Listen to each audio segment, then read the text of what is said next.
Hello everyone, Karnasa here, and welcome back to the first RO livestream that I have done this year. And obviously, I put this up to a vote on Discord, well, the other day, yesterday, it might have been the day before. And people wanted to see me try and send a Mercury capsule over to Mercury. So that is what we are going to be doing in this livestream today. And yeah, no, it's going to be interesting. I have tried to play around with this idea before. Originally, I think it was Scorpio that kind of suggested it over on the RO Discord, and it kind of made me want to do it. So that's what we are going to be attempting to do today. Hello, everyone. Hello, everyone that's in the stream. So I saw in the comments whilst I was waiting for this stream to start, originally what I was going to do was I was just going to kind of do a shout out and say, first person to put their name forward is going to be the unlucky soul that is going to be sent towards Mercury. But actually, I saw someone recommend Freddie Mercury, so why not? Let's do that. Let's send Freddie Mercury over to Mercury. We're also going to attach a thermometer onto the spacecraft, so we do have some mercury on board on the spacecraft as well. But hello everyone, welcome to the stream. So first thing I'm going to do actually, and this is just going to be really quick, I need to create a transfer window. This is in a sandbox save.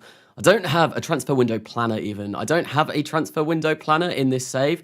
So what I want to do, I want to really quickly just jump into the VAB, make some really small kind of rocket that's just going to be able to go orbital. We'll launch it into the plane of the moon, and then what we will do is basically use MechJeb's advanced transfer window planner to actually figure out when our best Mercury transfer window is. So that's what we're going to do at the start of this. It's going to be very, very simple. This is now my much bigger install for Realism Overhaul that I am going to hopefully be running with for the next millennia. I know someone said in the comments, when is the next millennia going to start? Hopefully soon. I think I'm pretty much done with all of the parts and everything that I want to add for the install. So now I just need to really finalize the save and make sure I've got exactly what I want for that to start, and then I can start actually doing it. So it shouldn't be too long now, hopefully anyway. But I can't put an exact date on it yet, because I'm really not sure myself. So let's just make something really simple just to launch this. It's going to look hideously ugly, I reckon, because, well, all I need this is just this avionics to be in space so I can actually see where our transfer window is. Right, I've got so many parts now, I'm getting lost. I just want procedural tanks. Where are they? Here they are. Let's go for balloon. So this is in sandbox, so this is going to be relatively easy. I don't have money to worry about. I think this probably will need to be bigger than this. Actually, let's just sort this out first. We can keep it as near Earth. I want this to be service module 4 though. There we go. And just do that, and that should make it a lot lighter. Let's go for the bottom. Let's have it as 2 meters, maybe something like this. This is going to be a ridiculous avionics unit, but oh well. There we go. And I think I'll just grab an RL10 on here, if I can go find them. They should be around here somewhere. RS? No, that's not what I want. I want an RL10, but anyway. I'm not real. Freddie Mercury, drinking Mercury, thermometers submerged in Mercury, in a Mercury cup, inside of a Mercury capsule, landing on Mercury with the god Mercury. Yes, that's what we will try and do. We will try and fit all of those Mercury-related things on the spacecraft that we are eventually going to send over. To be honest, I really should have done this transfer window planner before, but I've been quite busy today. I went out to the shops, and I had to come back empty-handed, which was a bit of a shame because there was something that I really wanted to get from the shops that would have been really nice for this stream, but oh well. Not going to be able to use that, right? So which one of these do I want to use? Probably that one. Yeah, there we go. We're just going to go for the... Wait, hang on. No. We want that config. And let's have a look. How much vacuum ISP is that going to give us? Not enough. So we need a much bigger tank. I think maybe we'll go for like 6 meters by 3 meters. That should be more. That's more than enough. 603 seconds. What's this burn time? 10,000 seconds. Amazing. So yeah, no, this is going to be more than enough. Let's go. Let's make the bottom like this. And I know what I'm going to do. I really don't like that part action window, the new part action window for avionics in RO. I think we're going to set this to like 2,000 because we don't need any more than that. This is the first time I've really played RO in a while, so this will be interesting. 7,000 meters per second of delta V. That's a lot. that's loads. That's absolutely loads. I think maybe I'll go for something like 2.5 by, yeah, I think 2.5 may be enough. So this isn't going to be the thing that we send to Mercury. As I was saying, this is just going to be my transfer window planner.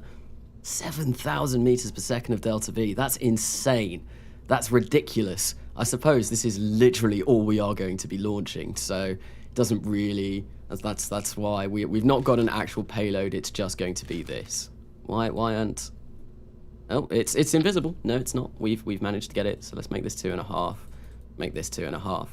Let's get the height down. Just do something like that. Easy peasy. Go for some extra height. I actually do need to set the avionics as well. That's something that I do need to remember to do. So, mention me because I exist. Hello, Space Beans. Are you happy? I have mentioned you now. And yeah, no, I'm just going to try and do this really quickly. So I'm not going to be paying much up. There we go. Editor extensions, Redux, reset mode and snap keys. I just want to get this done really quickly. This shouldn't take too long to build. This is really going to be the simplest thing. Like, just really simple. And I think what I'll do is I'll go for, this will be overkill. Ullage. With 2 L's, please. Oh, come on, load. There we go. Yeah, those are huge. I'm just going to place 2 of those on here, and then we're going to make a first stage to actually, get us off the launch pad. This thing is going to look ridiculous, but it doesn't need to look pretty. It just needs to do a function. It's function over form. Is that the correct way of saying it? I don't know, but anyway, let's get one of these. What was it, 2.5 meters? Yeah, let's do something like this. This is going to look hideous. I think I'm going to go for a Merlin because, they're quite small. Well, a Merlin 1D. Yeah, and we probably are only going to need one of these. So if I upgrade this to the best that we can do, there we go, cool, lovely, absolutely lovely stuff. We're going to fill it up, excuse me, with kerosene and liquid oxygen. And that is going to 1.5 feet. Yeah, this will be fine. How long's that burn? 151 seconds. How long can these burn for? 350 seconds. So, like I said, this thing is going to be hideously ugly. I might just, I don't know, I might color it in white just all the way, and then that way it doesn't look quite as ugly. But there we go. We've got a white top. This thing looks ridiculous.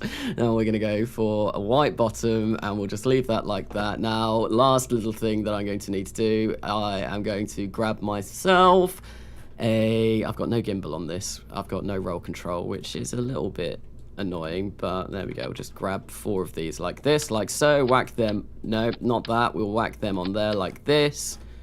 Bring this down, and then we'll grab some procedural wings. Where are they? Where are the ones that I want? All moving, all moving. What's the center of mass compared to the center of lift? Center of lift is non-existent, apparently. I think we should have enough roll control with this to actually do us just fine, though. So this is just going to be TWP. We're going to save this, and actually what I need to do, I'm going to go out, and we're going to come back and create this, but I need to turn off Kerbal construction time first. Is this part of Kerbal Gets Real? No, this is not. This is just for fun, basically.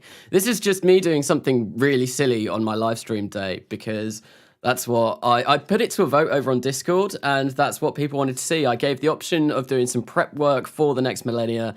I gave the option of doing some more coming home, or to try and send a Mercury capsule to Mercury.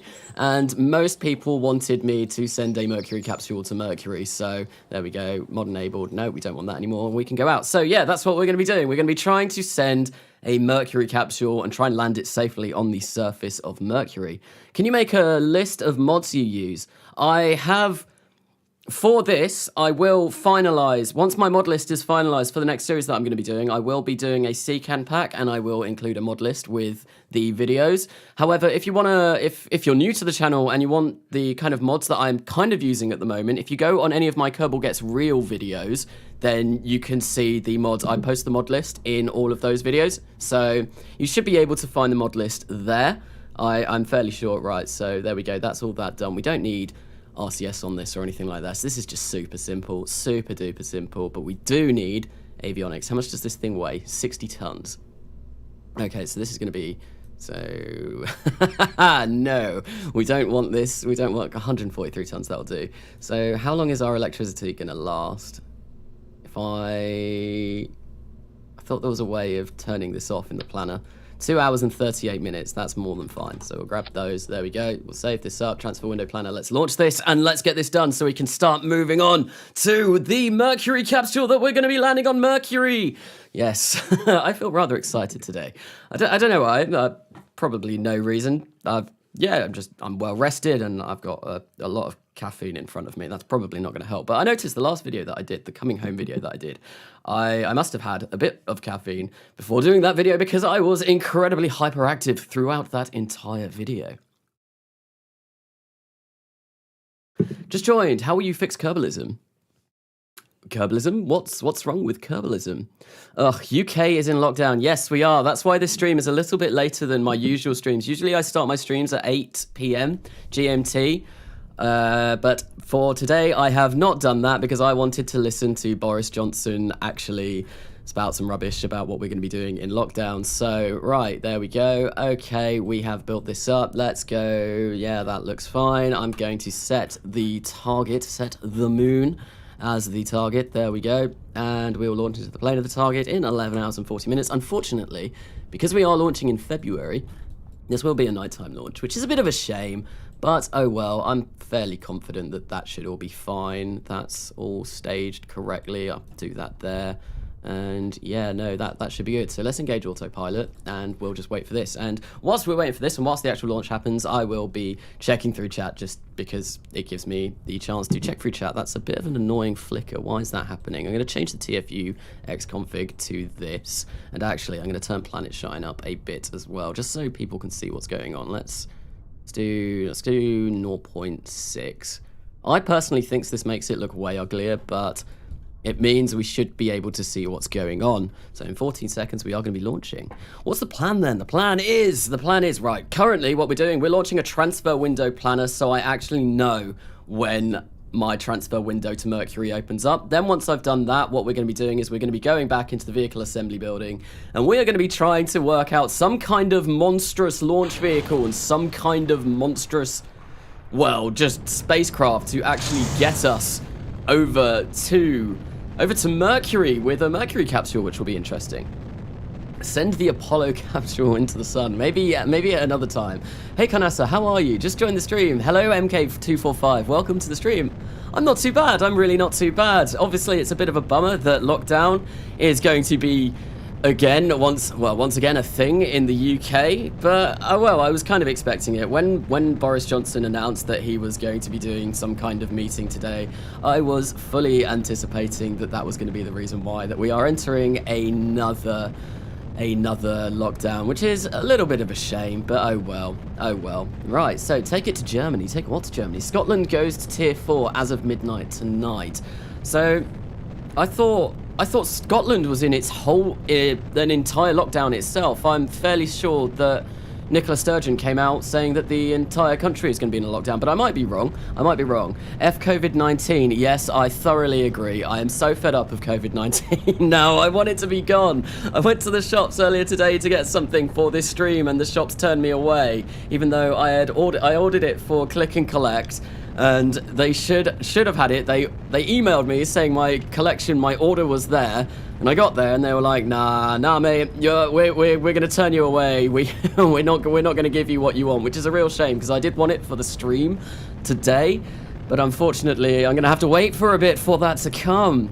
Now it's COVID-21, basically, yes. Take banana to sun, to the sun. Oh, hi, Karnasa. Hello, Cosmo. Welcome to the stream. Welcome to my first RSS RO live stream for a while. This has been, I think the last time I did anything in RO RSS for a live stream was the 7th of December, which was when I was just messing around trying to do stuff for the next millennia, or it is the next millennia. I always forget what I've actually called that series. I should really try and remember that. Anyway, what we're going to be doing is we are going to be sent. Why has this tipped over quite so dramatically? That doesn't look ideal. I mean, we're still going up. Okay, but what was I saying? The next millennia. I need to remember what I actually call that. I always forget. It's interchangeable, okay? There we go. Oh, hello. There we go. We managed to get that back. Why are we pointing downwards? Interesting. I mean, it looks okay. I think we should be okay. This is a very white, shiny rocket. Like I said, all we need this to do is just to get to orbit so I can do my transfer window planning. The last stream was so last year. Indeed it was. It was actually last year. This thing had more than 9,400 meters per second at Delta V. This stage could have actually probably made it to orbit itself if it had enough lift on the launch pad. Interesting.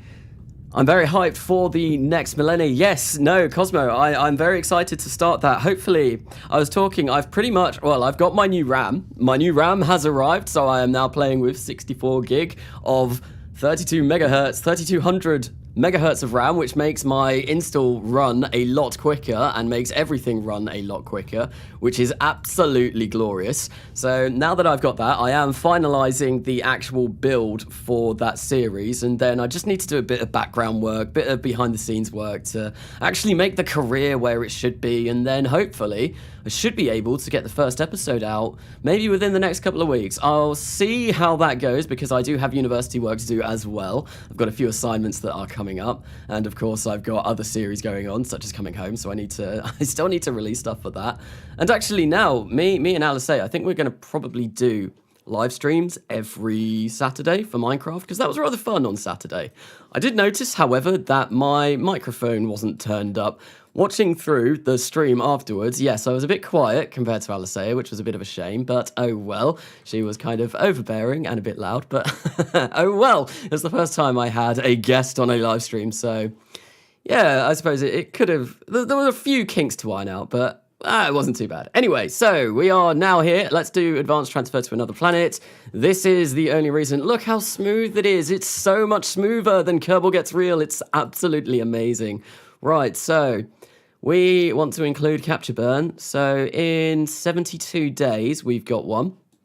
Let's do that. So that's 8,463 meters per second to get to Mercury. It's going to be about 8k delta V to actually stop as well. So if I get Kerbal Alarm Clock up, go away, FMRS, well, we don't want you. I've got Kerbal Alarm Clock up. Let's add a alarm clock. So this is how I do all of my transfer windows in Realism Overhaul. So it's going to be 71 days, which Kerbal Alarm Clock does for me, and it's going to be let's call it a nice even 8.5k delta V, and then what's it going to be? And then a 6k capture. So 6.2k capture. Right, so there we go. So now I know, now I've got this alarm clock up. When I'm in the VAB, I can see that it's going to cost, yeah, all of that, and that's how much it is going to be to capture, and it means I can actually go and design this Mercury capsule with a bit more foresight, a bit of insider knowledge. Not really the right term for that, but there we go. We've done that. Let's go back to the vehicle assembly building and let's actually design up ourselves a Mercury capsule, which we are going to be landing on Mercury. What degree are you pursuing? I am doing computer science. I'm in my second year.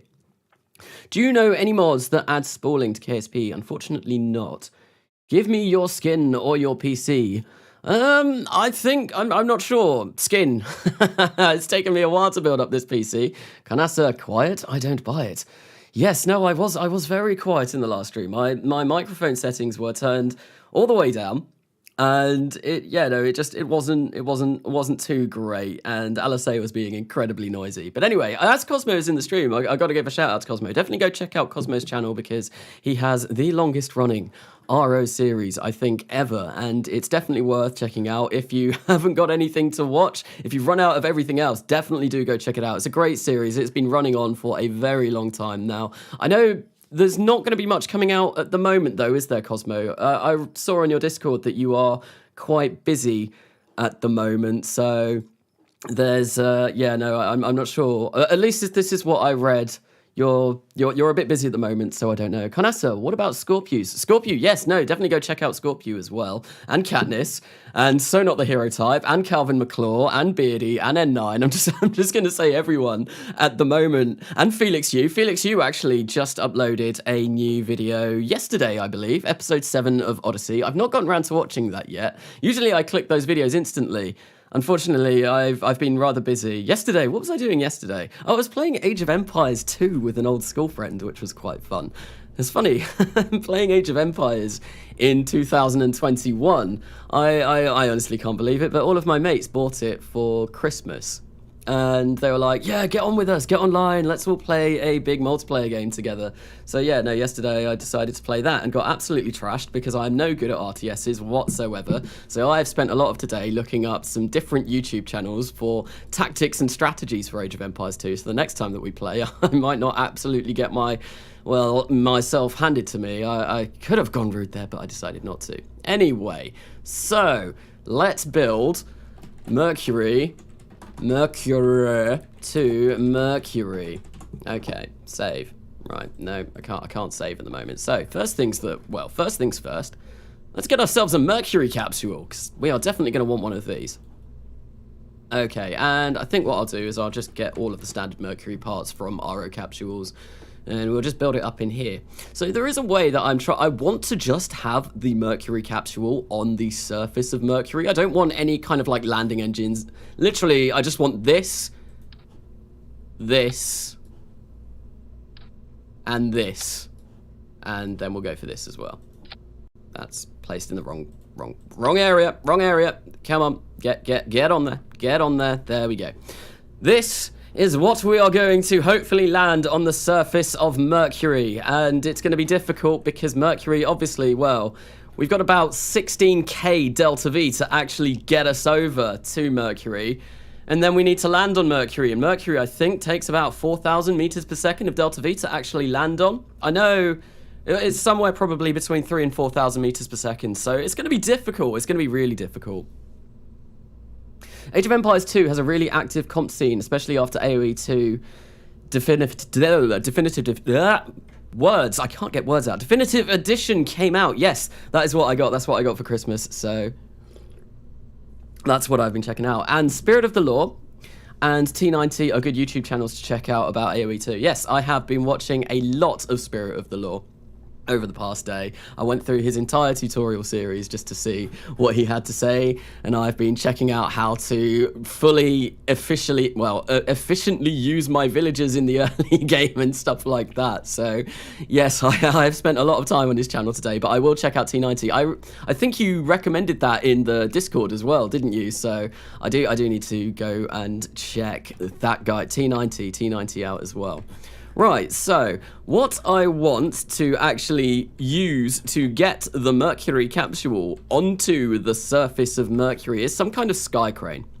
And the reason why I want some kind of sky crane is because, like I said, I want just this on the surface of Mercury. So if we flip this upside down, and then what we will do is we will grab ourselves a integral tank. There we go. Oh, I've got my new flag for the new space agency that I'm going to be using in the new millennia. New Horizons Space Agency, advancing humanity through sustainable exploration. Kind of wanted to go with that tagline just because I wanted to try and do a bit of reusability in the new series. I have no idea what I'm doing with this. I think maybe if we go for something 2.5 meters like that, and then we go for 2 meters like that, and then what I am going to do, I'm actually going to make this just a core, just a cryo, so we've not got the little feed lines on the side, and we'll get another couple like this. There we go. And then we'll inset them in slightly, and I think we'll make the diameter of these a bit bigger as well, maybe something like 1.5. And then I want to get the lunar module descent engine, and I think that will be what puts us down on the surface of Mercury. What's the difference between integral tanks and normal tanks? Integral tanks are lighter. I don't know the ins and outs of them. There's a bigger difference than that, but integral tanks are lighter and they are more efficient and they are more expensive, basically. Which one do I want? They're both the same. So if we go something like this, maybe we'll move that out slightly.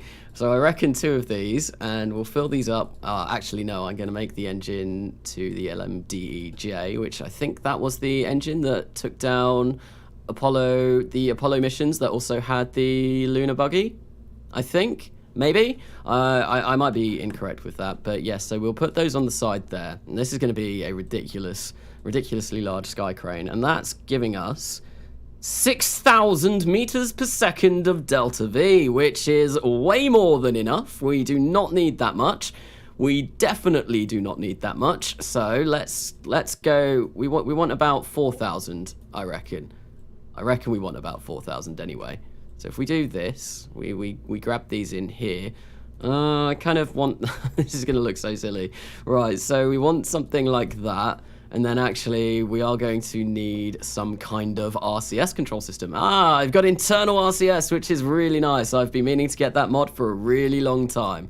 But now I have it, and it's going to be amazing for the new series. I should have changed the engine of this first, but oh well. Right, so Aerosine and NTO, that's what we're going to go for. Aerosine and NTO for these, and Aerosine and NTO for these, because that is what the LMDEs actually run on.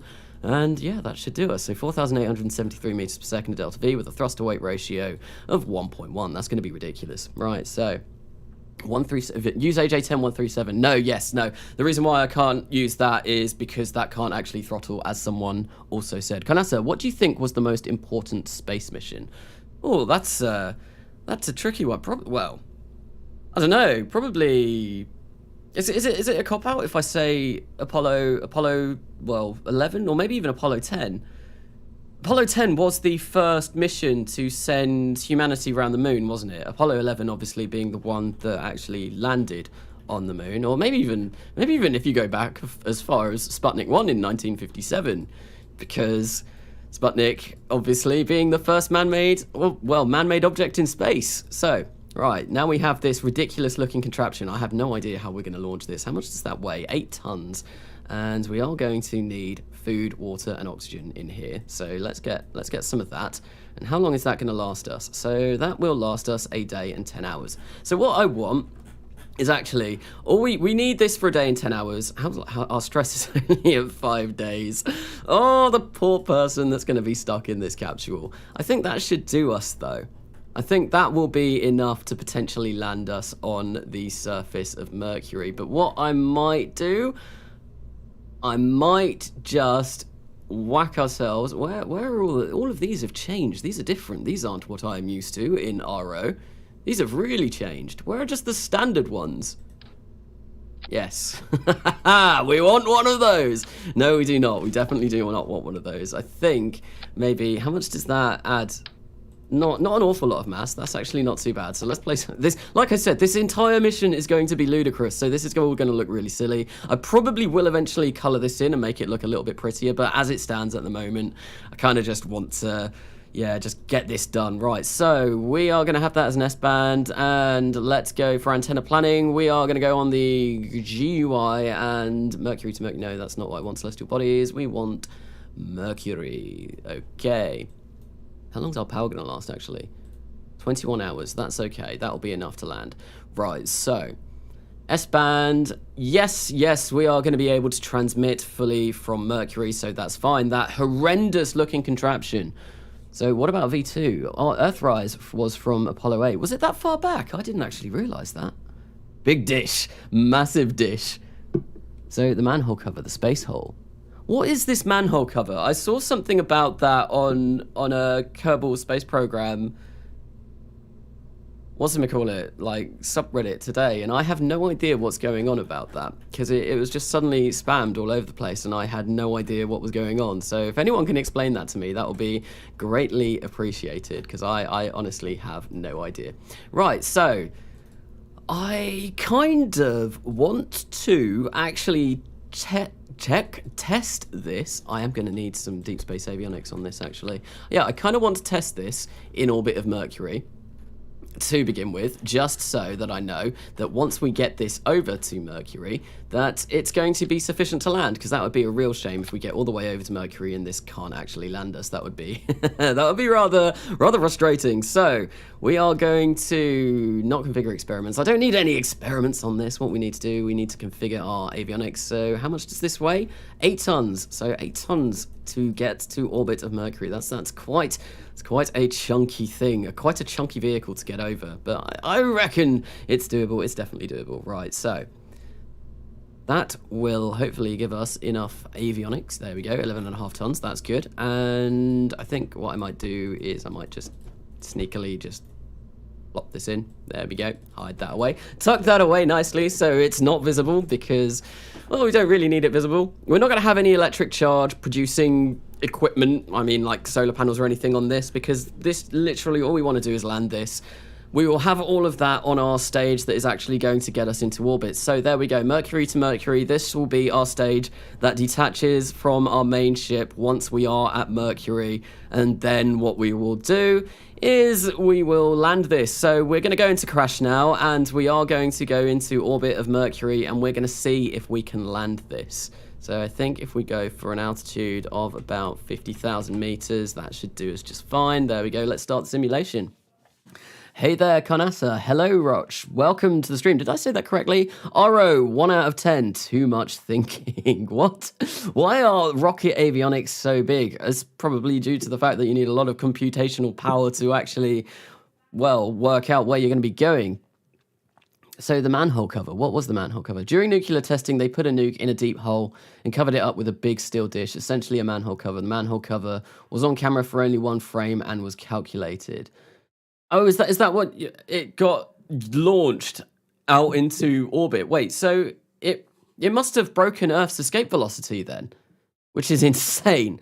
Oh, the manhole cover likely burned up in the atmosphere. Yes, I was going to say, yeah, something like that, because you'd need to go faster. You'd need to have a velocity faster than Earth's escape velocity, which would be ridiculous. Right, so there we go. Avionics, unlocking controls. Mercury is looking like it's seen better days. So let's do a quick tap of double M, and then we can actually try and land this thing. Right, so let's do this.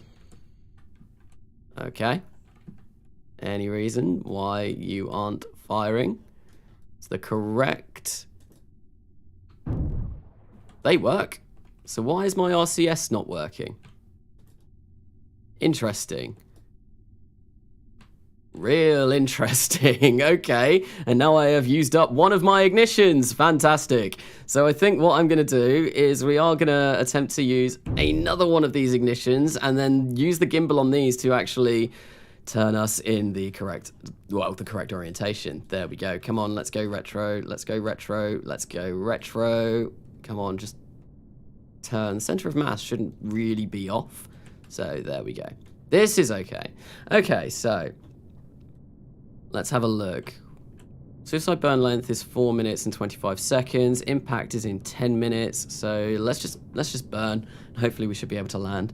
Carnassa, I have arrived. Hello, Nicole Webster. Welcome to the stream. Do you have RCS fuel? Yes, I do. Because the RCS thrusters that I am using for these, the configuration that I've got these set to, is the same fuel that is burning in these lunar module descent engines, which is a bit bizarre. So I don't know why that's, I don't know how that's happened. It's a bit of a shame. Right, so our suicide burn is 3 minutes 46 seconds. Our impact time is coming down, so I can probably actually slow this down a bit. There we go. And then what I need to do is I try and keep the impact time and our suicide burn length roughly the same, and then I know that we should be able to land this okay. So we've got 4,000 meters per second of delta V left, according to MechJeb anyway. So this is quite clearly not correct. We do not have 241 meters per second. It wouldn't matter in this case. Same mixture though. High pressure tanks. It might. These are high pressure tanks though, because these need, see, these are pressure fed. So these tanks have to be high pressure in order for these to work. And yeah, I'm just really a little bit confused at why that isn't. Usually, sometimes this does happen, and a quick save and a quick load will get rid of that. Unfortunately, I can't do that because I'm in a crash simulation, so I can't do that. Right, so let's get rid of that. Okay, so 2 minutes 30 to our impact, and yeah, no, we need to raise the throttle just a little bit. So this is going to take a while. Stage didn't work. You have to activate the RCS manually. It did work though, so our RCS is enabled. If I right-click on one, we can see that they are enabled. So I'm really confused. Sometimes RCS in RO can be a little bit buggy, which probably is what's happening here. Like I said, a quick save and a quick load usually will fix that issue, but unfortunately, as again, once I said, I can't do that because I am in a crash simulation. Well, it seems like we've got Jacqueline Tucker in our Mercury capsule at the moment. that will change to Freddie Mercury once we get to. Quantum computers work due to some complex physical phenomena, and you can't run normal programs on them. They can only run special algorithms. Where has quantum computing come from? Carnasso, could you make a CCAN download for your ORA install? Because every time I try to completely fails and it ends up being glitchy. I will make a CCAN mod pack for the next millennia, but unfortunately there will be parts of it that that I will have got from GitHub. I'm probably going to do an episode 0 again like I did with Coming Home. But there are some, so I am running things like the actual RO master, and I'm running RP1 master. So not everything will be gained from CCAN, but I can see what I can do when I get to it anyway. So, Mercury and Mercury going to Mercury. Yes, that is exactly what we are going to be doing. We are going to be sending everything to do with Mercury to land on the surface of Mercury. Oh, and that reminds me, there is one thing that I've forgotten about this. I need a thermometer on this spacecraft because, well, we need the Mercury inside the thermometer to be landed on Mercury with Freddie Mercury in the Mercury capsule with the god Mercury somewhere looking over. So yes, no, we are missing one thing, right? So we need to throttle this down because our suicide burn length is now only 38 seconds and our impact time is 58. So we're going to have to slow this down. Mercury, go, brrr, definitely. Does he have any liquid mercury? In summary, Mercury, definitely. Kardashev scale refers to the energy consumption, not computing power or advancement. Egg is no longer our god. What is our god now? It's now Mercury. Mercury is now the god of, well, NASA Space Agency. So, suicide burn length, I think we're 25 seconds. This might not be able, I don't know. We look like we're actually quite close. We're only 10,000 meters up. So that impact time is coming down, which is nice, and that suicide burn length is still remaining about 20 seconds. I would quite like the little notifications come up here, though, because that's usually what I go on towards the final stages of a mission's flight. But it does look like we are going to have more than enough Delta V in this stage, which is absolutely fantastic. So what I want to do, I think what I might do as well is add some solid rocket separation motors to this stage so that we can actually send this flying off once we are done. Right, so 13 seconds. Why has this not come up here? Let's start doing this, and let's actually change it to surface velocity. Yes, something like this, and that was way too much. I really messed up there. I messed up. Although we're still coming down. I ideally would maybe like to land at, I don't know, 5 meters per second. Might be kind of nice. We're on a bit of a hill, which isn't great, but we're coming down nice and slowly. So yeah, this craft, this little weird contraption that we've got going on here will be more than enough to actually land us on the surface of Mercury. And now what we're going to do is we are just going to bleed off the last of our speed, get down to maybe 10 meters per second, or we're going even slower than that, I think. Let's kill rotation. I'm really loath to hit control there. Really loath to hit control because I want to go far. I want this to start going up. However, right, so that's clearly not where we're going to be landing, is it? Thanks, Kerbal Engineer Redux, for that incredibly, incredibly useful landing mark. Yes, that is exactly where we have touchdown. Amazing. Right, so anyway, coming down at 2.2 meters per second. Let's just fire this up. There we go. Oh, and we've tipped. Oh, well, we landed Mercury on Mercury anyway. So I know, yeah, and we still got 1,000 meters per second of Delta V, so we really actually don't need this much anyway. I can get rid of a bit of this, which will be kind of nice. So let's terminate the simulation, and let's go back to the vehicle assembly building and work around this. Anyway, that was the stream. We landed Mercury on Mercury. No, we need to actually get to Mercury first. Landing it in midair, yes, that was a rather weird. Does Mercury not have a proper height map configured?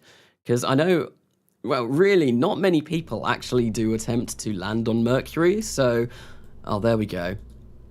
That may be why. These aren't high pressure, and they're actually the worst tanks. That might be why these weren't going. But these still should have gone. So I really don't know what was going on with that. Anyway, so we have now filled this up with all that we need. we said that, well, we've got 4,560, so I need nowhere near that much. So what I'm going to do is I'm actually going to make this just a little bit smaller. Oh no, I can't make that a little bit smaller. Maybe, I don't need all of that fuel, so let's take this down to about, 4k meters per second. How much does that make us weigh? That's 7 tons. So we need to get 7 tons to Mercury orbit. Okay, I think that should be doable. That should be doable. So if I get my Kerbal alarm clock up, so it's going to be 8,500 to leave Earth, and then we need 6,200 to actually capture at Mercury. Okay, so I think what I am going to do, in order to make whoever decides to stay in here not have a mental breakdown, we are going to build ourselves up something that he can, like, stay in, that Freddie Mercury can stay in so he doesn't go insane. Right, do I have connected living space? I don't, so I can cheat him through. I can make him move through whatever we've got. Brilliant. So, what are we going to do? We're going to go for a decoupler. If I can find one, where is just the standard decoupler? Where have we gone? There we go, decoupler procedural. We'll make that, I think what I might do is I might make this a cone. Then the top can be 2 meters. Maybe a bit less than 2 meters, just so it's the same size as the capsule. There we go. Then we'll do something... Actually, no, I'm not going to make this one a cone. This is just going to be our little... Come on, there we go. Something like that. And then what I'm going to do is I'm going to grab some parts that will make it a little bit nicer for our astronaut on his way over to Mercury. So, what can I get? What can I get? Is this configured to RO? Nope, not configured to RO. Anything that's configured to RO will be really nice. This I know is configured to RO. What does that do? So we only want 1 astronaut on here. Currently, we've only got 30 days. So let's go into Kerbalism. Let's not chemical plant. I want one of these. An external ECLSS module. And I'm just going to I'll place a couple of those on. And we want to configure life support, and we want I'll put an advanced vacuum scrubber on this side, and then on this side, what we are going to grab is, we are not processes, life support, we're going to grab a nitrogen pressure control. There we go. No, a nitrogen pressure control. There we go. Why is our... Oh, it's because we need to actually fill this up with nitrogen. So if we grab some... Why has nitrogen not come up? Okay, interesting. So show tank UI. Let's get some nitrogen. There we go. That should be more than enough. Okay, why are we not pressurized? We should be pressurized with this turned on. Maybe the Mercury capsule just can't be pressurized. That's going to make this really difficult. Modest, comfort, poor. So we can call home, not alone. We can't get rid of that. Exercise. We can sort out exercise. So if I go into utility and find the habitation module, I am fairly certain that with the habitation module there is a treadmill. Oh, we got a treadmill in here. How much does this now weigh? 28 tons. Whoa, that's a hefty payload. Right, so we want that to go there. Okay, so ideal, modest, 173 days. That should be enough, although I think I want something a little bit smaller than that. That's too small. I should have a little habitation module that has... I can't find it though. The habitation, it's in the stock game, like I can't remember what it's called. I can't remember what it's called. Nope, that's not configured to RO. Oh, come on, where are you? You should be in this section. I wonder if it's been hidden by actual RO and RP1. That'll be a real shame. Oh, there we go. I think that's the one I'm looking for. So that's 173 days. Yes, I think that is the one I'm looking for. That's definitely the one I'm looking for. So we're going to send this over, and I might scale this up. Just not that much. Not that much. No, we don't. No, come on. I just want that to be the same size as what's underneath. And I'm not actually sure what that is. Is that 3.2? Yeah, that looks about 3.2. There we go. Then I'm going to change these to white and white, so it kind of all blends in, and we'll just put something, put it up a little bit like that, and there we go. It doesn't look like it's seamless. It's seamless. Cupola, hitchhiker. Yes, actually, yeah, no. Let's put. I don't think I need more than 180 days of stress. I might put a cupola on though, and then that will give us a bit more anyway. Right. So where is the cupola module? That's not the right one. That looks like the cupola module, but it's not. Maybe it would make sense if I just use the search bar feature. So let's go for cupola. Cupola.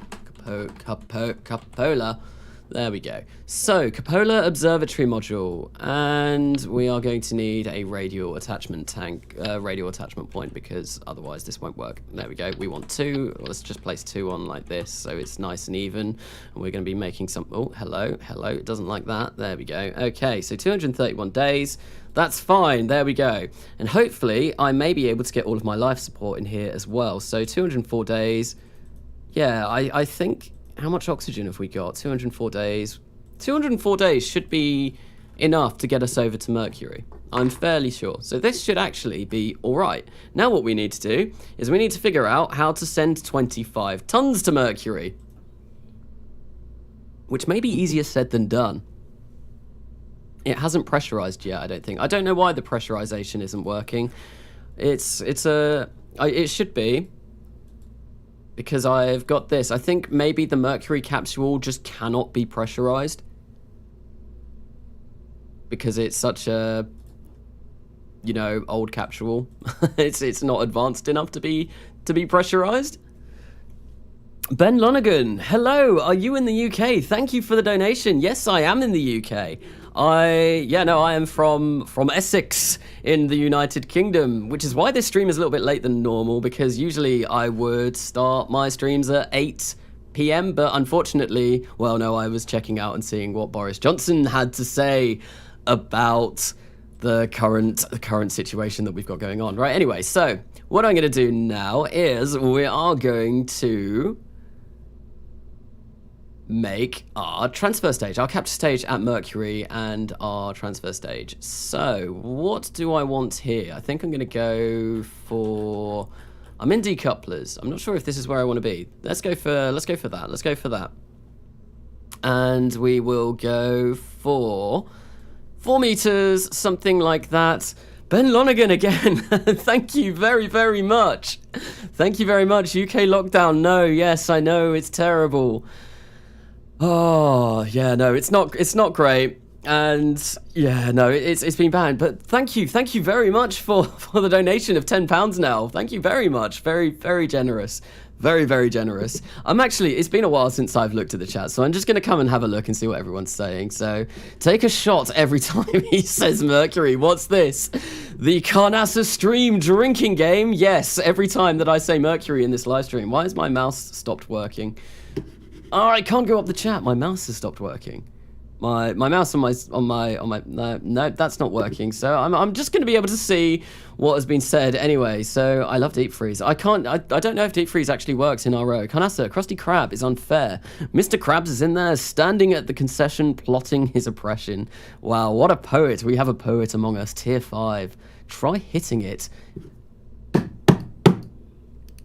I don't think that worked. It's not. So I've got my chat up on my second. I've got an iMac on my right, and I've got my main PC in front of me. So it's just my iMac mouse has run out of battery because it's an Apple product, and for some reason they aren't plugged in. They have to all rely on batteries, which is a bit of a shame. Anyway, N9 wants you to send a Saturn V to Saturn.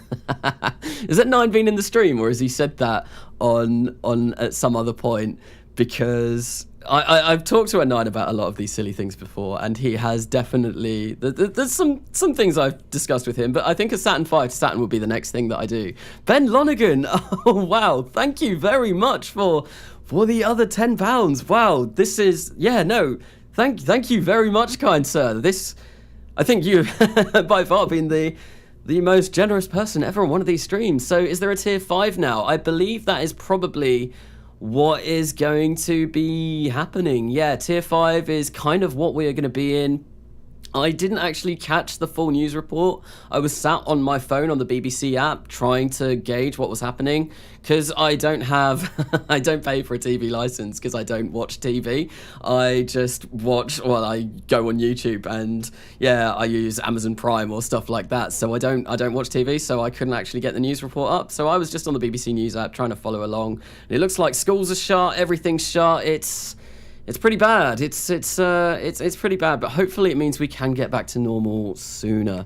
Maybe TV sucks. Yeah, I don't really watch TV. It's very rare that I watch TV. I mean, I am watching American Gods at the moment with Alicea, and that's going all right. I'm quite enjoying that.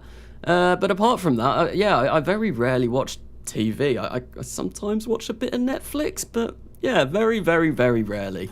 Anyway, let's get back to building this.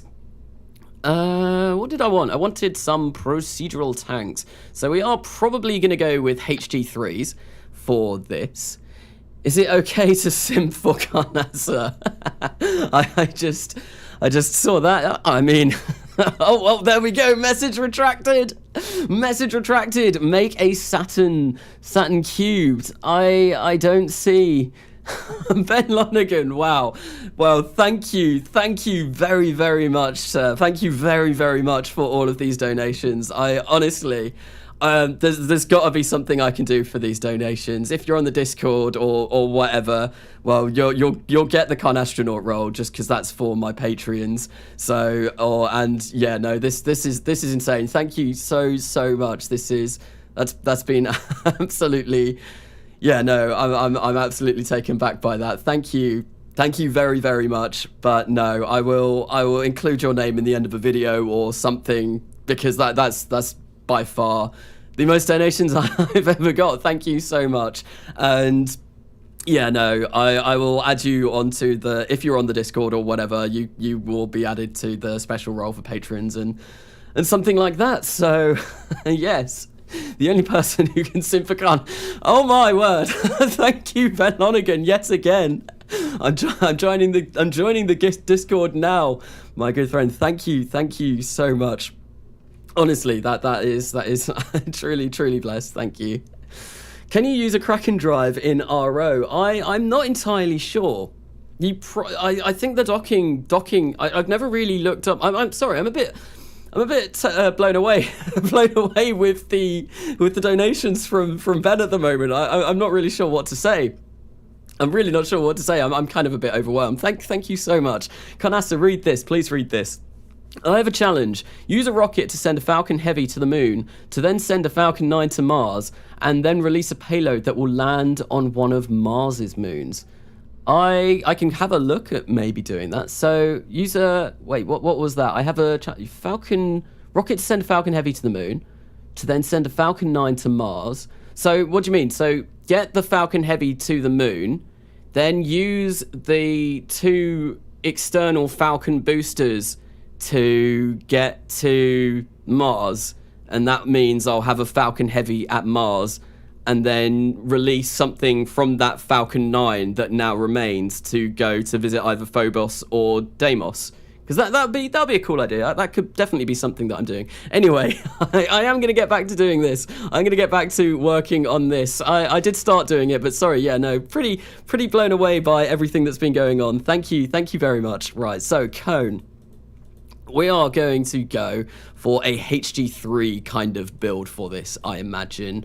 Just because it's probably... I don't really want to be using nuclear, so yeah, we're going to go for the good old HG3. See if this is possible. So let's go for bottom. Well, we want that to be... What size was that? That was 5.5. So bottom 5.5. Top is going to be 5.5 as well. And let's just do something like this. And now we are going to be finding ourselves a HG3, not a HG2, a HG3. There we go, HG3 series. Thank you, Katniss, for the models. I think, yeah, no, I'm fairly convinced it was Katniss that did the models for this, wasn't it? I'm fairly sure you said that on stream before anyway. So let's just go for the HG3B, because that is the most efficient, I believe. The 3B2 is the same with a bit more thrust. Don't really need thrust. We do not trust in thrust for this stage. And yeah, I think this has less reliability. I'm not sure. I might turn off engine ignition failures for this, just because it's not something that I'm really going to be bothering with. So let's fill this up. How much does that give us? That gives us 5,613 meters per second of delta V. So we need a bigger stage than this. So let's make the bottom of this maybe like 7. We'll make the length a bit more. We will add ourselves, well, I'll make this a balloon tank, aluminium, lithium. And where is our liquid hydrogen? There. And then we'll make this, what was this? It was 7. It was 7. Okay, so we'll make this 7. And we'll make the bottom 7 as well. 7 by 10. There we go. How much delta V? So we have 7,178 meters per second in this now, which is going to be enough to actually capture us at Mercury with a 450. Ben Lonergan, the Discord is saying invalid invite. Is that from, if you are using the Discord thing that you can actually see on the stream, it's incorrect. There should be a link in the description of the video that should work. Otherwise, there might be, if you go onto one of my previous videos, if that's not working, there should be a link on any of my previous videos as well. So, yeah, no, the actual text that is up on the screen isn't going to work, because that is the font that I use for my channel, and unfortunately, that is in all caps, and Discord links are case sensitives. On same homie playing with test flight on sandbox. No, I probably will get rid of test flight for this. HD3 OP, yes. So 7,178 meters per second of delta V for this should be enough. What we're going to do is we are going to plaster it with radiators. I think if we just get, like, say 4 of these like this, and then we get some more up here, that should probably do us fine for what we want. And then we're going to activate all of these whilst we are here, just so I don't forget to do that later on. There we go, activate radiator, so on and so forth. Oh, there is actually something else that we do need to add to this stage that I almost forgot. Well, there's a few things that I need to add to this stage. We want to activate radiator, we want to activate the radiator, there we go. Okay, gonna go now. Stay safe. Well, thank you, Toyn. I'm not gonna try Weidner. Thank you for coming by on this stream anyway for the start. That would never work. What would never work? Will you use Test Light for the next RP1 series you do? Yes, I will. I will definitely be using Test Light for the next RP1 series that I do. I have it. Oh, that's why it's on this install, because that will be part of the next millennia. So, how much do we weigh at the moment? 176 tons. Yikes! This is very heavy. This is heavy. This is very heavy. Anyway, so why was I coming in here? Just to get some of these on. So I want to set this to 45 degrees. We are going to change these to MMH and NTO. That's just the one that I usually like using. So we'll grab some of those. We'll grab some of those there, and I think maybe we'll grab another one there. There we go. So this should be enough. This should be more than enough to slow us down at Mercury. And it might also be enough to get us on our way originally, a little bit on our way originally. But now what we need to do is we need to actually build a stage that will definitely get us on our way over to Mercury. So this is going to be huge. This is probably going to require a ridiculously large launch vehicle, because I want to do this all in one. I don't want to faff around sending up multiple launches. I just want to do it all in one. I am impatient, and we're just going to do this all in one go. So I think actually there were some things possibly that No, that should all be okay, right? So high pressure, there we go, yes. Okay, so I do need to actually get some MMH and NTO for this though. So let's go for some integral tanks, and we will make these.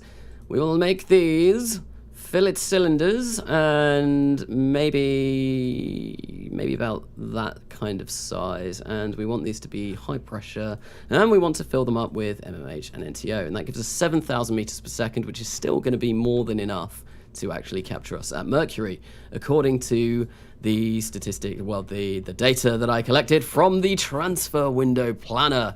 So here we go. Right, so now with that being done, let's go for some of these things, and we will get those up to there to cover up that HD3 engine, and we are going to take the density all the way down because we don't need a massive density for that. How wide was this? 7 meters, 7-meter diameter. Okay, so now more balloon tanks. Oh, one other thing, one final thing. Let's make that, and let's add all of the MLI layers to this, because that would be terrible if I forgot to do that. We would boil off would happen very, very quickly. And actually, there is one other thing I want to do to this stage as well. Oh, so many things to think about in Realism Overhaul. It's been such a while since I played this, although this really, you need to think about what I'm doing now in just regular KSP. So yes, I want to get some solar power so that we don't run out of battery on our way over to Mercury. So we've got 2 of these. We are going to make these big. Yes, big, wide, chunky solar panels. So let's go for the lab ones, or the hub ones, which are just kind of like the standard big solar panels that you get with consumed, produced. Why are we producing none?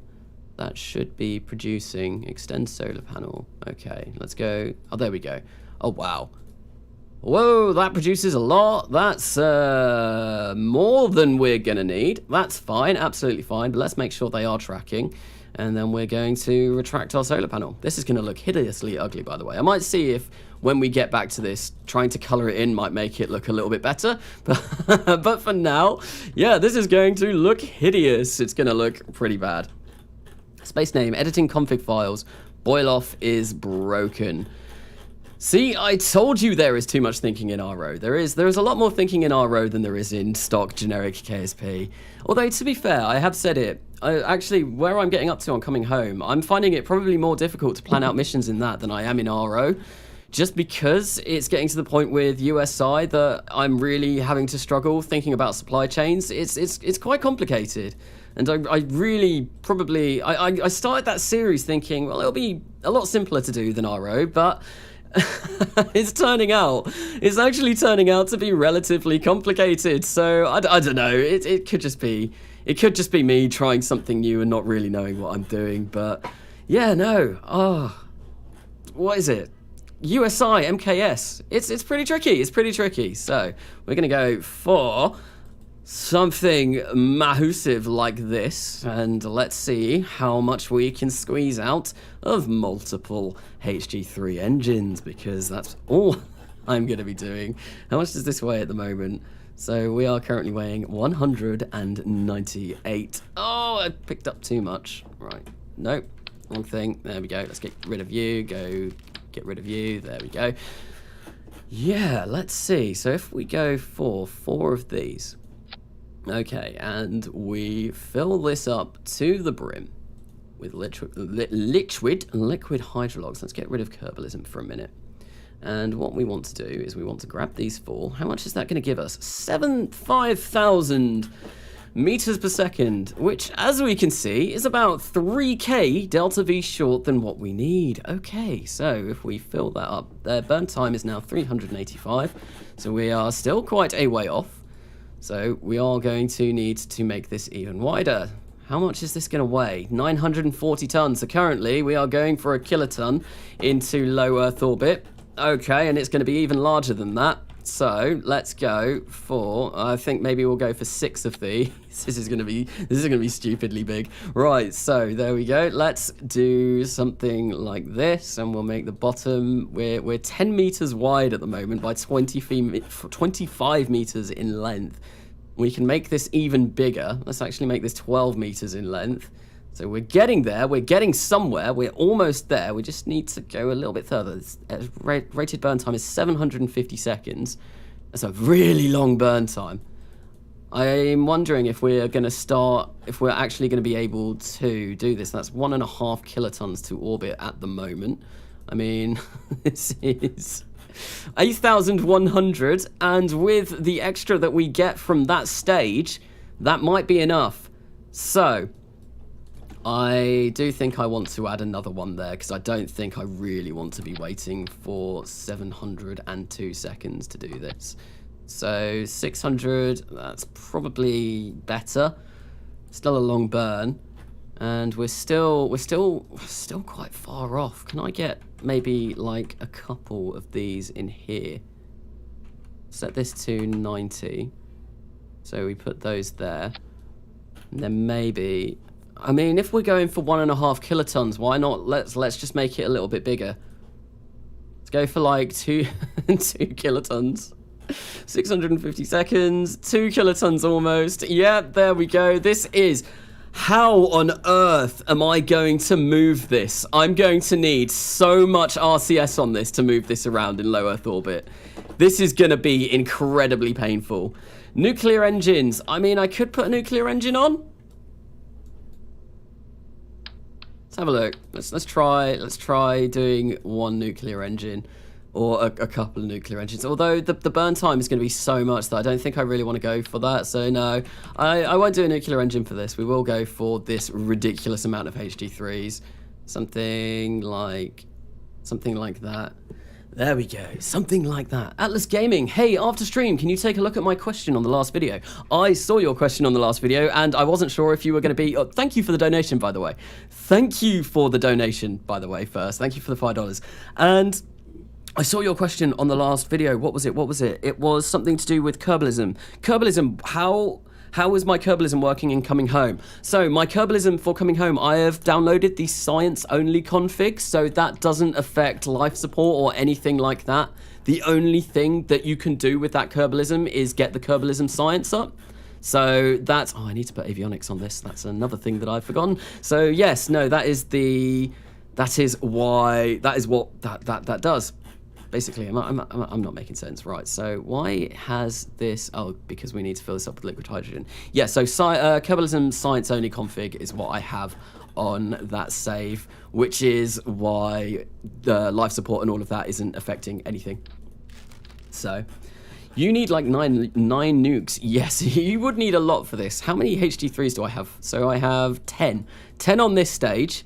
And that's going to burn for 521 seconds. It's going to be a bit silly. It's going to be a little bit silly, but oh well, that's the entire point of this stream. This was meant to be a bit of a silly RO stream. What are these configured to before I create loads of them? Nitrogen. Let's go for MMH and NTO. No, MMH and NTO. There we go. And we'll just do these quickly as well. And then, yes, then we can start copy and pasting these. So yeah, let's just. I'm literally just gonna fill this entire stage up with these just to try and turn it around at a decent rate, because otherwise this is gonna be painfully slow. Anyway, yeah. So Mercury to Mercury is gonna be tricky. It's gonna be tricky, but I think well, everything so far should work as long as I place. Look at that looks ridiculous. That looks really silly. So. What are we going to do now? We need some of these, and I think what I'll do is I'll place like 8 of these. Yeah, we'll place 8 of these on here. We will go for a fillet cylinder, and we'll turn this into a fillet, a circular kind of shape. We're going to make these into high pressure aluminium lithium tanks, and we're going to fill those up with MMH and NTO. And then we're going to go for this here. We're just going to copy these all into this stage. 8,542 meters per second. That's, yeah, this should actually get us over just fine. Although, now I have to design a launch vehicle that's going to launch 2 kilotons to low Earth orbit. That's not going to be fine. That's not going to be fine. It's going to be a ridiculously big launch vehicle. I'm probably going to end up breaking my game. And 30 minutes, wait, 30 minutes is 18,000 seconds. Why is that not 100 meters? I sent a link, you might need to toggle off top chat to live to see it. Okay, geez, imagine the hell of a manned Mercury landing would be to launch. Yes, no, well, to be honest, if you did a proper manned mission to Mercury, which I can't imagine ever is going to happen. Well, it might happen in the far future, but what you would do is you'd probably assemble all of this in orbit rather than just launching it in one go, or maybe you do it a bit more efficiently than this. This is just, like I said, this is a bit of a jokey stream. That's all we're really doing, is just a bit of a mess around on a Monday evening after Boris Johnson has announced that the UK is going back into lockdown, because why not? Okay, so we've got RCS to control ourselves. We've got RCS fuel in here. Yes, we do. That should hopefully be enough to just do our turn and to do our ullage. Awesome. We've got RCS fuel on this stage.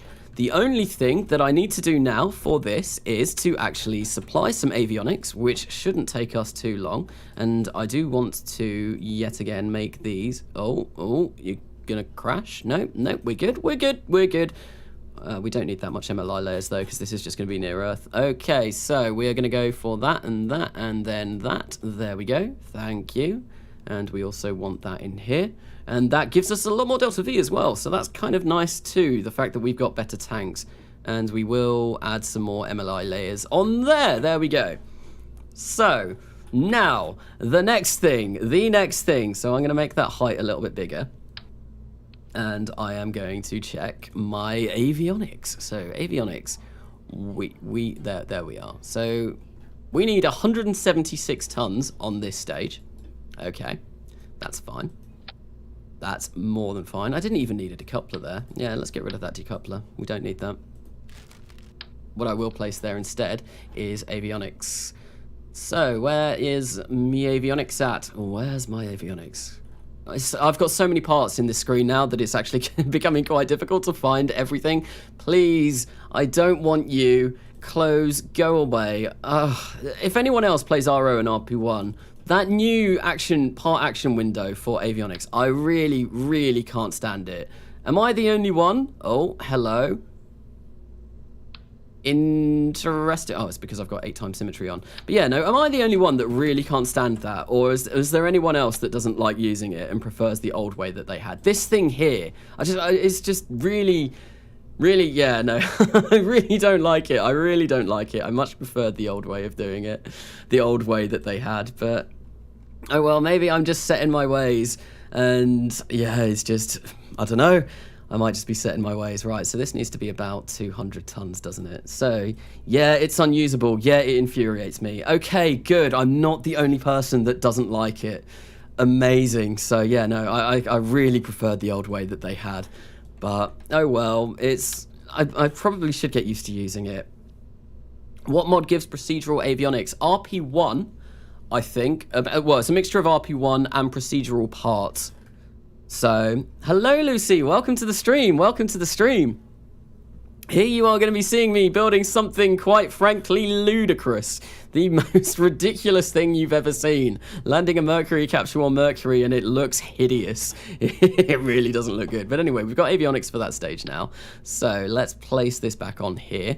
Okay, now I just want to place some avionics on this bit here. There we go. And this one is going to be the very big set of avionics that we are going to need to actually control this massive stage that we've got. So I think we're going to go for, well, let's change that to that. We're going to go for, we don't need deep space because we are going to be near Earth. We don't need 10,000 tons. We probably need about 1,800. Let's have a look.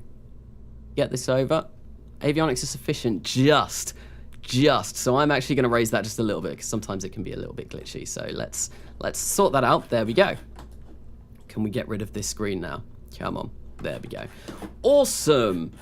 So that is basically our vehicle that we are going to be sending. Well, this is going to be our vehicle that we're going to get to space. So I think, yeah, this should pretty much work. I see no reason why this shouldn't work.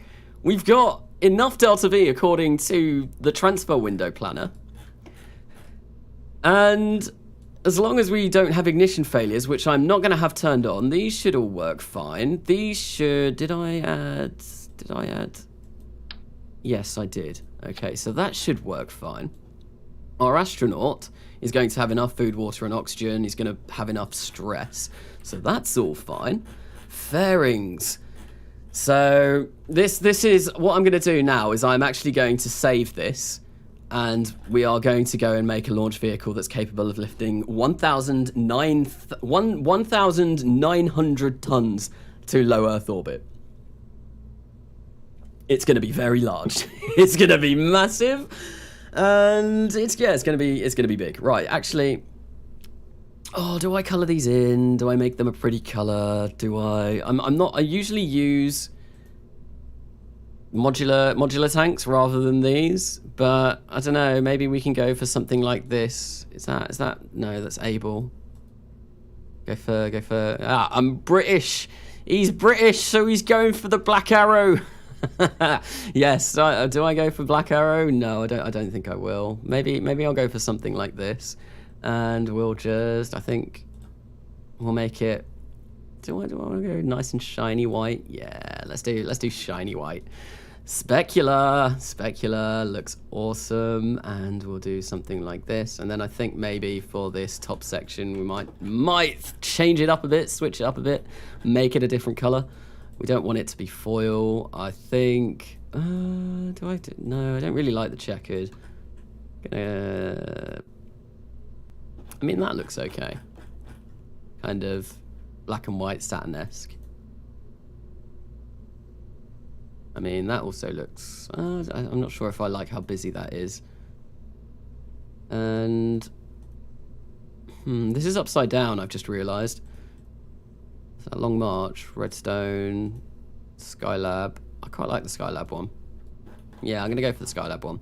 Okay, so, and I'm just going to... Do I go white? Do I go white and black? Or do I go... orange and black? No. Nope. That answered that question really quickly. So yeah, no, we'll go for white and black again. And then this is, like I said, this is going to look really hideous, but oh well. There we go. Something like that. Cool. Wonderful. Wonderful. We're going to send this monstrosity over to Mercury. Right, so 1,900 tons and Mercury to Mercury. That's what I got it saved as. Let's go and create ourselves a launch vehicle that is going to be capable of launching this. Carnassa, if you ever use the stock system, I have the best combination for graphics mods. Astronomer's Visual Pack and its dependencies, and TUFX put on the Astronomer's Visual Pack setting. I kind of want to do some kind of stock thing at some point soon. It's been so long since I've played the stock system that I do kind of want to go back.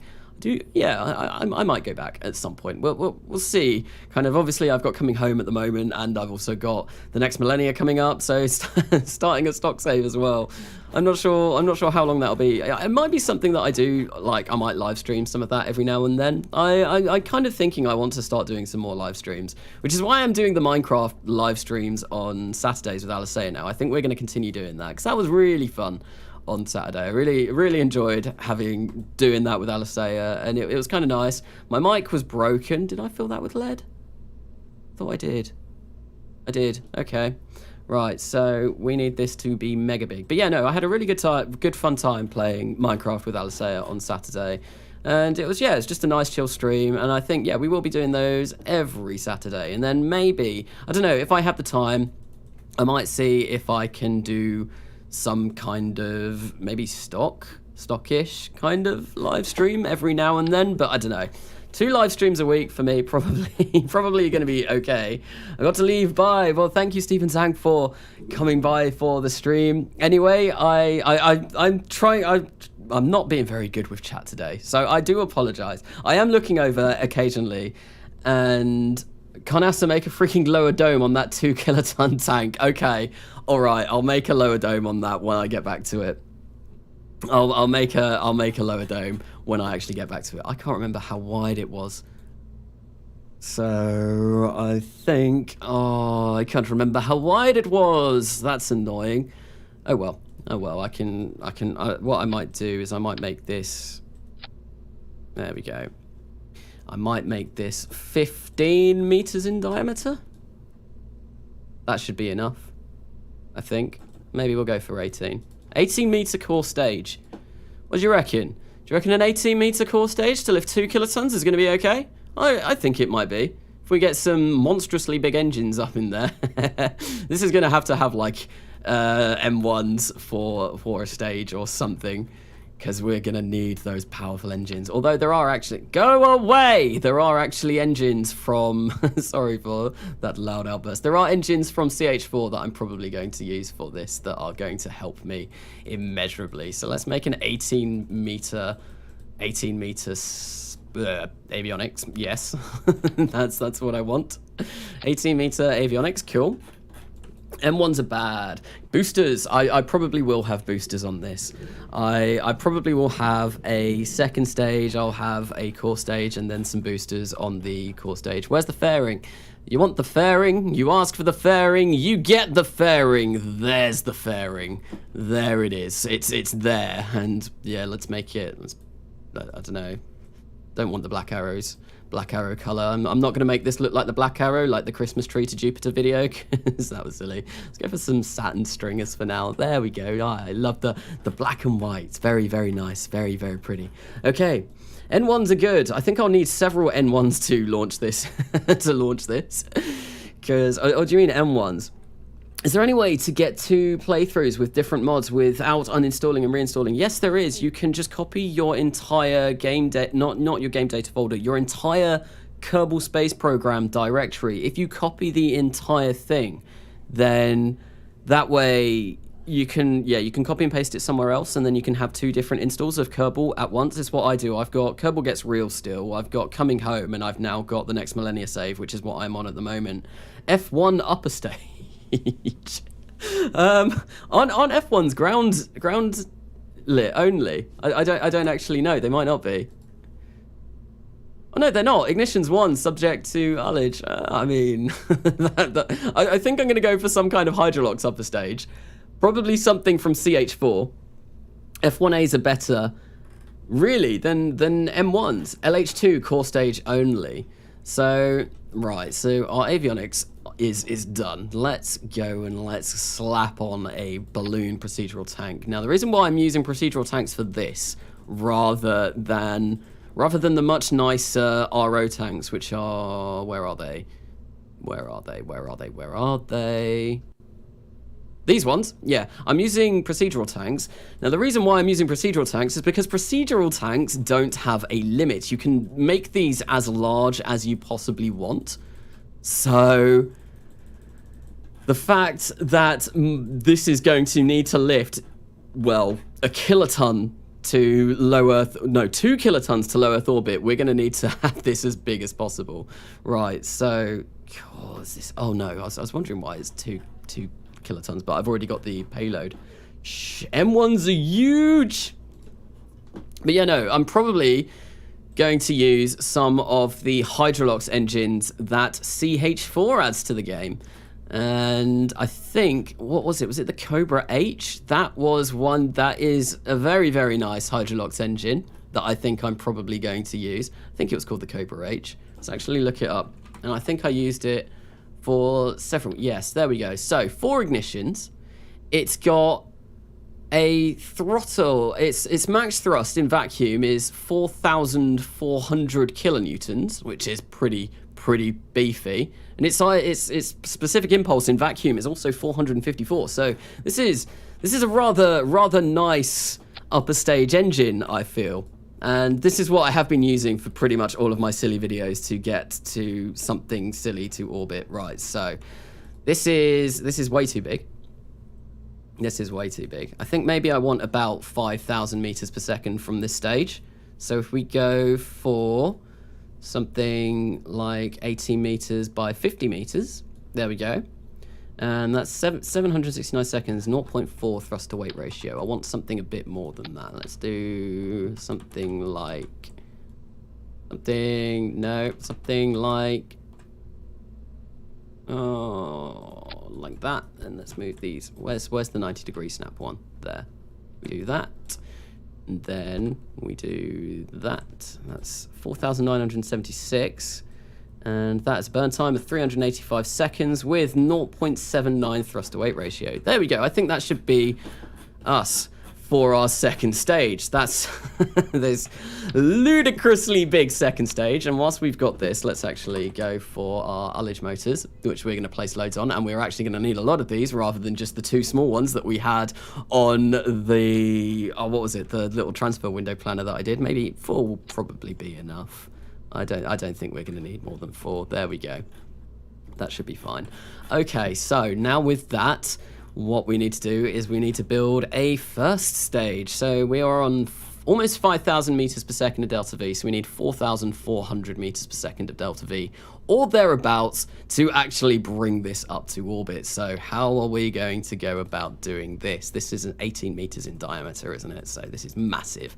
Absolutely huge, huge, ginormous. Right, so I'm kicking my microphone. Oops. Right, so let's do this, and we want to make sure that that's set to there, and there we go. Hopefully that will be in the middle. Fantastic, absolutely wonderful. And yes, let's just drag this up, this behemoth. We are going to have to launch this without a modular launch pad, purely because a modular launch pad, we will not have a modular launch pad big enough for this rocket. So what we're going to do is we are going to copy that. We're going to do this. We're going to do this. We're going to do this. And we're going to do that. There we go. And now we can remove those. And we can flippity flip these.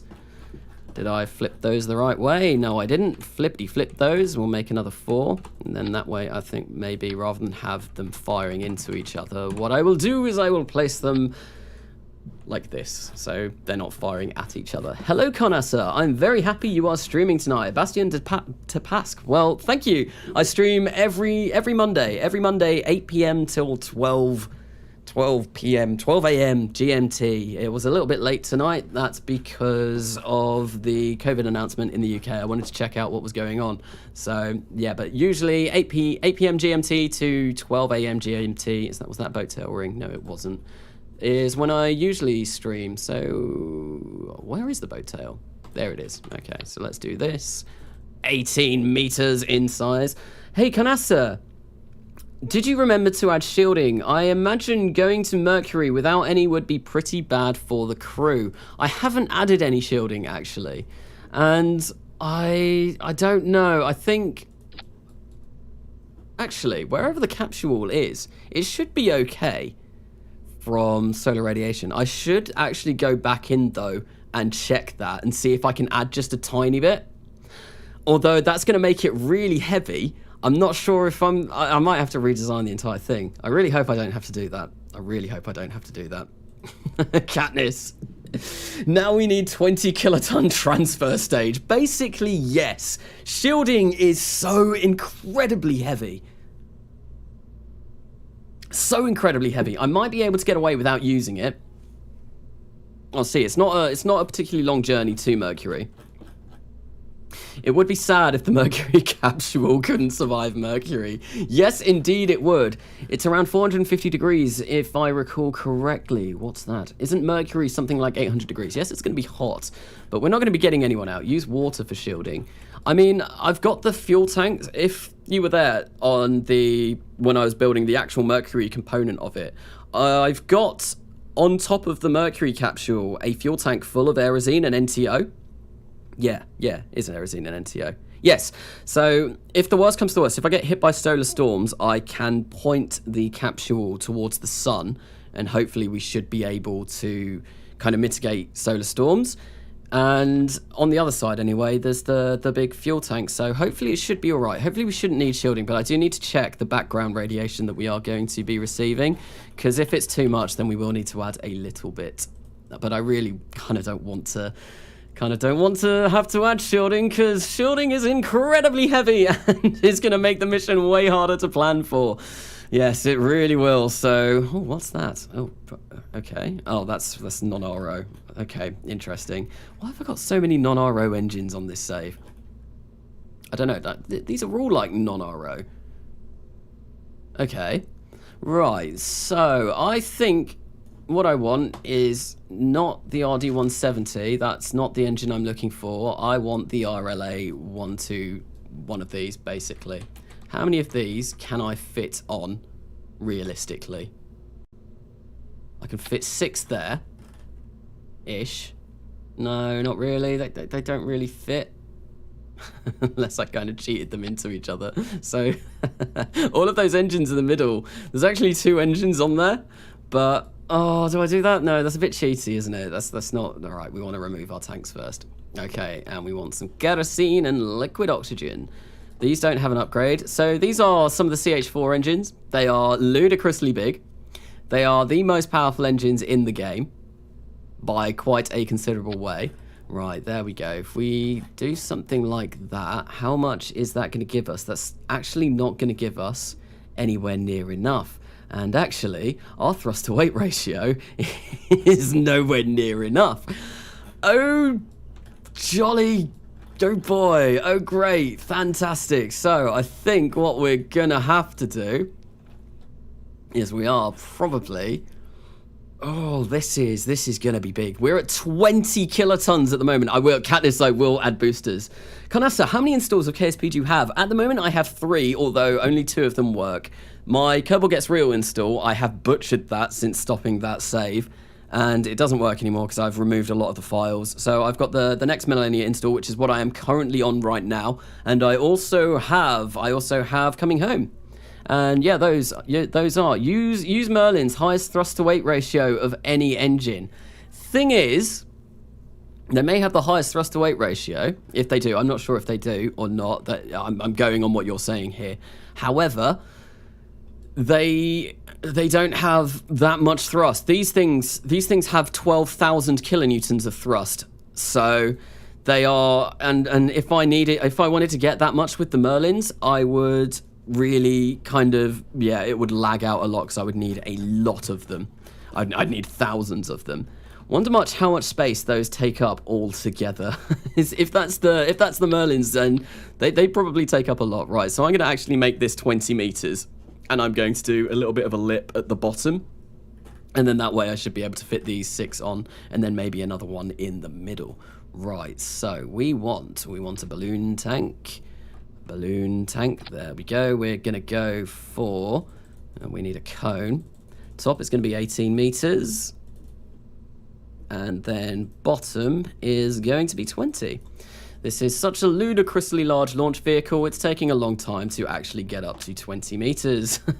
This thing is huge, this thing is massive. Right, so there we go. Let's move these out a little bit so that they're not clipping into each other. There we go, something like that. And then I can just grab another one of these and we'll put that in the middle there as well. There we go, we've got 7 of these engines on our first stage, which is is that 81,000 kilonewtons of thrust. Whoa, that's a lot. That's a big, huge amount of thrust. Right, actually, I think what I might do is I might make this length a bit longer. There we go. Looks a bit Nova-y. There we go. Okay. And yeah, what's this look like at the moment? Oh, it looks very big. Very beefy. Very, very beefy. Right, so now that we've got that, I think it's time for boosters. Wait, 489 seconds of burn. Ah, that's probably way too much. I think maybe we'll reduce this. So 3, yeah, for a first stage, that's loads. That's an awful lot. I wonder, actually. I wonder. Let's try. Let's try F1s. I think the F1s are a bit more space. Like, we can get more from the space that they take up. So let's try those. I'm going to try an F1A rather than an F1B. Because I think the F1A is actually better than the F1B. I didn't need the A after that. Oh no, don't crash. Oh, there we go, F1 series. Yeah, I think these might be more efficient for the amount of space that they take up. So if we have, say, how many's that? That's 9 F1s there. And let's actually turn these into F1As. There we go. And then we get another something like this.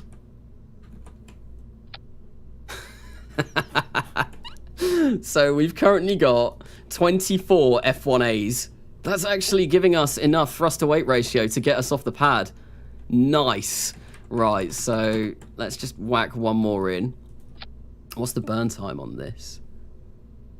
They have a burn time of 125 seconds, but I'm not sure if this is going to be the same, if this is going to be exactly what we want. So that's got nothing in there at the moment. Kerosene and liquid oxygen. Okay, so that's going to burn for a total of 8 seconds. Then we'll go for some more kerosene and liquid oxygen. So 145 seconds. How long can they burn for? 315.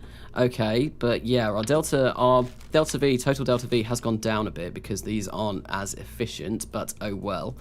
I think this is going to be more what we want. So if we go for something like that, that's going to get our sea level thrust to 0.99. We're at 8,100 and oh, I think maybe I want to go for about a sea level thrust of about 0.9. And then what we'll do is we'll add some big old boosters on the side somewhere. I think once again we are going to have to make this just a tad bigger. I don't know. Will the boat tail capture this? Where are my procedural fairings? Where have they gone? There they are. Okay, conic recolor. I think I want one of these. There we go. And we are definitely going to need to change that. So I mean, we could do something like this. We raise the height a little bit. There we go. Something like this looks interesting. This looks interesting. So there we go. Something like that. This is a wide boy. What the heck is this rocket? Yes, this rocket is definitely one of the more interesting designs I've ever done. It's probably one of the uglier designs I've ever done as well. There we go. Amazing. Okay, so with that being done, with that stage, now it's time to work on some boosters. With our 24 F1A boosters, F1As at the bottom, okay, I think what I'm going to do is I am just going to, like, colour this in just a little bit, just quickly. There we go. We'll go for a black base, and I think if we go white, actually, no, I kind of want to change what this looks like first. I think something, one of these, maybe that. No, oh, no. Let's go back to cylinder, please. There we go. Much better. Yeah, I think I'm going to go for this. And then we're going to go for white and black. Yeah, like that. But then what I'm going to do is I'm going to change this black to metallic black so that it actually matches the black that we've got on there. And then we're going to go for metallic black on those as well. There we go. And now it looks semi all right. Cool. Cost per launch, 1 trillion. This is going to cost a ridiculous amount. 24 F1A engines on the base of this is insane. Right, so what we're going to do now, we are going to attach some boosters, and I think probably we'll add 4 ridiculously sized boosters. Something like this. There we go. And I think what I am going to do is... Oh, do I want to... Maybe not. Let's try... Oh, that'll go there. Right. So, let's save this as MMLV. Right, okay, cool. Save that. Now, yep, save. I'm going to try and just design one of the boosters in here. And then hopefully we should be able to make this a bit easier. Then I can save it as a sub-assembly and grab it across. 21 F1As is 11 more than my rockets. Have you ever built a rocket that can do 2 kilotons to low Earth orbit in one launch? I know you can do 800, I think. I think you've spoken about doing 800 before, so I think maybe we'll make these diameter of, say, 8 meters, and we'll make them 25 meters long, and we will go, no, we do want cylinder, but on the top, I am going, why is it not letting me cut? Oh, it's because it's the root part, right? So on the top, what we're going to do is we are going to grab a smooth cone, give it a smooth cone at the top, make it look rather beautiful, and then we're going to go for the bottom and yeah, just match it up, something like this, and yeah, that'll do. There we go, that'll be the top of this booster. I have no idea if this is going to work yet, but we'll see. We'll see what adding an additional 20 F1As is going to do to this, because I think that's what I'll go for. So, no, not that. I want a F1A. Where are you? Where are you? Okay, so F1 series. We're not going to be able to add that many because this is going to be way too small. Okay, let's make this diameter of 10. Maybe we'll bring the length down to about 18. Okay, and we will fill that up with kerosene and liquid oxygen. We're going to change that to the F1A, and then we are going NASA. Is this a feasible design approach if NASA actually wanted to send 12 tons to Mercury? No, definitely not. This is not a feasible design in the slightest. This is just the most ludicrous thing that I could come up. I've said it a couple of times on this stream already. This is just silly. This is just going to be a silly stream just to mess about. Just kind of like... Yeah, I could have done coming home today, or I could have done a little bit of kind of like background work for the next millennia, but people just said they wanted to see me send a Mercury capsule to Mercury, and so yeah, that's what we've gone with, and it's gonna be a bit silly. This is a silly stream. It's a RO shenanigans. It's in my RO shenanigans playlist. That's where it's gonna end up. So yes, but it is not feasible in the slightest. Right, so if we place those there like that, that is kind of taken, yeah, not how much thrust to weight ratio is that? 2.73, so it's more than enough, more than capable of being able to lift itself. Awesome.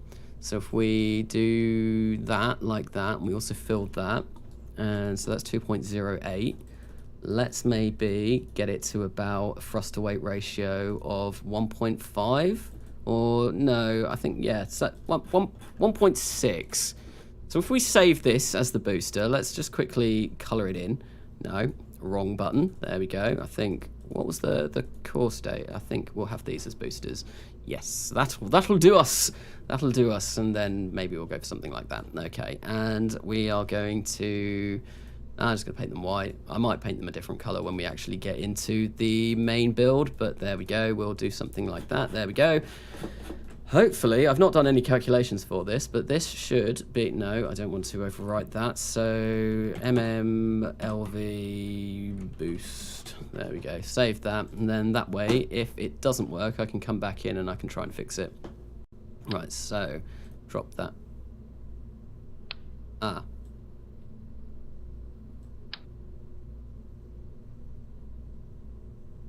The selected part is not attachable.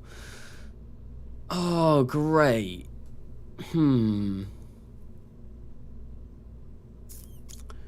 That's annoying. I'm sure that's worked before. I've done this before. Okay, right. So if I go back into... No, that's MMLV. Right, let's see if I can merge the parts.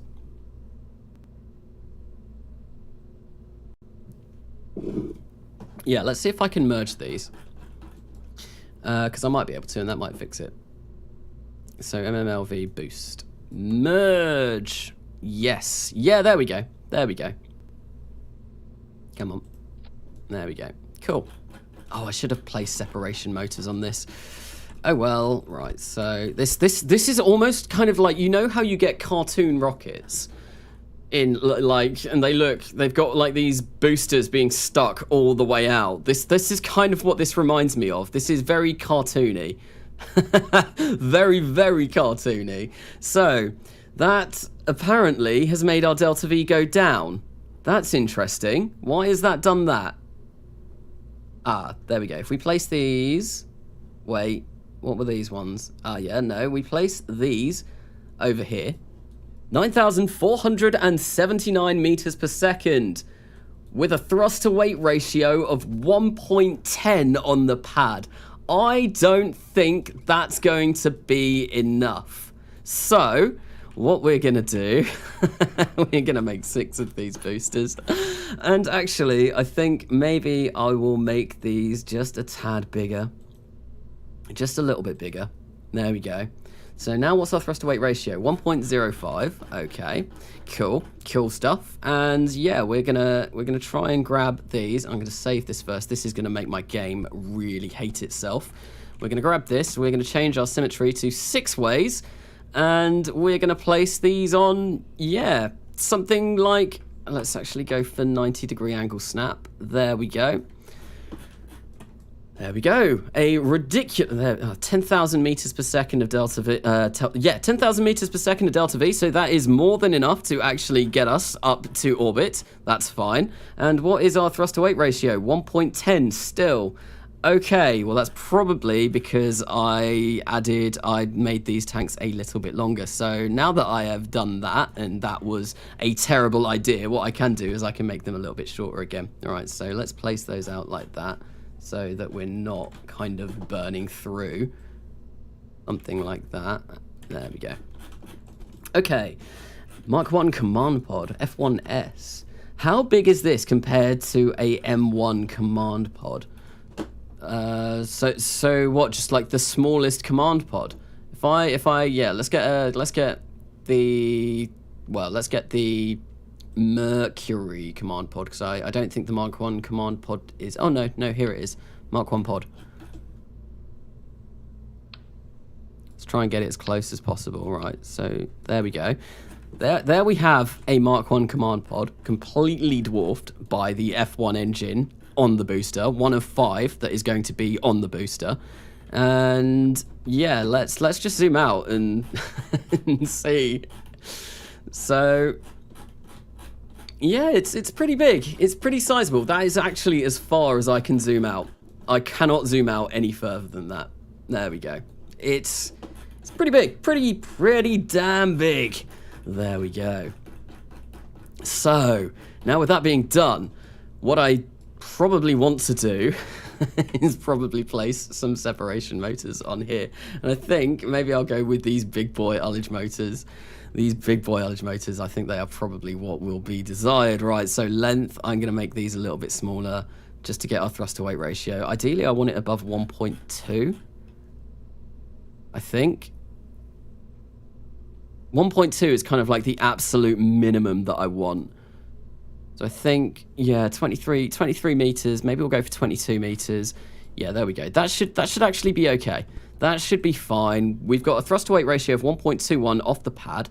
We also have 9,761 meters per second of delta V on this, which should be enough to get us into orbit with the payload that we've got on. Now what we're going to do is we are going to place some separation motors so that when these go off, then they don't go crashing back into the core stage, which would be rather terrible. Salsa98, hey Carnassa, just wanted to say thank you for the great content and helping me not bankrupt myself and kill my astronauts in RO. Keep up the good work. Well, thank you for the donation, Salsa98, and yeah, no, I'm glad I could have taught you something. And this, don't follow this video. This video, what we're doing here is just something completely ludicrous, something a little bit funny for RO. So I've done the pumpkin on the moon, I've done the Falcon 9 on the moon, and I've also done the Christmas tree, which landed on Europa. This is kind of like the next in that series of kind of silly stuff to do in RO, except this time I'm deciding to do it on a live stream rather than actually doing it as a video, because I thought it might be a fun live stream to do, and I think it has been. Although, like I've said, I'm not really paying attention much to chat at the moment. I'm really sorry. Whenever I do builds, it's a lot harder to follow chat. That's what I'm trying to get at. They keep getting worse. No, this is clearly viable in RP1.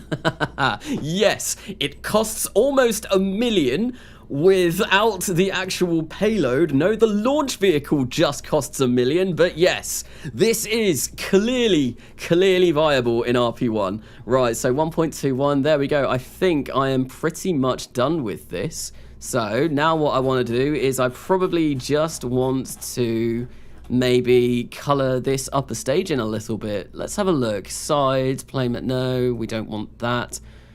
What do I want to do? Yes, no, that is what I want to go for. And maybe, no, I'm not sure. I'm really not sure. I'm not sure if I want to go with keep going with something like this. Could do. Let's see what that looks like in black and white. No, I don't like how that kind of doesn't, unless I change these to satin stringers. What's that going to do?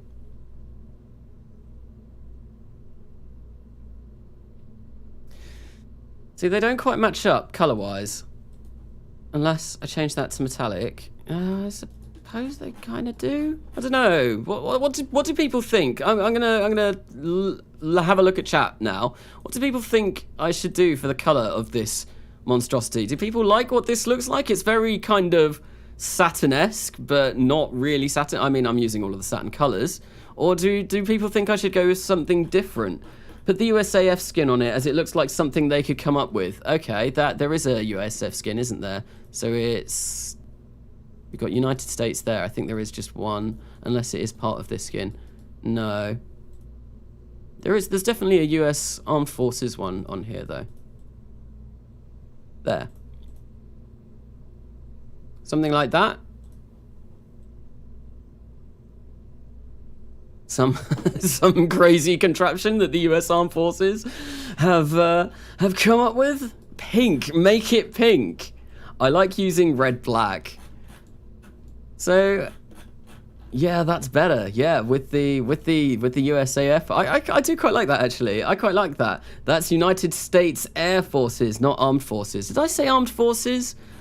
I probably did. I don't really know what that's for.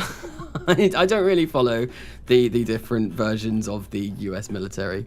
Air Force, not Armed Force. Okay, Katniss, thank you for that correction. Right, so with our United States Air Force behemoth launch vehicle that weighs 37,000 kilotons, well, we are going to hopefully send Mercury to Mercury. So now with that being done, we can take these off and we can grab this. Actually, no, let's just do this. Let's grab that in there. No, wait, no, there is something that I have forgotten. There is something that I have forgotten. I have forgotten to change our avionics. Currently, our control mass is 30 tons. Oh, wow. Well, that jumps up a lot. So what was it? It was 37,000 kilotons. So we need to be about there. That's, yeah, somewhere like there. And actually, I didn't color this in either. So let's just make this black to cap off the top. There we go. Okay, so that I think should be everything, although I am going to remove some of the electric charge in here because we might get a lot more use out of this. I think I will set this to about 10,000. We'll update that, and there we go. Now that should be us 100% done. It needs to be reusable. What? That wasn't in the design specification. No one said anything about reusability. This is just to launch Mercury to Mercury. There's no way I'm going to be able to make this reusable. That would be a challenge for another day, I think. Right. So there we go. We've got that. Okay. So let's save this as 1.9K. Tons. Oh, I've got caps lock on. Oh, I could be shouting tons. Oh no, I've taken it off. What? There we go. Tons to orbit. There we go. Okay, so no description. There we go. Yeah, that's fine. And yeah, 37 kilotons. Woo, that's a lot. So let's get back to Mercury. And let's actually whack these two pieces together, and then we're gonna launch them to Mercury, or we're gonna attempt to launch it to Mercury.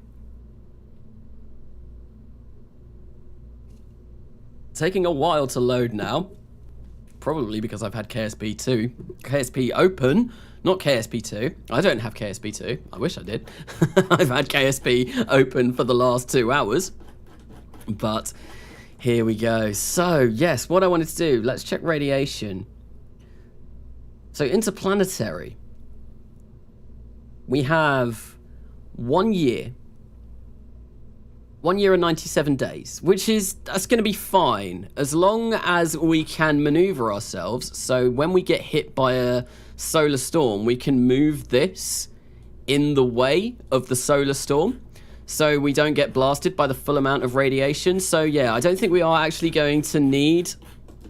We're not going to need any. We're not going to need any solar. We're not going to need any Shielding, that's the word that I was looking for. No, this should be okay. Right, so here we go. Let's grab 1.9k tons to orbit. Let's throw it on this monstrosity. Well, I don't know what the monstrosity is. Is the monstrosity the actual payload, or is the monstrosity the launch vehicle that we're going to be sending it to low Earth orbit? Right, so there we go. I've turned off angle snap because I would really, really not want this to get stuck. Okay, so now what we need to do is we just need to come into here and we need to offset this. Where is my offset? Where is my offset? It's there. So I'm unfortunately not able to see this. You know what? Let's take off this because we don't need this at the moment. There we go. And now we can offset this so that the parts don't actually clip into the payload adapter. And I think an 18-meter core was a little bit too big, but oh well, it's fine. There we go. So we are going to place these on. Come on. There we go. Okay. And it has screwed up my staging. Fantastic, because that's not going to be difficult to fix. So what does this look like now in KVV? I mean, I'm not sure if I like the satin stringers anymore. I'm not keen on those. Can I change those to maybe even white just looks a bit. Those are the satin ones again. Titan, Skylon. I think I might just go for the white with Atlas. Cool, my game is actually getting a bit laggy now. I hope this launches okay. That would be interesting. We've built the damn thing now. Now I wonder if it's actually going to be able to fly. But first what I am going to have to do is we are going to have to... What are we going to have to do? We are going to have to make sure that our staging is correct, because I really do not want to change this on the launch pad. So, 24 F1 engines. They are in our first stage, definitely. What are those? Those are also F1s, so they are also in our first stage. Ullage motors, those will go on our... So, we've got the 6 are going to go on this stage. Yeah, that's correct. Where's that? Procedural hollow interstage ring. Wait, oh, I've come up again. Okay, F1s, they go in there. What's that? That is an F1. That goes in there. F1s, they go in the first stage. So how many F1? That's a lot of F1s, basically. HD3s, yep, they're fine there. What's that? That is F1s, more F1s. Of course, we've got so many F1s on this spacecraft. Are those more F1s? Nope, those are just HD3s. Okay, so they're fine to go where they are. So now what I want to do is I want to create a new stage, and we're going to grab all of these separation motors, or these S2 ullage motors. We're going to place those in here at the same time as we place our radial decouplers. Cool. And then we are going to go for... No, we don't want that. We want to create yet another one. So I think that's fine to go there. Then, yes, we want those S2 ullage motors to go. Then we want those S2 ullage motors to go. And... what do we want next? Do we... yeah, we want that to go at the same time as those. Oh, it's kind of dragged its way up there. Yeah, no, that's good. And then we want our Cobra H's to go. So we've got loads of those, so they want to come down here as well. Yeah, I believe Cobra H's, yes. So that should be basically our launch vehicle. And then where's our payload adapter? Where's that gone? There. And that can go on here. Yes, that's where we should be going. And then finally, actually, we want to grab this and we want to place that, say, somewhere over here, I reckon. After the Cobra H's, cool. Density is down. Let's change the density on this as well. Density is going to be set down. I'm going to check my avionics. Avionics are sufficient. Fantastic. That's what we like to hear. And then finally, we are just going to grab some structural... We're going to grab some launch clamps because we need to throttle up our engines. And then this shouldn't... we're currently currently in the ground. Just a quick fix. Just just a momentary fix whilst we drag this up. There we go. Cool. And no, that was bad. Oh, I am going to Control Z. No, I'm not going to Control Z. That was a real blunder. Okay, let's place that there. Yes. Okay. Right, yeah, no, that's fine, that's fine. And then we'll place these here like this. Like I said, there's no way we're going to be able to use a modular launch pad for this. So, that's basically it done. That is Mercury to Mercury fully built up. Now it's time to actually launch this mission and see if we can succeed. So, let's have a look. I just want to kind of go over the stats. So this rocket is 210 meters tall. It's 43 meters in diameter. It weighs 37.2 kilotons, has 265 parts, has no parachutes, of course, yes. Decoupler is attached, wrong, no, that's correct, yeah, no, and yeah, no, this thing is, it's a bit of a behemoth. It's a bit of a behemoth. We about to chill and chat for 20 minutes whilst it loads, probably. But what I'm actually going to do is we aren't going to launch this right now because our transfer window is 201 days away. So what I am going to do is we are going to save this up. Mercury to Mercury has been completed and we're going to launch it from the launch pad. And in order to skip through that, well, we are going to just... yeah, chill in the tracking station for a bit, I imagine. We're going to wait around in the tracking station until we are at the point where we are ready to launch this thing. He will become one with Mercury. And that's another point. I need to rename one of my Kerbals Freddie Mercury so that we're sending Freddie Mercury to Mercury, which I haven't actually done yet. No, we haven't done that. So we do need to rename a Kerbal. Hello, The Forks Gaming. I've not seen you in the chat yet, but hello. Anyway, depends. Even if they make it at Just Lucy, wait. Is the astronaut coming back on NASA? No. We are literally just sending an astronaut to land on the surface. They're not even going to be able to get out of the capsule because the Mercury capsule has no hatch. So, yeah, no, the astronaut that we are going to be sending, they aren't coming back. So Freddie, unfortunately, is not going to be coming back. Do I have a fully female cast of Kerbonauts? No, I don't. Yuri Upskensy, I'm sorry, but everyone knows that was the pen name. That was the stage, not the stage name, the fake name of our good friend from Queen, Freddie. It's spelled like that, isn't it? Like, was it IE or was it Y? I think it was IE, wasn't it? I'm gonna quickly Google that on my phone. I'm fairly sure it's IE though. Freddie Mercury wanting to ride his bicycle, but instead gets sent to Mercury. So yes, no, we are sending Freddie to it is with an IE. Yes, Conassa, you aren't going to leave a lot of space junk, are you? Think of the space dolphins. I kind of didn't design this rocket around the fact of leaving junk in space because this is a sandbox save, so I don't really mind. But yeah, no, I think those poor space dolphins might run into a bit of trouble with some of the things that we are going to be sending up. Yes, so hopefully they'll do fine though. That we've only got a few stages that we could potentially be leaving in orbit anyway. So we've got 201 days. Let's jump over to the tracking station and let's blink through those days. Let's go through those. Let's breeze through those days in the blink of an eye, I think, maybe. Think of the solar bear. No, I really like that one. Bowtie, I really like that one. Think of the solar bears. That's a quite a nice puns. Quite a nice play on words of polar bears, solar bears. Can I say where you get the aero spikel? And I'm not sure what that means.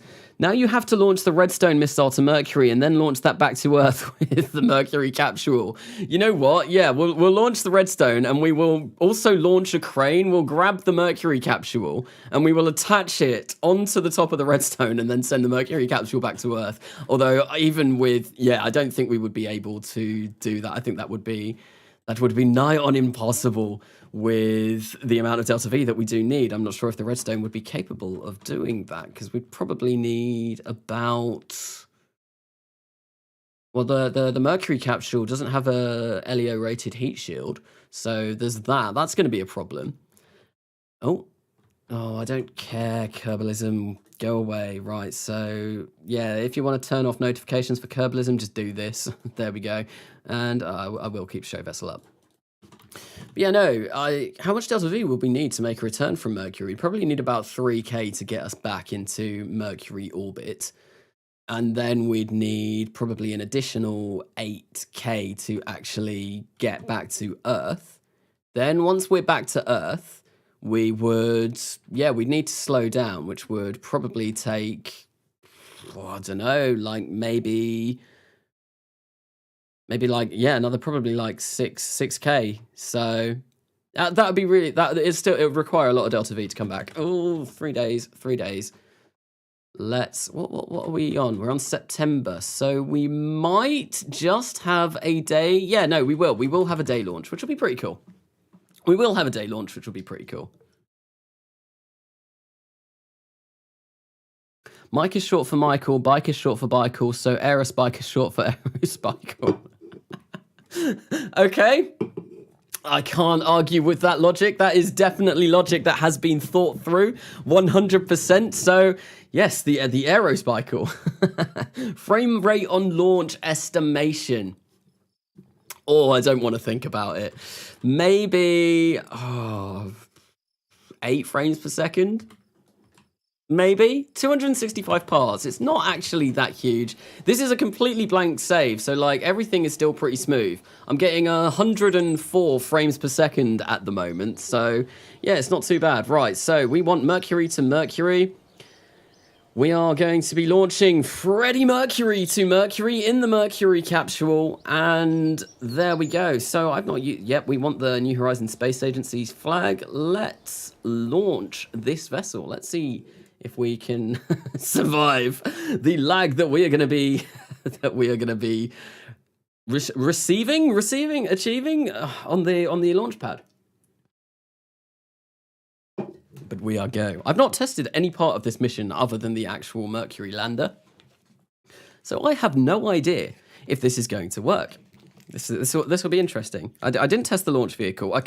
I mean, I know roughly where the launch vehicle should be in terms of Delta V, so I'm fairly sure that because it's a 1.2, so it's a 1.21 thrust to weight ratio off the pad, which is okay. And the fact that we have 9,700 meters per second of Delta V should be more than enough to actually get us up to Mercury. I don't want to die. Yes. That's what Freddie will definitely be singing whilst he is strapped into that Mercury capsule on his way to Mercury. So, Carnassa at touchdown. Mama, just killed a man. Yes, no. I'm not going to be singing Queen songs throughout all of this. FPS, as soon as it loads, dies immediately. Yeah, this loading screen has taken quite a while to load this rather big spacecraft. Hopefully it doesn't take too much longer. And hopefully the game hasn't crashed, because that is a very real possibility with this rather ludicrously large launch vehicle. Oh, I think, is something new? No. Oh, there we go. I can hear Chatterer. That's always a good sign. How many giganewtons of thrust? PC into space, 1 stick of RAM at a time. Wait, did you remember to include the thermometer on the Mercury capsule as well? I don't think I did. So, I'm getting 8 frames per second at the moment looking at this. It's a bit laggy, but it's not too bad. It could be a lot worse. And yeah, here we have our ginormous 37 kiloton weighing rocket that is going to send us a capsule to Mercury. What is that? That thing weighs 37,000 kilotons. And yeah, it's what, 43 meters in diameter, and it's got just a load of stuff for the Mercury mission inside. So there is probably absolutely no way that I'm going to be able to fly this myself. So we are, of course, going to turn to our good old friend MechJeb Ascent Guidance, and we are going to get you to do most of the mission for us. Well, we're going to get you to do the launch anyway. So this is running really, really, really laggy because obviously I've not shut down KSP. I've been on it for 2 hours, and we've got a ridiculously large launch vehicle. So let's launch into the plane of the target. So in 23 hours and 51 minutes, we are going to be sending Freddie Mercury on his way to Mercury. So yeah, let's engage the autopilot and let's try and get this mission launched. How many giganewtons of thrust? I didn't actually see. I said there was something like 80 something thousand newtons of thrust, I think, from what I saw. I can't wait, you can tell, can't you? Oh no, we're getting a nighttime launch. Oh no, we still got 10 hours and 30 minutes. Why did that stop? We can get rid of FMRS, we don't need that. So, wait, 444340. I'm not sure how much that is, but I'm guessing that's a big number. Canassa, why are you launching into the plane of the moon? Just because it's just the way that I like to do transfer windows, and it's what I've done my transfer window planner on. So the transfer window planner's inclination is currently in the plane of the moon. So the Delta V readings that I have got for this mission that I have got on this little stage here. Oh, that's why we slowed down, is because that stage we passed our transfer window. Yeah, so that with its 8.5K and 6.2K capture is based upon, what's it based upon? It's based upon what launching from the plane of the moon, basically. So, here we go. This is going to be painfully slow, right? Are those launch clamps gonna go? Come on. There we go. And we are getting a whopping 6 frames per second. This is going to be a really, really long ascent. Might as well stick a nuclear bomb on the bottom transformed into an engine. So what, we basically got an Orion drive.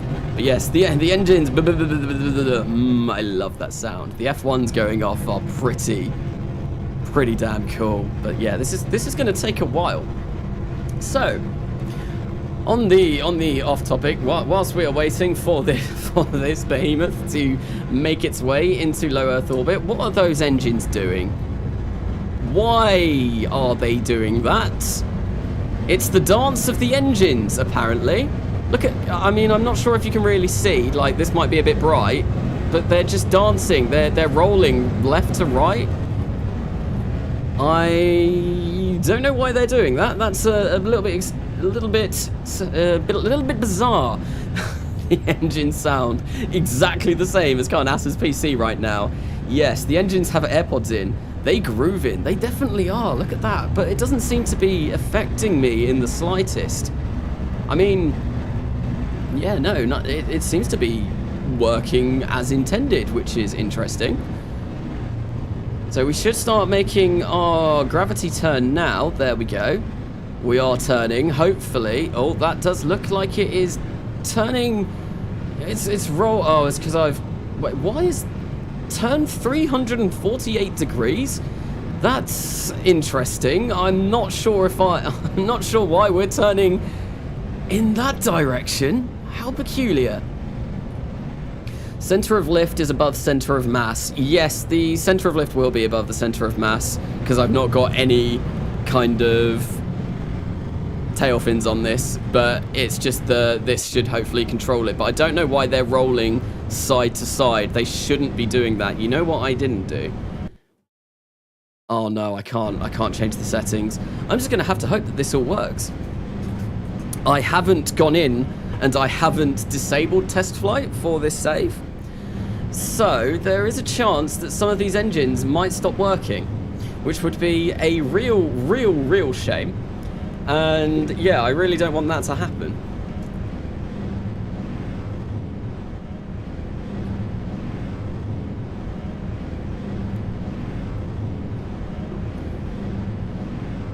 Remember, this is only a single capsule to the surface, kids. Yes, this is what we need to just get a single Mercury capsule to the surface of Mercury. We need a launch vehicle that weighs 37 kilotons. It's ridiculously difficult to get to the inner solar system. How heavy is the Mercury capsule? I think it weighs less than a ton. Or it might be just over a ton. It's the stage that we are actually getting to orbit Mercury, I think it weighs about 25 tons. And that's going to include all of our life support and enough living space for our astronaut to not get stressed out on his journey over there. Our astronaut, Freddie Mercury. Freddie Mercury is, of course, the main man that we are going to be sending on this mission. I mean, if Freddie Mercury turned green and had one eye ridiculously larger than the other, I think this Kerbal would indeed be, well, it would indeed look like Freddie Mercury. I don't know. Are there any Kerbals that could look like Freddie Mercury? There's no thermometer. No, there isn't. There isn't. Conasa, please tell me you used a high thrust upper stage. I don't want to spend 50 minutes to get to orbit. I think our upper stage has a thrust to weight ratio of about 0.8. So it's not ridiculously high, but it's also not ridiculously low either. It's like a kind of like nice, decent number. So we'll see if that actually gets us to... It shouldn't take too long. Hopefully, anyway. There is, once we've ditched these boosters, hopefully this should speed up. I'm still only getting 6 frames per second. We're still only going 600 meters per second, but we should start hopefully speeding up. Is this a one-way trip? This is a one-way trip. I'm not sure. Well, even doing the one-way trip is going to be pretty hard from one launch. Doing a return trip, I mean, it probably is possible, but I reckon that would need to be assembled in multiple launches and... Yeah, it will. Yeah, it will be multiple launches, and I just really wanted to do just one big, gigantic launch for this stream. Kanasa, we make Simple Rockets content. I've never actually seen what Simple Rockets looks like. I've heard of it, but I've never actually seen what the game entails. I should probably check it out because I've heard a lot of people talking about it, but I don't know. I'll need to look into it. I've got a lot of games that I'm playing at the moment. So my wife, Alice, she picked up a Nintendo Switch over Christmas, which is really cool. Never had one of those before. So I obviously having a GameCube when I was younger. One of my favorite games for that was Super Smash Bros. Melee. So one of the first games she got for Switch was Smash Bros. Ultimate, so I've been playing that a lot recently, which has been pretty cool. And then, yeah, no, I spoke earlier on the stream about playing Age of Empires, and basically all of my old schoolmates have got it, and they were just like, get it, play multiplayer with us, do something with us, and it'll be really cool. So I tried that yesterday. I played that last night and got my arse handed to me. I was completely wrecked. That it really didn't go very well whatsoever. So that was interesting. So I've been watching Spirit of the Law today to try and get better at that. Kanasa, you should have just added the retro pack to the capsule to bring the capsule back. What does the retro pack Delta V have? It's something like 60 meters per second? Is a Venus gravity assist possible? Probably. I mean, if you think of things like Messenger. Wait, it was Messenger that went to Mercury, wasn't it? Yeah, it was Messenger. So if you think of things like Messenger obviously used a lot of gravity assist to actually get itself down to a Mercury orbit. I'm just doing a direct burn to there because, one, I'm not very good at doing gravity assist from planets to get to where I want to go. I have since downloaded a couple of mods to potentially help me with that, but I've still not really delved into them. So this is just going to be a direct burn to Mercury, and then a direct burn back from Mercury. So, yeah, it's a lot of Delta V to do that. Oh, hello, there go the boosters, and we have a nice clean separation and a 6-way Korolev cross. It is a Korolev cross, isn't it? With the Soyuz launches and like the R7, like with all of the boosters splitting off. There we go. KSP TOT is by far the best flyby finder and optimizer. Yes, that is actually what I've downloaded, and I've not really started using it yet. I've not started using that yet, so I need to try and get my head around it. And Korolev Snowflake. Yes. There we go. So I was right in that, but hopefully these should go out of render range relatively soon, and then that way this should actually speed up quite dramatically. And every time we lose a stage, it should hopefully speed up. And when we get to the final stage, hopefully it shouldn't take too long at all. And then it'll be a nice smooth sailing over to Mercury from there.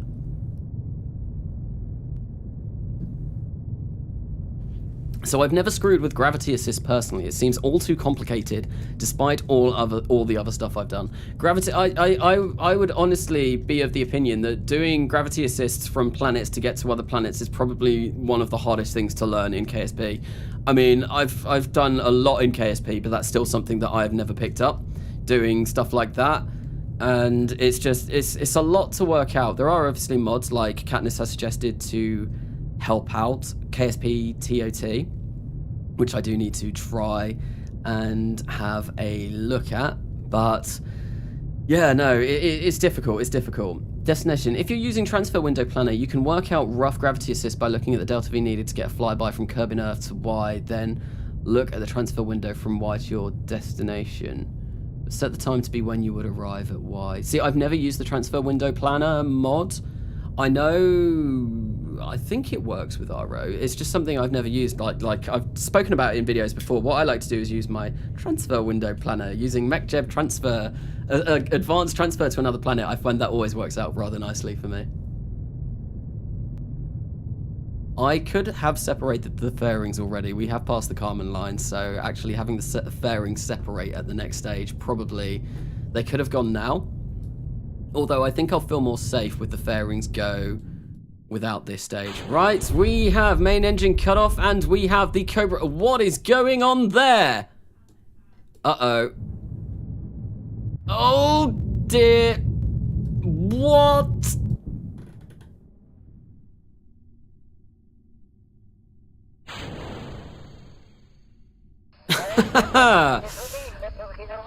Okay.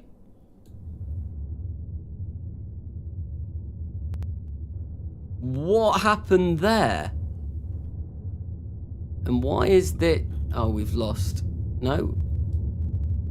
No, yeah, some of the engines haven't turned on. Oh, it's because we've got test light ignition failures. Right. Interesting. Very interesting. Why did that? What actually happened?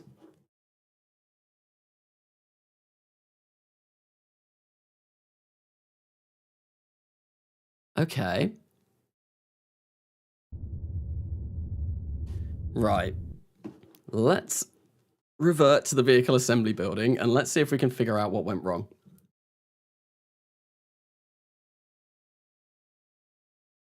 Yeah, I don't really know what happened there. I don't know what caused that. That was bizarre. That was really bizarre. I'm wondering if potentially, I don't know, the interstage got a bit stuck. Maybe, I think what I might do is I might make the interstage a bit bigger.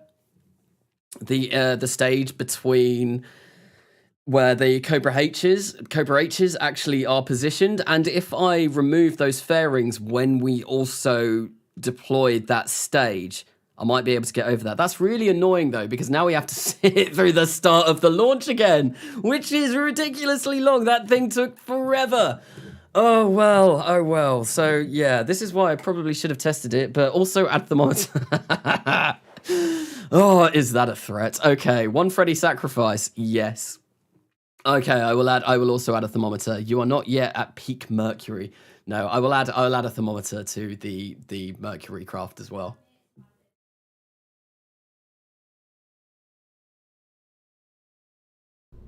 Well, we're back in the VAB. See, these decouplers aren't usually they're not usually too bad. So I think what I will do is I will increase the height on this like that. So we've we've not got anything in the way. Right, let's place 4 of these on. There we go. That's okay. And at the same time, like I said, what we are going to do is we are going to get these and we're going to pop them off. And then that way, it should be okay. Right, so another thing that I do want to do that I was reminded of whilst I was in that launch is this is a ridiculously huge thing, so I want my ejection power to be ridiculously big as well. And of course, we are going to come and grab, where is it? Let's go for size because it will be the smallest thing. We've got a thermometer. Does it actually say it has mercury in it? No, it doesn't, but it's a mercury-based thermometer. We're going to place one of these and we are going to stick this on, if I can find it, there's the cupola module, we're gonna whack this on just underneath the window. There we go.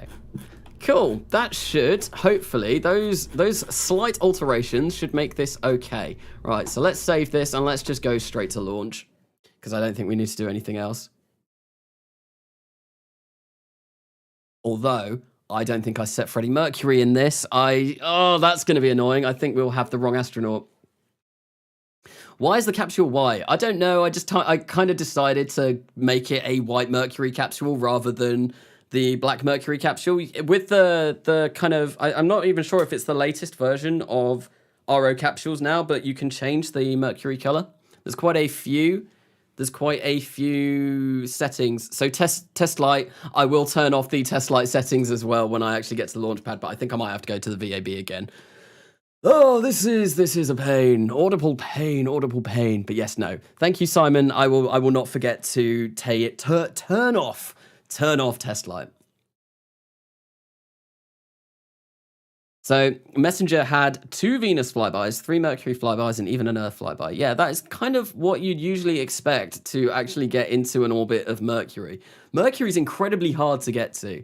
You need an awful lot of delta V, as this mission kind of highlights, if you want to actually just do a direct burn to Mercury. It's kind of like, why going to the sun? Going to the sun is one of the hardest places to visit in the solar system. You need a lot more delta V to go into the solar system than you do out of the solar system. So yeah, it's quite a lot of delta V. Flybys usually are required, but that's why I've got a 37 kiloton rocket on the launch pad.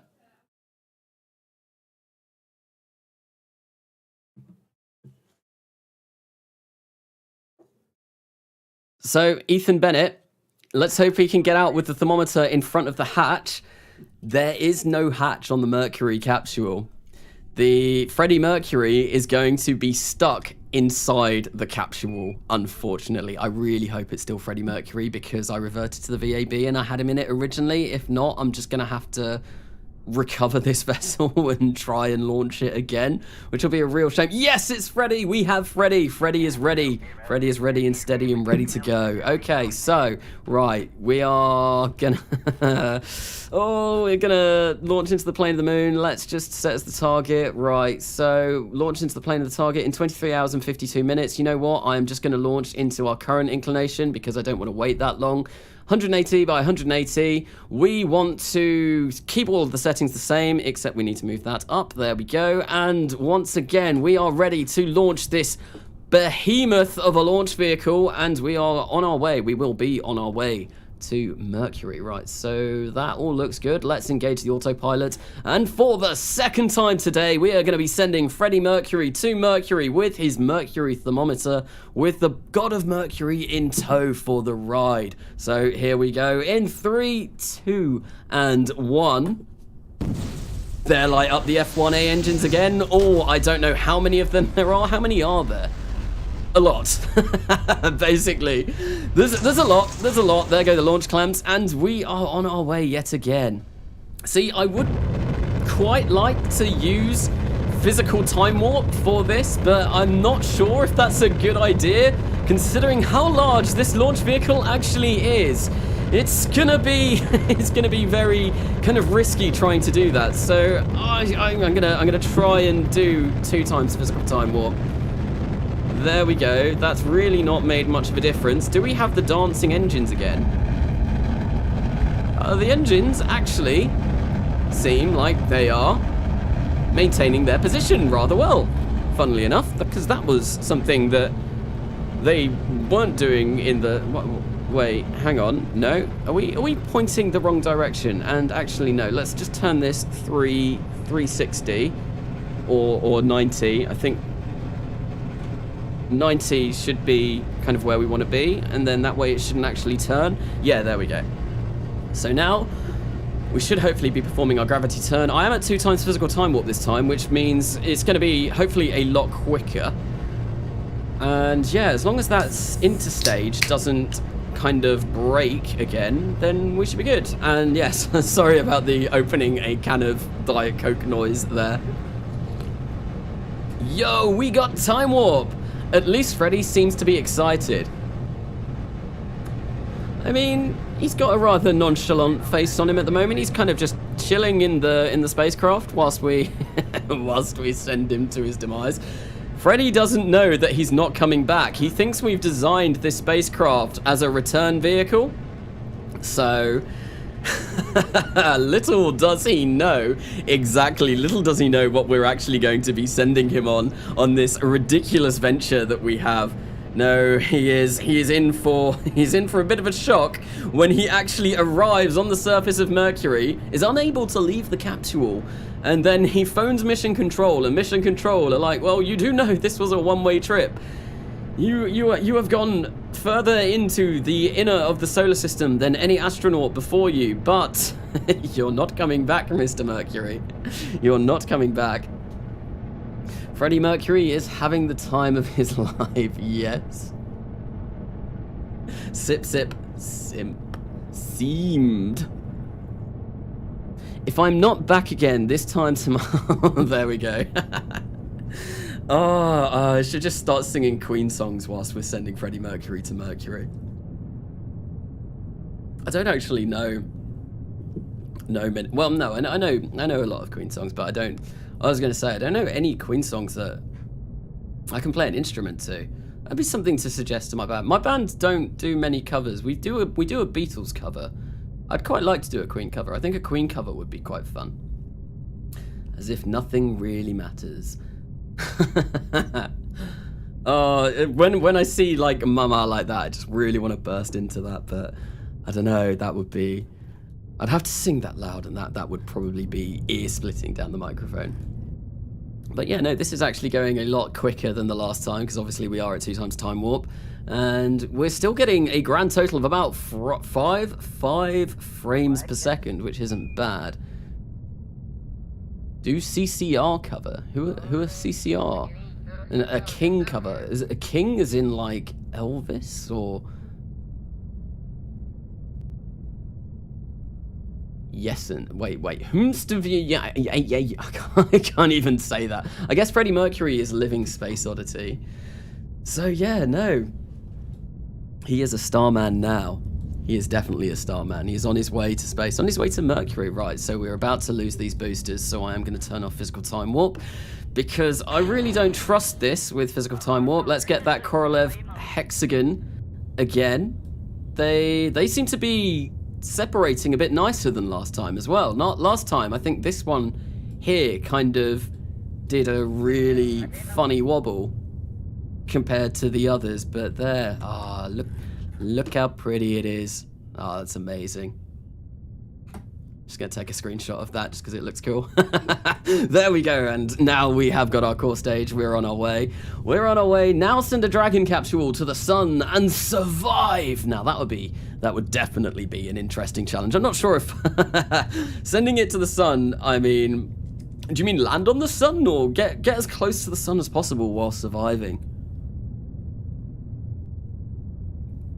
I'm a rocket ship on my way to Mercury on a collision course. Korolev, Star of David. Launch an Antares from Ceres, Carnassa. I mean, we could be doing all kinds of funny stuff like that in the next millennia. One thing I really want to do in the next millennia is to do a big old space station at Ceres. I really want to make Ceres Station, and there's definitely no major sci-fi TV series that has kind of convinced me to do something like that. Definitely not. But no, I really do want to try and build a space station around Ceres. I think that's cool. Hello, N9. Welcome to the stream. We have built our...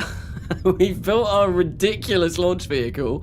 This 37 kiloton launch vehicle.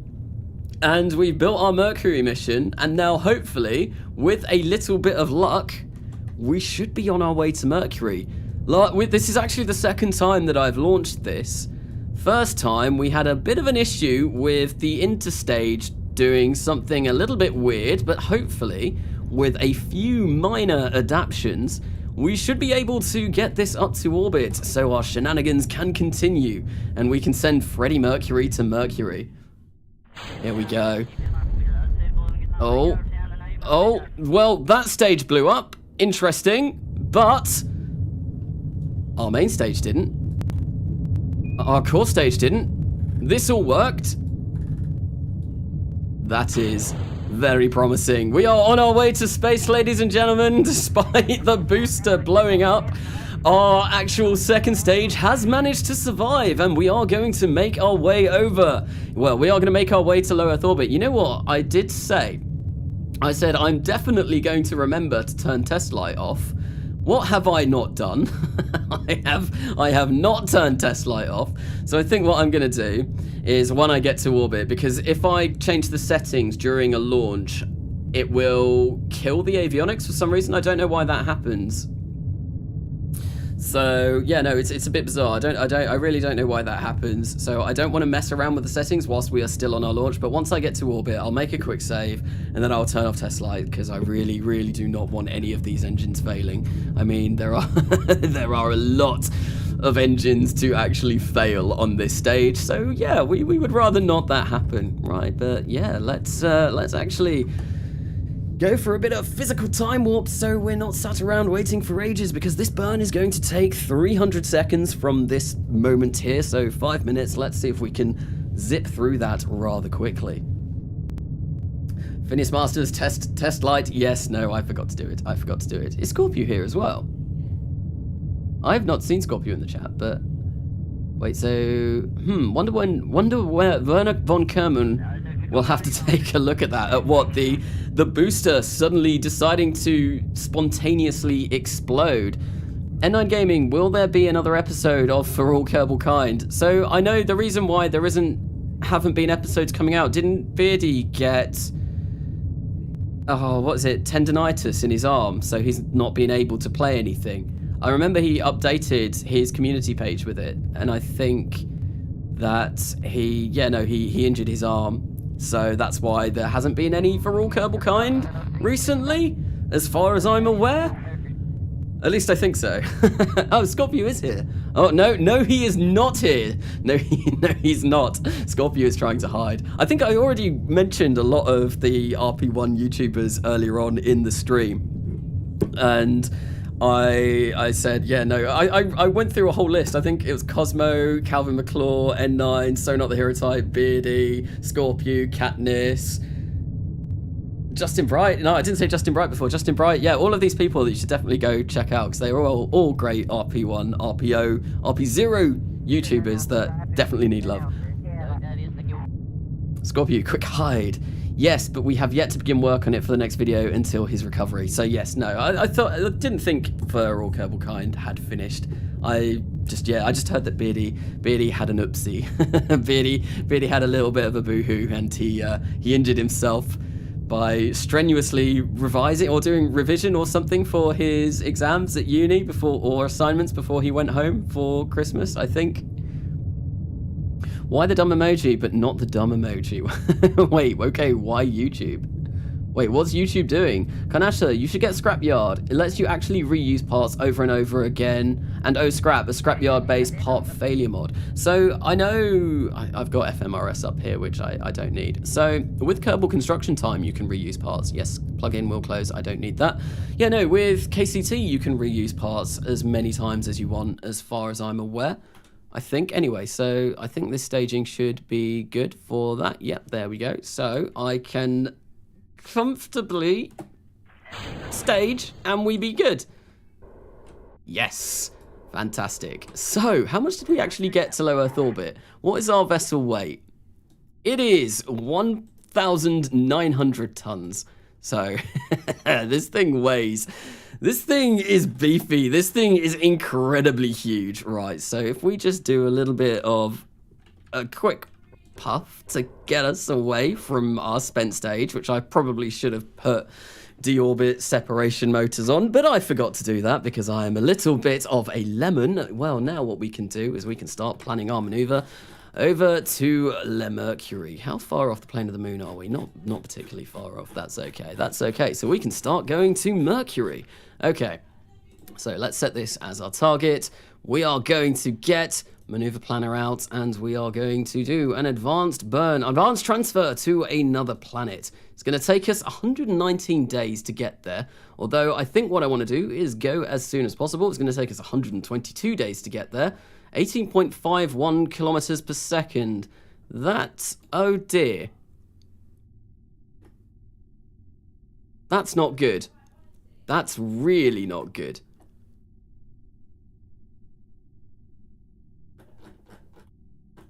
Because we've got most of our... Okay, so that has dramatically changed. Fantastic. What? Oh, this isn't good. This is really not good.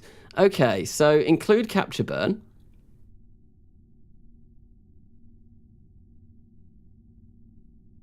So it's only 5,000 meters per second of delta V to get to Mercury. However, we need 10,000 meters per second to actually slow down, which we are not going to be able to do that.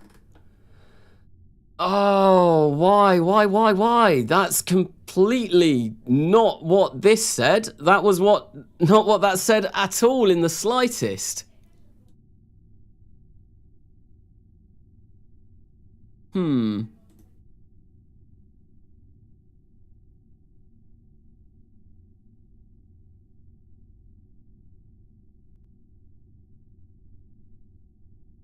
Did Carnassa forget about the 10k capture burn? Well, see, I put a transfer window planner up, and what I did was I made sure I did the transfer window burn like a while back, and then I warped to the window. And that transfer window planner burn, it told me it was going to be 8,500 delta V to get to Mercury, and then it would take 6,200 meters per second to actually capture. However, now that I am at that transfer window, well, it seems to have remarkably changed its mind, and it's telling me that I now need 10,000 meters per second to capture, and we only need 5,000 meters to actually get out there. Not to worry, I think we probably can salvage this. So let's do this once more. So it's 5. I'm just going to add an alarm real quick, real quick. So 5.3k. Okay, yes, and then it's going to be 10.7k to actually capture. Okay, so we'll do that. There we go. Not too bad. So how much do we need? So we lose 3 from there and we gain 4 from there. So we're going to probably need a bigger launch vehicle. Oh, and why is that in 122 days? Oh, it's because of that. Ah. I think I know what I did wrong. Right. I think I know what I did wrong. So when I placed that original alarm in, I placed it for when we should be actually capturing at Mercury. So let's have a look and let's see if we go for this transfer window over here. Okay, so we can create a node. So that's 7,500 meters per second to get there. And then that's 6,150 to stop. Right, so all is not lost. All is not lost. All we need to do is we need to wait for this transfer window over here. So we are going to create a node and we are going to, oh, but I can't, right. And then we're going to add this. So we should be able to get to Mercury with this transfer window. How long is our transit duration? So in 239 days, we want to be going back to Mercury. So what I'm going to do is we are going to revert this flight we're going to revert to launch. Yes. And then I'm going to go and time warp for 230 days again, because that's how long it's going to be. So at least we don't have to go in and we don't have to make any edits to the actual craft. I just need to time warp ahead a little bit so that we can actually get a proper transfer window. Because what I did, I messed up my transfer window planner. So I created the node to go to Mercury, and then I got rid of that node to see how much the capture burn would take, and then I added that transfer to Kerbal Alarm Clock. And what I did was I added the capture burn to Kerbal Alarm Clock, which put it obviously way forward into the future. That wasn't the Mercury transfer window that we wanted, which is why that got really messed up there. That was a complete oversight on my behalf, but at least we've got another decent transfer window in 230 days that we can use. So all is not lost. All is not lost. We're just going to have to wait around a little bit longer to actually get to launch this thing, well, to get over to Mercury. It's fine. Launch windows. I mean, you try launching to Mercury at a non-optimal time, N9. See how well that goes. Considering you need 16k or thereabouts delta V to get there at the optimal time, doing that without the proper transfer window is going to be real bad. I will thank you. Yes. I can kind of believe that as well. I can actually believe that you'll manage to do that somehow. Right, so we are going to go back to, actually no, we'll go to the tracking station, and what I'll do is I'll set an alarm for 230 days time, and then we can actually just chill around in the tracking station for a bit and see what we can do. I will thank you with Principia. You and your Principia. Begging, I can't say anything because I can't use Principia at all. But yes, your magic with Principia, I don't know how it works. That is something that I do need to try and pick up, and I would quite like to learn how to use it. But maybe not right now. Not right now. Okay, be right back. Well, see you in a bit. See you in a bit, Lucy. God, I couldn't get my words out there. No, we need more drunk KSP. Your drunk KSP is ludicrous. I think I saw you start doing that on Christmas Eve. I think I came along to your live stream for that for a little bit, and yeah, no, I had loads of points saved up, so I just spent them all on hydrate because I'm evil like that. So yeah, no, I'm sorry about that, N9. I did try. I was just trying to use all my points just to get you ridiculously smashed. I didn't see the end of that stream because obviously you stream way later than is kind of like a feasible time for me. So I heard you got incredibly drunk, really drunk. I have so many hours of drunk KSP to edit down. How many is so many? So how many streams of Drunk KSP did you do? Because you did you do one on New Year's Eve as well? I think I saw it come up that you were streaming on New Year's Eve, but I myself was very, very drunk on New Year's Eve. I had a lot to drink. I think I went through like an entire bottle of red wine, and then I had a lot of Budweisers, and I was feeling very, very sorry for myself. Oh no, on Mercury's Mercury, Freddie Mercury is losing their mind. We are going to have to recover this. Not that it really matters. There we go. Okay. Oh, he got a ribbon. Heavy vehicle. Cool. But yeah, no, New Year's Eve for me was bad. And that's probably one reason why I've not been releasing as many videos as I have recently, just because I'm still kind of suffering. It's like a week-long hangover that I've been having, which has really, really not been fun in the slightest. But any minute now, we are going to be able to launch to Mercury in an actual transfer window. We're launching in April, so it should yet again be a daytime launch, which is kind of nice. And let's just go around here. There we go.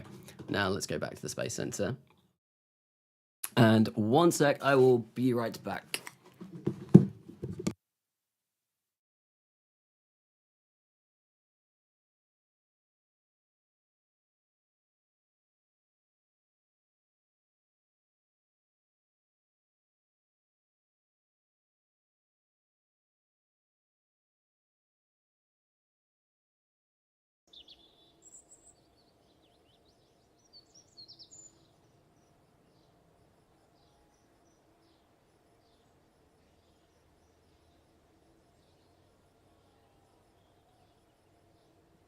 Anyway, I am back. So let's launch our Mercury to Mercury yet again. This time, oh, where's Freddy? There he is. This time is the time. This time it is going to work. It's 100% going to work. No guarantees, but it is going to work. How dare you call me a whale? Who called N9 a whale? Do it, whale. Okay. I can see, I'm reading back through chat now. Oh, poor N9. Poor N9.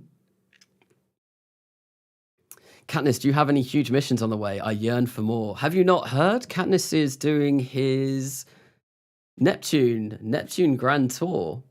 So I think, I'm not sure. I know you've spoken about it on Discord, Katniss, but I think it's still a while away yet, as far as I know. A whale of a good time in drunk KSP.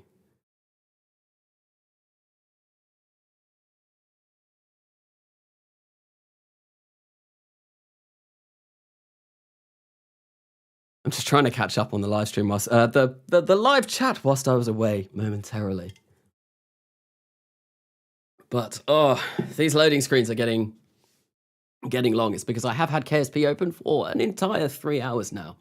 And obviously, well, my RAM is a lot nicer and it means that I can actually stay on KSP for a lot longer without it crashing. But still, when you're creating craft like this, when it is this ludicrously big, well, unfortunately, it still takes quite a bit of a toll on my system, and my CPU still isn't amazing. But yes, no, the extra RAM has really, really helped out. 6 months kind of away. Oh, wow. So it's still going to be a while for the Neptunian Grand Tour. Phineas Masters, Carnessa, I had it open for 24 hours the other day. How has your computer not melted into like a solid pile of plastic and components with KSP being open on for that long? I think I did actually see you mentioning. Yeah, no, I remember you were trying to go for that. I think I saw something about that on the Discord quite a while ago. It wasn't the other day, was it? I thought it was a while ago that happened. But anyway, we are once again on the launch pad with Freddie Mercury, with our vehicle, our mission in our Mercury capsule, ready to go to Mercury. And hopefully this time, with a little bit of luck, everything should be okay. I said that like the previous 2 times that we've tried to launch this. Oh, look at those frames. Those frames are getting really painful now.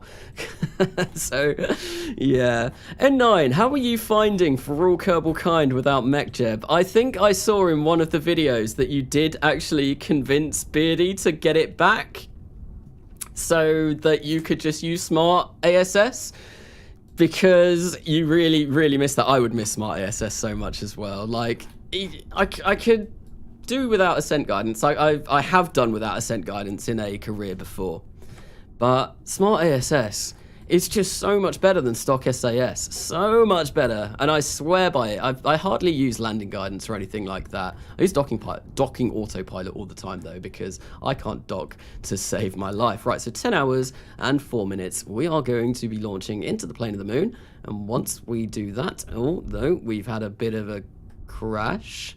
Oh, please, please, please, please, please, please. Come on, KSP, don't crash now. Okay, what the? What happened? What happened there? Oh no. What went on? Well, that was not planned. Okay, right. So let's revert the launch, revert flight. Okay, that was KSP didn't crash. The rocket did though. So obviously that's why it took me a while to come out of the map screen. I honestly don't know what happened there. When I went into the map screen, it all seemed to be okay, but apparently not. Apparently something was going terribly wrong, and yeah, that happened. That definitely happened. So we are, of course, going to have to sit through yet another loading screen whilst we get back to the actual launch of this. Oh, loading screens for days, everyone. Loading screens for days. But hopefully it shouldn't take too long to get back. I don't know, though. This has, like I've said, this has been open for a while now. Rapid unplanned disassembly. Definitely. That was entirely what just happened there. Our craft broke apart into loads of pieces. I really don't know the reason why. I really don't know the reason why that would have happened. Maybe it was just deciding to have a bit of a temper tantrum on the launch pad. Okay, I'm going to go sleep. Well, thank you, Katniss, for sticking by for the first 3 hours of this stream. Hopefully, within the next half an hour, I should hopefully be able to actually get this landed, because that's usually when I stop my streams. But I think it shouldn't actually take too long to get there now. Carnassa, just do 4 times time warp. I don't care, okay. I mean, I will. The reason why I haven't done 4 times time warp so far is because I don't want the rocket to break apart, and I have a really sneaking suspicion that a rocket this kind of size might break apart with 4 times time warp. Right, what I'm going to do is I am going to turn time warp on so that the rocket doesn't wobble around on the launch pad. That should hopefully help us out a little bit. So, N9, I shall be lurking. It is time to solo hunt Showdown. Showdown. What's hunt Showdown? No, I don't want to go to Mercury. Basically, yes, this rocket has said that multiple times, and yeah, it's being a bit annoying. It's being a rotten teenager or whatever, or a little tantrumy toddler. Is that a thing? And it's like, no, throwing a little bit of a hissy fit, saying, no, I am not going to Mercury. You can't make me, except I'm going to make you, and you are going to do it. Right, so let's launch into the plane of the target. And let's engage our autopilot, and hopefully, oh no, they'll go there, that goes there, and now this time we should be good. Hey, don't insult the rocket like that. I'm sorry, rocket. You are more to me than that. You are a beautiful creation. A bit of a monstrosity, a very wide load, if you will, but yeah, it kind of looks like it's floating when you get far away, because the actual launch clamps don't show up. So that's a bit of a weird kind of sight, but there we go. We have 30 seconds until launch. I think I might try risking going to 4 times time warp. If things start getting really wobbly and a little bit hairy, then I think I might change it to 2 times time warp, or at least 3, and see how that goes. A floating chonker. That does not sound very pleasant. What is that?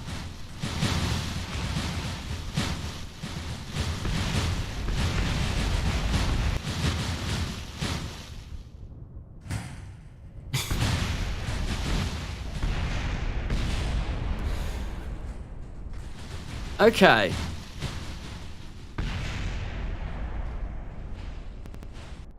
This really isn't going well. Right. So I think what we're going to do is we are going to abort this. Yeah, something isn't quite right with this design now for some reason. I think what I'm getting is I'm getting some kind of weird glitchy stuff going on with KSP. So I think what I might do, I might restart the game now, just momentarily. It shouldn't take too long to actually load back up, because I've got a lot more RAM now, so it might take about 10-15 minutes at the most to actually load this back up. And then hopefully this weird engine glitch that I'm getting that is causing all of these to explode will go away. So first things first, though, I am going to... I kind of want to revert the flight, but I don't at the same time. I just want to recover this, but I think reverting it is going to have to be necessary in order for us to actually recover this. So yeah, I'm going to recover this.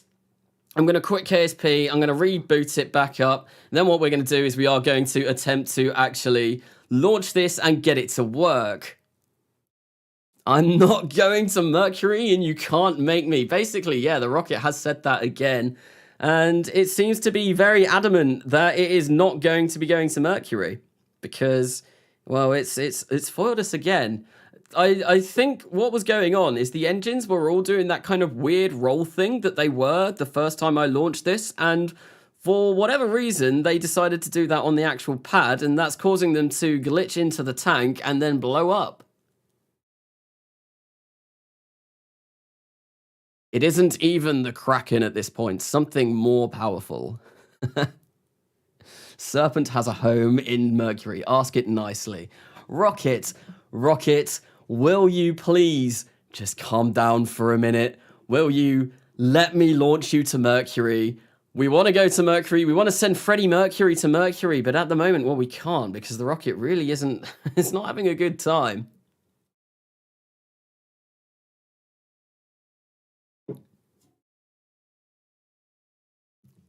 So that looked like the usual shake on Time Warp, and it dropped into the pad. But yeah, no, I think, yeah, I will do a restart because it will make the game run a lot quicker anyway. Because I'm at that point. Actually, how much RAM is KSP using at the moment? I'm kind of curious. But I'll check that before I go away. First, I just want to recover this vehicle, and then, yes, right. So there we go. Let's recover the vessel. Yeah, see, I'm getting all of these kind of weird glitches. Oh, there we go. We're in the menu screen. Let's have a look. I'm curious. How much memory is KSP actually using at the moment? Only 23 gig. 23.5 gigs. So that's actually not too bad compared to, I think my coming home install. No. This install the other day when I loaded it up, it actually took about, yeah, on the loading screen, it got to 35 gigabytes used. So yeah, it's quite a beefy install. I think I've got 116,000 module manager patches on this. Only, yes, only, yes. No, it's yeah, it's a big install. Oh geez, mine uses maybe 11. Yeah, so that's what mine always used to use before I upgraded my RAM. And obviously, now that I've got more RAM, it can kind of like freely use more of that. So I've found that it can go up to 35, almost 40 gigabytes. But anyway, what I am going to do is we are going to quit KSP now. I am going to load it back up. I'll probably be back in about 10-15 minutes, depending on how long the game actually loads. Then we will be launching Freddie Mercury to Mercury with some Mercury on board. But thank you for stopping by for the first bit of this stream anyway. I will be back momentarily, and hopefully we should be able to actually drop Mercury on Mercury. I will be back momentarily. Thank you.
Hello everyone, thought I'd come back whilst we're actually waiting for this to load. It's taking a while. So yeah, I have 115,000 module manager patches that I actually need to load for this to actually get going. So this is why this game takes so long to load. Basically, as soon as I put the Be Right Back screen on, I immediately opened up KSP again. And it just takes a while, so I thought I'd just sit here, chill, maybe see what's going on in chat, and have a bit of a chat with chat whilst we wait for the game to load. So Jaden Plays Games. I just realised I'm Karnas's 175th sub. So yeah, that was from 4 months ago. So in 4 months I've gone from 175 to what am I on now? I'm almost on 2,700. I think. Yeah, no, I think I was on 2,660 at the start of today. I've got no idea what I'm on right now. I've not checked for a while, but it's been a pretty intense few months of growth for this channel, which has been really nice. So, Jesus Christ, don't scare me like that. I've been here for quite a while, still an underrated channel. Thank you very much. 2.68k. So I was kind of hoping maybe I'd hit 2.7 by the end of this stream, but I don't think I will. Usually I get like loads of subs at the beginning of a stream and then it kind of dwindles off towards the end. And yeah, no, I thought, yeah, let's just chill and see what's going on in chat. So, but yeah, no, thank you, Jacob Stewart, for saying underrated channel. I mean, I do try my best. Obviously, I've not been doing YouTube for that long, having only started. Yeah, no, I only really started in July, I guess, properly. Kerbal Gets Real, which is what made my channel actually really kind of kick off. I think the first episode of that came out sometime in early July. So yeah, no, it's been half of this year so far, six months or so. It's been a pretty good month, a pretty good few months, I guess. I think I've got N9 and Beardy to thank a lot for a substantial amount of growth. I don't know if N9's still in here, but yeah, no, the fact that they started For All Kerbal Kind about a month after I started Kerbal Gets Real, and then obviously my install video is linked in their descriptions, and Beardy has kind of just been saying, go check out Karnas's install video if you want to actually play along with these mods. And I think, yeah, no, I think probably quite a few people came from that. Half of this year, but the year has only just started. So, yeah, no, the year has only just started, I guess. I mean, like, half of last year, yes, face cam. Although Matt Lowndes set up another account when I first saw your channel, but I like that you use mods unlike Matt. Yes, so obviously I am... Matt Lowndes he's very much a stock KSP player, and I've not really been into stock KSP for a really long time. I love all of the different modded versions of KSP that I've got. So like, obviously I've got Coming Home, which is pretty cool. And I've also got, well, Realism Overhaul, and I really like Realism Overhaul. I've been playing Realism Overhaul probably a lot more than just general KSP now. Although, coming back to Coming Home, I have been playing more of a stockish kind of game. But yeah, I saw something about Facecam. So, Facecam, I can't do that yet because I've not got a webcam. I was talking earlier on about going to a shop to pick up something that I wanted for this stream, and that was actually going to be a webcam for my setup. And I have bought one, and it was ready to be collected today, but unfortunately, the shop turned me away when I got there and said, actually, we're closing early, and you can't pick up anything at the moment. And I think that's probably because we've now gone into tighter lockdown restrictions in the UK. So I don't know if I'm going to be able to pick up that webcam or if I'm going to have to get it delivered, which is a bit of a shame. Stock just feels so video gamey compared to like RO, definitely. But I kind of want to try doing stock again at some point. It's been a real long time since I've done anything related to stock. And I kind of want to see if I can still do it, because obviously, I mean, I can do launches and all of that, and I can do everything without MechJeb, but that doesn't worry me. It's the fact that I use tweak scale and a lot of different engines. That's kind of where I'm not sure if I'd be able to get back into the game without that. So that'll be interesting to see if I could actually do anything in stock. But cool, the game is loaded. Very nice. Very nice. So let's go into the save. I can't remember what save I actually had for this, so I've got loads of saves. I think it was NHSA SB, so New Horizons Space Agency Sandbox. But yeah, I love Tweak Scale. Tweak Scale is an amazing mod. Do you reckon you could get a refund on it if you can't pick it up soon? I don't know. I'm hoping I can change it to delivery. The main reason why I said on Discord, the main reason why I wanted to get it from Curry's PC World is because I knew I ordered it about a week ago, and it said that I could pick it up on Monday and that delivery would be later, and any other delivery that I found that I scoured the internet for would be sometime like in mid to late January. And I thought, well, if I get it on Monday, I should be able to use it for my Monday stream. And unfortunately, that plan fell through. That really, didn't go to plan at all. Which is, it's a bit of a shame. But oh well, I'm hoping that maybe I can get it at some point this week. And potentially, if I do another Minecraft stream on Saturday with Alisea, I might actually have the webcam by then, which will be pretty cool. Because obviously I've not really done a face reveal or anything. I mean, you can see my face, half of my face on Twitter anyway, but it's not like a real face reveal. But anyway, so we are back. We are back in the game, and we are going to attempt to try this again. We are going to be sending Freddie Mercury to Mercury, and hopefully this time it doesn't go all wobbly on us on the actual launch pad. So let's get straight into this and let's launch this vessel, and hopefully we should actually be able to do this. Even Argos had late delivery. Argos didn't have any webcams in. I was looking through it and I was trying to find a Logitech C922, and Argos just straight out didn't have any of those. And the ones that I could find on Amazon, they were late January, early February at the earliest, which I thought it kind of sucked a little bit. And I had a look at PC World, and I've not gone for the Logitech one now. I've gone for one of the ones in Curry's PC World that had loads of good reviews, and it was all like kind of like high quality definition, and it seemed good, but it's not the one that I originally wanted to go for. But then I don't know. I might have to. I'm gonna have to see what actually happens with them. So my wife is a teacher. Trust me, all teachers are scrambling for cams like mad. Yes, I can imagine that. Obviously, with lessons all being online, because obviously lessons being online, you have to the webcam face-to-face kind of interaction. See, all of my lecturers that I have for uni, I don't know what webcams they're using, but they don't. Yeah, look, this is so much smoother. I'm getting 14 frames per second. Is this kind of wobbling?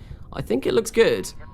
I think it actually looks all right. So we are going to attempt to send this to Mercury, and hopefully this time this should actually work. Let's launch into the plane of the target. 10 hours and 3 minutes. This is all good. We need to set that up there. And yeah, let's engage our autopilot.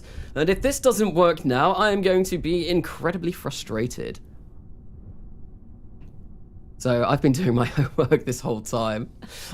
I've got assignments that I should really be doing, so I'm definitely going to have to do those at some point soon. I know there's probably going to be a period at the end of January where my uploads are going to be very few and far between. And the reason why that is because I've got 3 assignments due in, I think, around the 22nd to the 28th of January. So I'm going to have to spend a long time actually going through those and trying to do them as quickly as possible.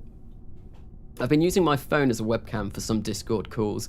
Yeah, I don't really want to use my phone. I did try and do my questions and answers 2K special, which is now getting on a bit considering I'm almost at, well, closer to 3K than I am 2K now. And yeah, I tried using my phone for that, and I just really wasn't happy with how that turned out, and that's one of the main reasons why I actually decided to get a webcam. But I don't know really how to act on camera. I don't know what to do with myself. I'm kind of just there, kind of a bit like throwing my arms around and just not really doing anything. I've got to think of something interesting to do whilst I'm actually on the camera, because yeah, it's way different being just behind a microphone than actually being on camera. So yeah, it'll be interesting to see what I do. Then we have the people with a 180p camera. Wait, what's that? Our school laptops have a built-in camera, not the greatest. But yeah, no, that's the one that I'm gonna try and go for, 180p. The one that I've ordered is 180p.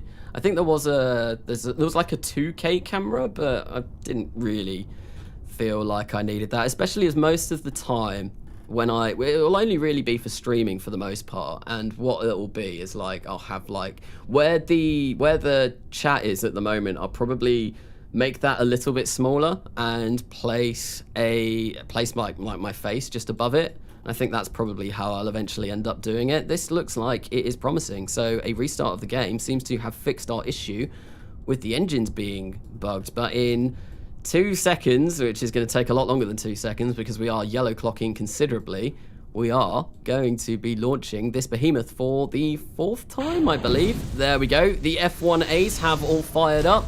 And we are ready to go. We are ready to go towards space, towards Mercury with Freddie Mercury.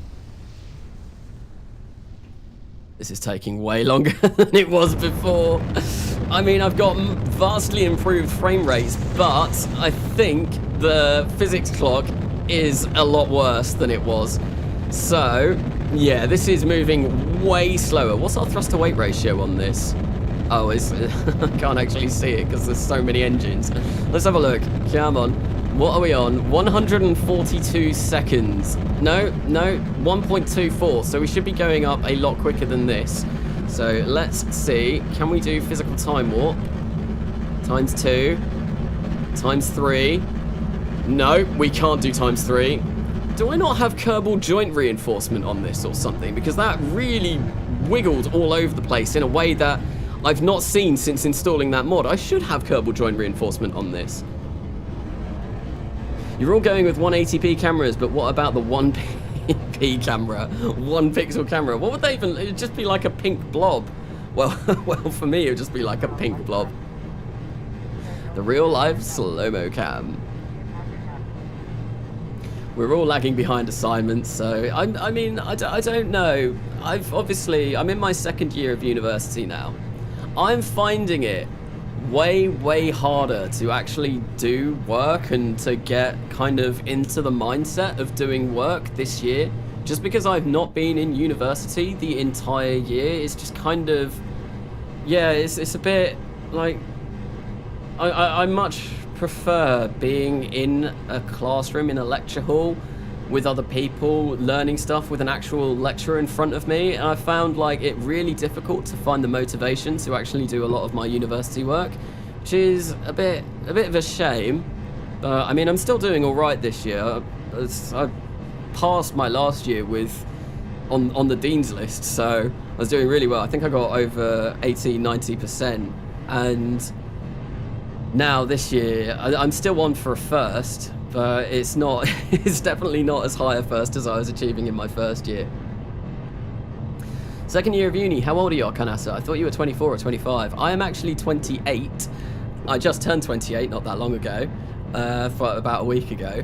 And yeah, no, I've been to uni. This is actually the 3rd time that I've attempted to go to uni, because the first couple of times I was very much the stereotypical student and drunk far too much and didn't really pay much attention to what I was doing, so I decided to drop out of those 2 courses. So I did chemistry originally, then I changed over to nursing, and the reason why I didn't finish nursing is because I just really kind of didn't enjoy it in the slightest.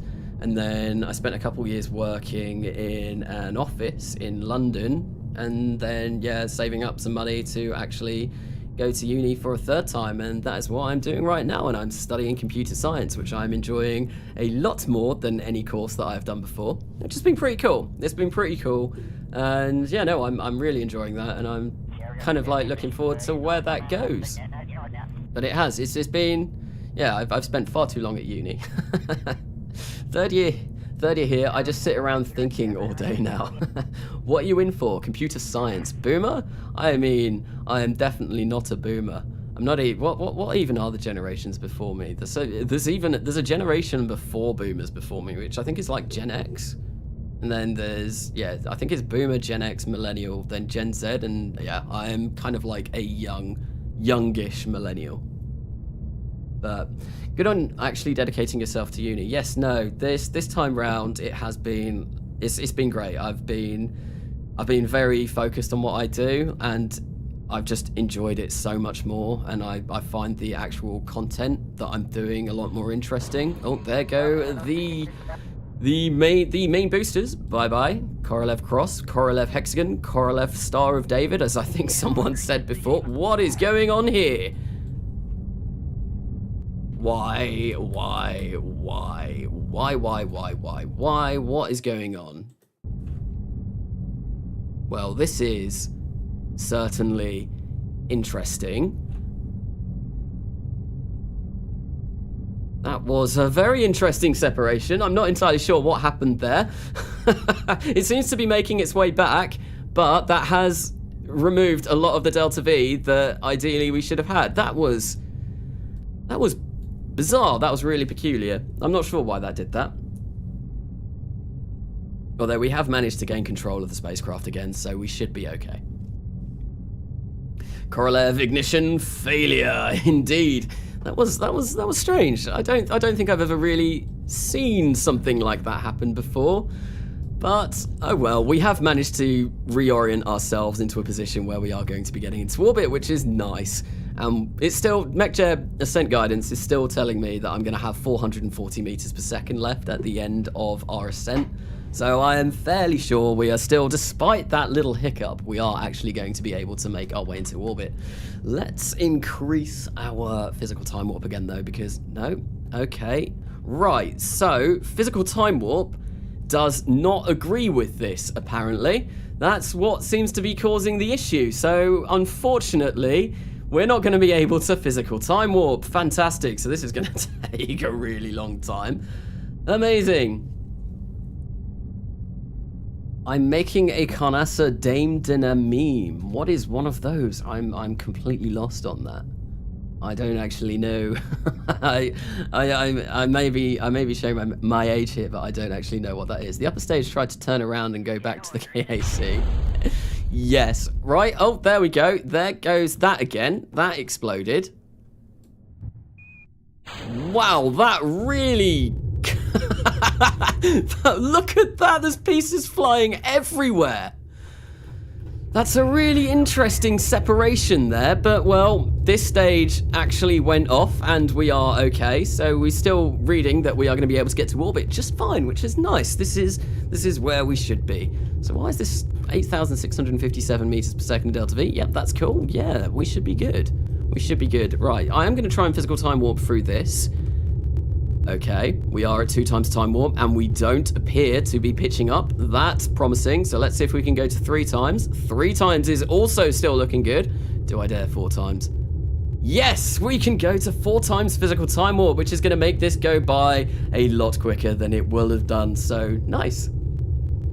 You're as much a boomer as Carnassa for only doing that months after the meme's dead. I honestly completely missed that meme. Carnassa, would you say that over 250 meters is a decent size for a space battleship? Also, no, it isn't KSP. My computer would implode if I attempt something that size in KSP. 250 meters for a space battleship? I'd say that's quite small. I mean, this rocket was 250 meters in total length. If you go for some kind of sci-fi sized battleships, like say like a Star Destroyer, an Imperial Star Destroyer from Star Wars, those are like a couple of kilometers long, like 2-3 kilometers long, I think. And I think they're classed as battleships. I'm not sure. But yeah, no, 250 meters probably is a bit on the smaller side. 69 likes, nice.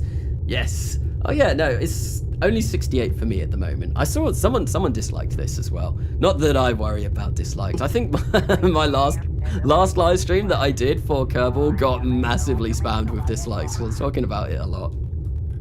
I don't think I can run a couple kilometer ship.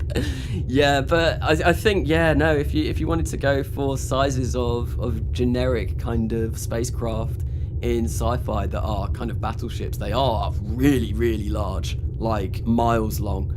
Even like things like, I don't really watch Star Trek, so I don't know the dimensions of things like the Enterprise, but I've seen like comparisons of the Enterprise compared to other real life things, and boy, that thing is massive. It's absolutely huge. But yeah, no, yeah, I've never really watched Star Trek. I don't know why. I've watched the recent films with, who's in the recent films? Is it Chris Pine as Kirk? And Yeah, I think, yeah, I've seen some of the recent films, and I quite enjoyed those. But I've never seen any of, like, the old Star Trek TV series. Something I should probably check out at some point. 1.6 kilometers is an Imperial Star Destroyer. Oh, I thought they were longer than that. But still, yeah, that's what, like, no. It's 250 meters. That's about 6 times 250 meters. So I feel like in Space Engineers, most of the time, 250 meters is a usual size for at least a cruiser, but considering I'm bad at sizes over 400 meters, I think it's sufficient around 300 meters. I've never played Space Engineers. It's a game that I think I'd really enjoy as well. I need to check it out. And yeah, no, I probably, I should really check that out. Because I think I would really enjoy it. Right, so we have, let's get rid of that. Plugin will be reset. Yep, that's fine.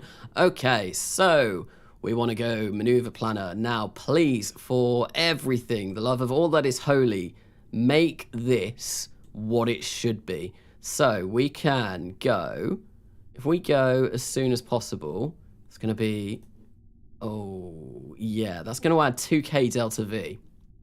So I guess what we can do is we can wait 7 days in low Earth orbit. And that's going to be 7,600. So yeah, no, we're going to wait 7 days in low Earth orbit, which isn't the end of the world. What we can do is we can deploy these. So, oh, no, I don't want to change that. Oh, you can see I've got KOS for this install now, and that is something that I do want to hopefully start using, which will be really cool. So yeah, we're going to get rid of that alarm. We're going to keep this in orbit for a while. So what, we've got perpetual electric charge, which is very nice. We shouldn't run out. And yeah, we're going to add this alarm. And rather than actually staying at this spacecraft whilst we are in low Earth orbit, what we will do is we will go to the tracking station, skip by those 7 days, and then go from there. Oh, I've got rid of my nav ball. Let's actually, no, I'm not going to turn to the node yet, because that will really mess up the node being 7 days away. Okay, so yeah, I think what we're going to do is we are going to go to the tracking station. We've got that alarm up, so we can go to the tracking station, and then we can skip through those 7 days and then come back to the spacecraft. How has Conasa not heard of Dame Dani? I don't know. It's something that I have completely skipped over. Deep Space Nine is a good one. Cool. I might check it out. Like I said, I don't really watch that much TV anymore, though. I think I've already mentioned it on the stream once. Me and my wife Alisea, we are watching. What are we watching at the moment? American Gods. We've just gone to season 2, which is an interesting show. And yeah, most of my time I actually spend watching YouTube videos. I guess YouTube videos are usually a bit shorter than a TV episode, so I've not really got a great attention span. So watching a YouTube video is much better for my general attention. And I've been Mercury to Mercury probe. Oh, it's just the probe. It's not the actual craft. Okay, yeah, no, we can ignore that. Yeah, no, what have I been watching on YouTube? I've been watching a lot of Age of Empires stuff. I've already mentioned that in the stream, just because I need to get better at it so I can actually beat my friends rather than getting absolutely wrecked. So you should watch BattleBots. Damer. Okay, like I said, I've not seen anything to do with that. No, there's only 30 minutes of the stream left. I'm gonna get to Mercury. It might carry on a little bit longer than usual, but excuse me. But I am going to get to Mercury, and we are going to land. That was the point of this stream, and we are going to land on Mercury by the end of this stream. So there might be a little bit longer than 30 minutes left. We will have to see how long it actually takes me to get over there. Although, I don't know, now that we have built up the launch vehicle and we've got our transfer, it might not actually take that long. So, let's go for 14 minutes, because it might take a while for us to actually turn this spacecraft around. Mercury. How's it going, Conasa? Kerbadine, welcome to the stream. I thought you said earlier on that you weren't going to be able to make this one. But welcome to the stream. It's not been going too badly. Really not been going too badly. We've had a few crashes and a few issues, but I think we're finally at a point where we are going to be sending a Mercury capsule to the surface of Mercury. Canassa, keep in mind, powered explicit guidance is a hack designed to run on radiation-hardened potato. People have ran it on KOS, but no one made a functioning PVG script in KOS. I thought someone was mentioning, I think on the Discord, that someone had made something that was remarkably close to PVG in KOS. I think, anyway. It'd be interesting. Oh, hello. We're just having a bit of a stutter. And we shouldn't have any boil-off, hopefully. No, we're getting no boil-off loss here. Fantastic. And we are very close to the node as well. Also fantastic. It's going to take 7 minutes and 22 seconds to actually perform that burn. But that's not the end of the world. Then we're just going to use all of this RCS. See, because this thing weighs almost 2 kilotons, it's going to take a while to turn to the node. It's going to take a really long time. Hopefully we have enough RCS fuel. Ooh, maybe we don't. We are burning through that incredibly quickly. Can we start slowing down now? Can we start slowing down now? Because we're about a third of the way through. Come on, stop, stop, stop, stop, stop, stop. There we go, we are stopping. Fantastic. We are getting there. We're getting close to the node. And then, yeah, no, we've still got 70... We've still got about 2/3 of our RCS left, so that should be okay. What are your top 3 space agencies? My top 3 space agencies? I mean, I like SpaceX. I really like SpaceX because they're doing some really cool stuff at the moment. Very excited to see what happens with Starship. I'm not sure if they're my top, though. Like, straight up NASA, because of some of the stuff that NASA have done. And I don't know. I'm not really sure. ISRU, India is a pretty cool one for trying to land on the moon recently, last year. Although that did fail a bit. I think they're going again, though, aren't they? They're sending a new one in at some point this year. I found out the other day as well. Apparently, the UK is trying to... A company in the UK is trying to send some spider robots to the moon to explore some kind of... what was it? Some volcanic tunnels or something on the surface of the moon, which was really interesting. Really interesting. But yeah, no, so SpaceX, NASA, and I don't know, ISRU, JAXA, maybe, probably. JAXA are doing some really cool stuff as well. I'm not sure, I'm really not sure. Is it ISRO? Is it ISRO? I thought it was Yeah, no, it is. It is. I'm just saying ISRU because in situ resource utilization, I'm really messing that up. Not sure SpaceX is an agency. I guess... I have a top 2, SpaceX and Copenhagen suborbitals, 2 completely different ones. There's also, what's the UK one that are developing Skylon? What are they called? I've forgotten the name. But that's going to be, the one that are developing the Sabre engine. That's a cool UK one, close to home. Reaction system, no, something systems. I can't remember.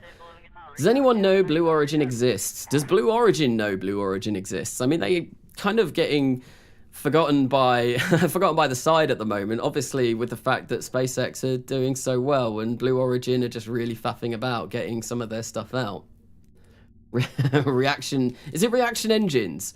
Reaction Engines. Yeah, I think it's that. It's not Reaction Wheels. It's definitely not Reaction Wheels. BO is just a toy for Bezo. Oh, Blue Origin, not a real company. But yeah, considering what like SpaceX are doing, Blue Origin, yeah, it's just kind of a lot more interesting to follow SpaceX. Right. So, did I execute the next node? No, I don't think I did. That's why we weren't going anywhere. Yeah, I'm gonna get MechJeb to do this just because. Right. So MechJeb can probably do it a lot better than me. Let's. Oh, hello. Oh no, we're just time warping ahead again a little bit. Right, so we do need to ullage these. Luckily, even though we don't have communications, because we have Freddie Mercury in our spacecraft, well, we are able to control this whenever we want. Right, and there goes all of those HD3s, and we are on our way to Mercury. We are starting our burn, and hopefully this should get us pretty damn close to Mercury. We might have to do a little bit of a correction burn, but we will see. We've got 19,000 meters per second of delta V whilst we are in orbit. So hopefully that should be more than enough to actually get us over to that little lonely rock close to the center of the solar system. This seems to be a really weird position to start our burn. We are burning probably a lot of normal, which means this is less than ideal, but I mean, that's probably why I shouldn't have launched into the plane of the moon, but oh well, we should be fine. We should be okay. Hopefully we don't get struck by any nasty solar storms on our way over. And I think what I am going to do here is we are going to physical time warp through this, because 7 minutes is going to be, it's a really long burn, and we don't really want to be sitting through that for, well, if we can actually use what we need. Using test flight or test light. I'm using test light, but it is currently disabled for this save, because this is just sandbox, and I've not really used any engines, and I don't really want any engine failures whilst I'm doing something silly like this. Wait. Wait, what? At this point, I'd consider private companies close enough to a space agency just to lump them into the same category. I mean, SpaceX has basically got, well, it's the only space agency that are launching astronauts from US soil at the moment. So they're doing better than NASA are in that regard. So yes, hold Alt. Why hold Alt? Physical time warp. I am on physical time warp. Oh, what mod lets you warp through burn? Oh yeah, no, I'm just physical time warping through the burn. So if you hold down Alt and try and time warp whilst you are in orbit, it will let you physical time warp. Very useful when you're performing 7-minute long burns like this. Yes, it makes it a lot less painful to actually sit through that. Mind blown, never knew that. Yes, no, it's something that is very, very useful for Realism Overhaul and RSS, just because the burns do take a really long time. Like, yeah, it's what, 16,000 meters per second of delta V that we are going to need for this mission to actually get us into a Mercury orbit. I just started using Principia mod. Intimidating at first, but you can't go back to KSP physics. I do want to try it. I do really want to try it. Oh, whoa, hello.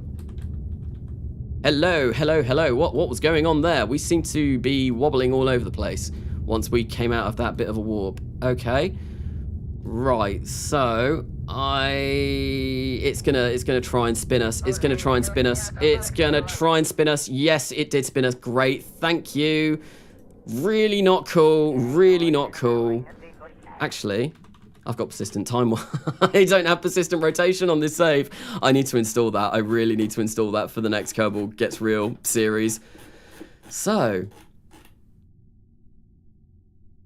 where are we going?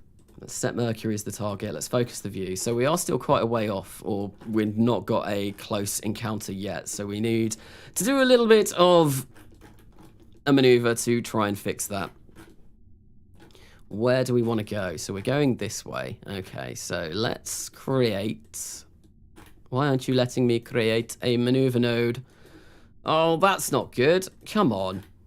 Why can't... Yeah, it's actually not letting me create a maneuver node at all. That's interesting. That's that's not cool. That's really, really not cool. So if I set this as a target, can I get MechJet Maneuver Planner to do it for me? Have a look. Maneuver Planner, fine-tune closest approach to the target. Let's create a node. Okay, yes, that is going to work. So 425.1 meters per second. Okay, that's a lot more than I would have liked, but fair enough. So 425.1 meters per second. Okay, how close is that going to get us? It's going to get us very close. Very, very close. Very nice. Then if I create a new maneuver node, and then we go to maneuver node editor. No, this is the same. So, no, right. So I want to create, wait, what do I want to do? I want to create a new, or change the last, no. Create a new, create node. There we go. Now we've got a second one. Okay, so we want to go to maneuver node 2. If we snap this to no. Oh, why can't, oh, there we go. I've got it here. Fantastic. Yeah, let's grab that. I just want to see how much delta V it's going to take to slow down at Mercury after we perform this maneuver. So this is going to take a while because it's going to be somewhere around 6,000 meters per second, most likely. I mean, as long as it's under 7k delta V, then we're good. So that's 5k delta V. Yeah, this should be good. So this is going to cost us 6,694. I think this should be okay. So what we can do is we can wait for this node in 78 days and we can perform that. And then we can perform our next burn. And what I'm going to do is we are going to split this here. There we go. I'm going to do a quick save though. And yeah, we're going to separate and make our way over. Oh, we are exposed to some extreme radiation. Ah, we must be in one of the Van Allen belts, which I can't see at the moment because, yes. I mean, I think this is near-Earth avionics that I've got on here. So we are going to have to get rid of this. But anyway, Freddie Mercury is on his way to Mercury.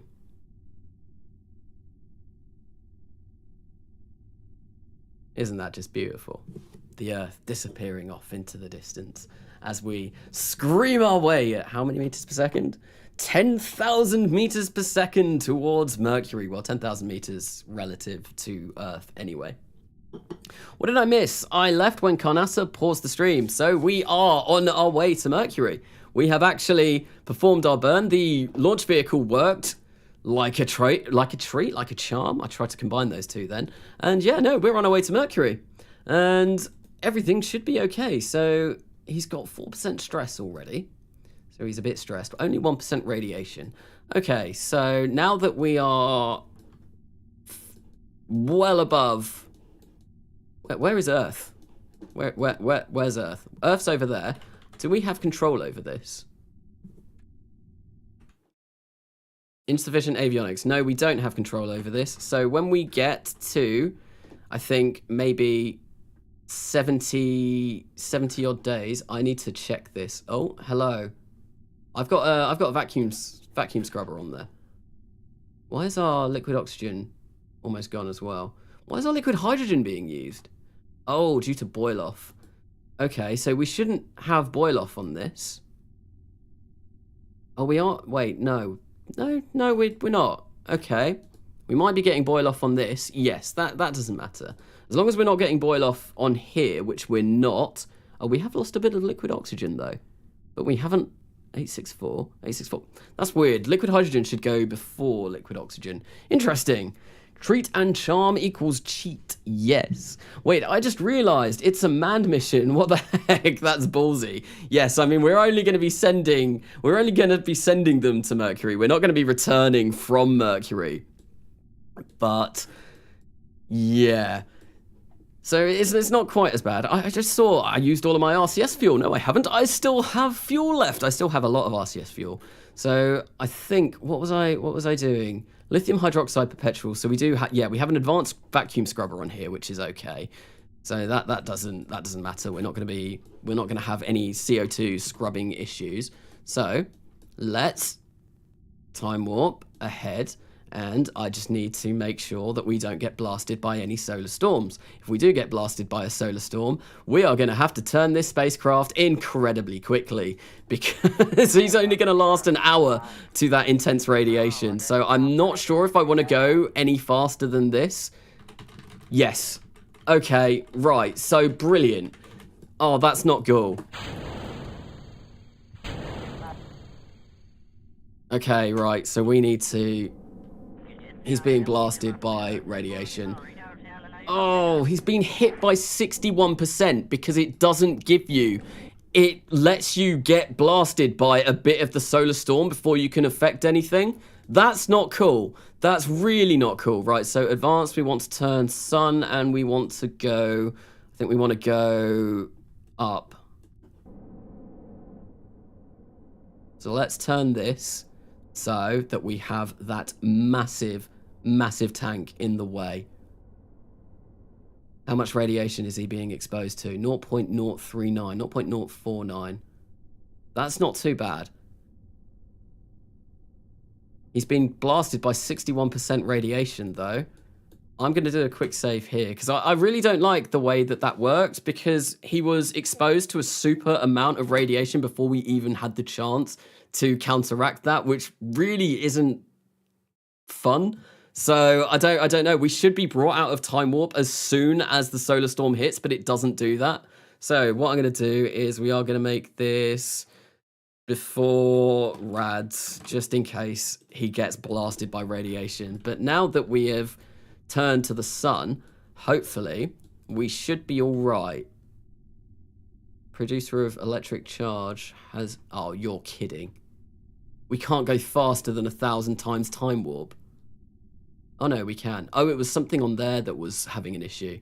Right, but yeah, now that we are actually facing the sun, if we get blasted by another solar storm, hopefully we should be okay. Anyway, just rotate him like a pork barbecue. I'll go to bed now. It's about 1 a.m. And if you haven't already, check out Copenhagen's suborbitals. They did some cool stuff. Well, thank you for sticking around for the stream anyway, for the vast majority of the stream. And yeah, no, we are just going to hopefully finish the stream off by landing on Mercury. And hopefully Freddie Mercury... Oh, great. Look, we're facing the sun. 85%. And that's only because he's being hit by these solar storms. This is why Kerbalism, interplanetary Kerbalism, is broken. See, he's not gaining any. Oh, that's not going to work. Because as soon as he gets hit by another solar storm, despite the fact that we are mitigating all of the solar radiation, it's not going to do anything. Wait, why are we losing liquid hydrogen as well?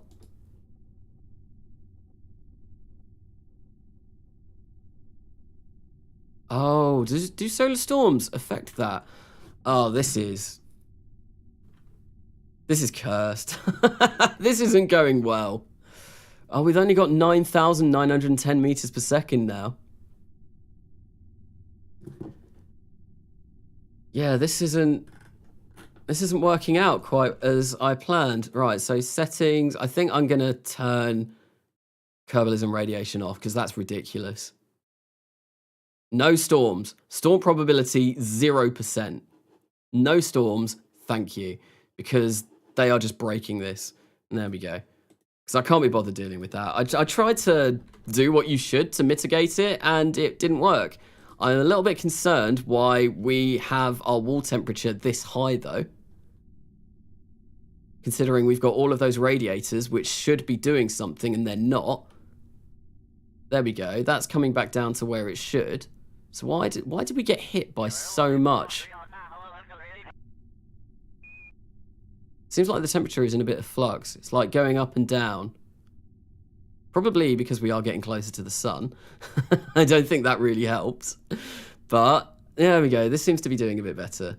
And we're still at 89% radiation. I'm not sure if he's going to be able to survive all the way over there, considering we've still got a ways to go. This will be interesting. At least I did a quick save. Hot tip though, you can disable solar storms in setting if it's going to be too much bother for the mission. But yeah, no, I've just done closer to the sun. Yes, we are getting close to the sun, but these radiators should be okay to mitigate that with all of the... Oh, there we go. See, look, now why is the wall temperature gone up? We're gonna lose all of our fuel because of that. What is going on? This is not cool. This is why Katniss earlier on said boil-off is broken. Boil-off is broken.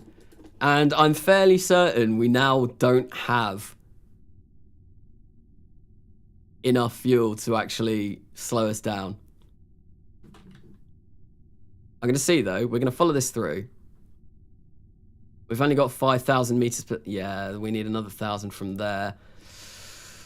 Oh, this isn't going to work for this. So I'm going to load the last quick save.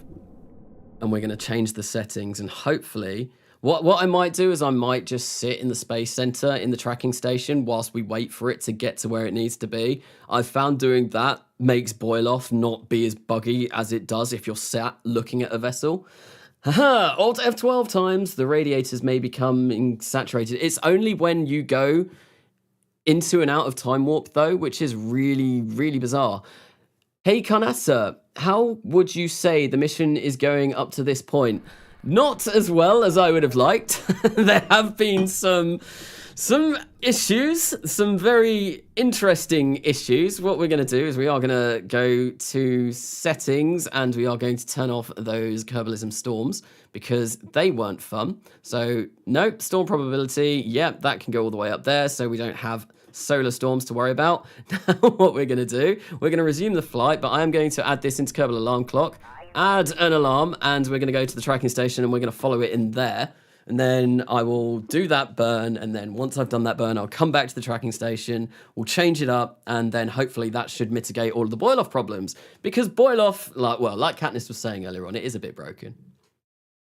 Heat shields and stuff are great against radiation. Did you bring some? I didn't realize I didn't know heat shields were. I've got full tanks full of fuel in between my capsule that should be able to mitigate the solar radiation and solar storms, but for some reason that wasn't really working. That wasn't doing what it should be, and well, Freddy was getting blasted by radiation when he really shouldn't have been, which is a bit annoying, but oh well, now that we're in the tracking station, hopefully we should be able to, there we go, he's experiencing extreme radiation from the Van Allen belts, but we are just going to time warp ahead to this maneuver. Is losing their mind. Yes, I know. It's a long way out to Mercury, Freddy, and it's a long journey on your own as well, but there we go. We've got a day until this is going to happen, 6 hours. I want to get this as close to the burn that we need. There we go. 1 hour away, and we should be good. Let's go for 10 minutes. There we go.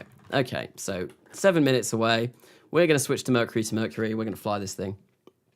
Barbecue rolls are actually a thing in real spaceflight. I think you should rotate more from time to time, or use Principia, just saying. I know barbecue rolls are a thing in real spaceflight. I did one. I used those on the way to the moon when I was landing lunar landers in Kerbal Gets Real. And it's to dissipate? Is that how you say that? It's to transfer heat throughout the capsule so that obviously the side facing the sun on the way to the moon wasn't directly in the sun the entire way. So one side would be superheated and the other side would be close to 0 degrees Kelvin. So yeah, that's why that. We've cracked time travel, lads. Right, so what we need to do is we need to do this. There we go. And hopefully, how much boil off are we? See, yeah, we've got no boil off. No boil off whatsoever because we've done it like this. This is interesting. Why are we not moving? Oh, we are moving. Right, so we want to kill our rotation. Where's Smart SS gone? Okay, yep, nope, here. We want to kill our rotation. And what I will do is I will let this float out of the way just a little bit. There we go. We can escape that. And when we get close to that, I think we'll go to the node. Why can't I go for the node?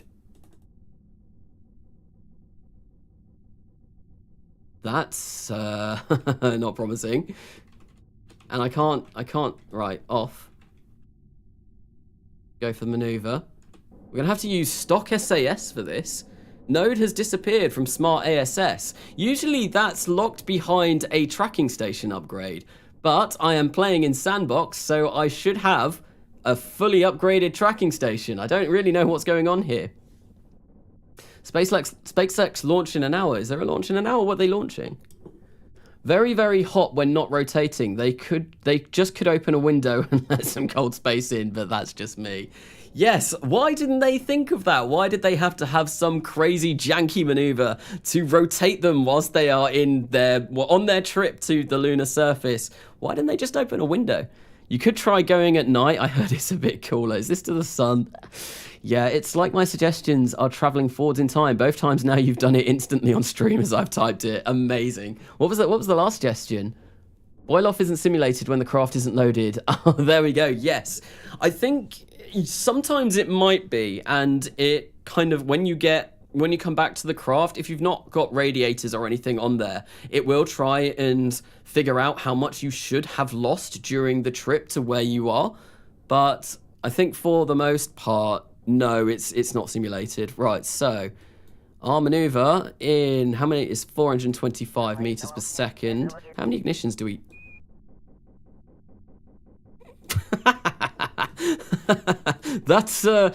That's looking interesting. Right, so let's kill rotation here. There we go. Kill rotation. There we go. We're pretty much pointed at the node. This should be okay. So it's going to be a 51-second burn, and we've got 7,021 meters per second left on this. And yeah, let's check Mercury and go over to its orbit, and hopefully this should work. And let's do a quick save just in case things go terribly wrong. Focus view. Okay. And yeah, do we want to be coming this way? Yes. Yes, we do. You can do interplanetary, and I struggle to get into orbit. I mean, this is just silly. You couldn't do this on a career save because this mission has cost a ridiculous amount of money. So I definitely not recommend doing this on career. But I've played RO RSS for quite a while now, so I know how to kind of do these ridiculous kind of silly ideas, like landing a Falcon 9 on the moon or sending a Christmas tree to Europa. That was a funny one. But yeah, no, this is the next in that series, landing Mercury on Mercury. And it's going well. I think it should work. Now that I've ironed out some of the kinks, we should be able to do this.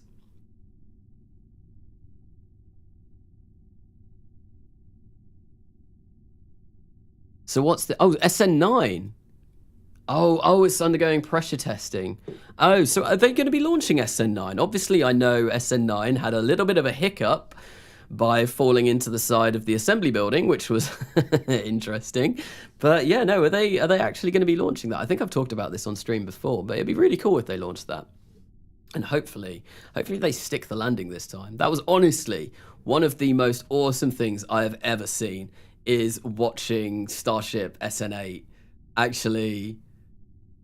actually do what it was supposed to do, the belly flip or belly flop or whatever you want to call it, and then almost nail the landing. That was so incredible watching that. Right, so we are ullaging up our stage now, right, and we are good to go. Let's keep ullaging a little bit so we actually do something. There we go. Cool. And we are killing our rotation, so we should be burning towards Mercury rather slowly with this one. This one HG3 just slowly fading away from that spent stage. There we go. Okay, so I probably do want to do most of this in map view so I can make sure that my actual craft is getting closer to Mercury, because this would be a real shame if this wasn't what we should be doing. Hopefully we get the little indicator come up soon that we are going to be intersecting. But I did see we should have enough delta V once we actually get to Mercury to circularize ourselves into a relatively low orbit. And even if we can't get as low as we would like, what we potentially could do is use a little bit of the final stage to just lower our orbit to a point where we're happy with, because we had more than enough delta V on that stage to actually get us to where to get us our landing. I tested it earlier on in the stream, so let's try and follow this node a little bit more. Right, so are HG3s throttleable? It appears they are. That's nice. There we go. We have an encounter with Mercury. We are getting closer, and let's cut there. Oh, look at that, 195. Let's get as close. I'm going to get a little bit closer. So I think we'll go for 50,000 meters. There we go. We've got an encounter with Mercury. It's 50,000 meters. I can't create a maneuver. Oh, that's because I've already got one here. Right, so let's do this. Let's place that there. So that's 6,679, but that's too much. So let's go for something like that. So yeah, we're gonna be able to get a pretty low orbit. That's cool. That's awesome. We're on our way to Mercury. We've actually got an encounter in 37 days, and it's going to take 6 minutes and 5 seconds to capture at Mercury. So what we're going to do, we are going to add our alarm and we're going to go back to the tracking station because, well, I don't want to risk all of that boil off from happening. But yeah, no, we're good. He's got a bit of stress, but his radiation is fine. And yeah, no, we've only got 37 days until we're actually going to make it to Mercury. Very nice tracking station time, and we're going to be doing this. Quick save. Oh, I should have quick saved. I've quick saved just before that burn, so hopefully we shouldn't really need to. It should be fine. It should be fine. I just found your channel, and I'm going to watch all the Kerbal Gets Real episodes. But got a question. Did you ever try full IVA missions? No, I never have, actually. I've never done a full IVA mission. Something I could potentially try and do. I know when I landed on the moon in Kerbal Gets Real, I did the landing in IVA just because I wanted to get some cool shots for that. But no, I've never done a full IVA mission. That should definitely be something that I try and do at some point. Right, here we go. Just a little bit of time warping until we get our encounter with Mercury. I missed watching the astronauts being launched to the ISS on the Falcon 9 due to a time zone confusion. So did I. I thought they were going to be launching... So I saw the original when it was... what was it? Test? No, it wasn't Test. When they sent two astronauts up, Benken and... I can't remember the name of the other one. When they sent two astronauts up on the test flight, I saw that one, but I didn't see the one where they sent the full Dragon crew up. Demo 2, yes, that was the one, right?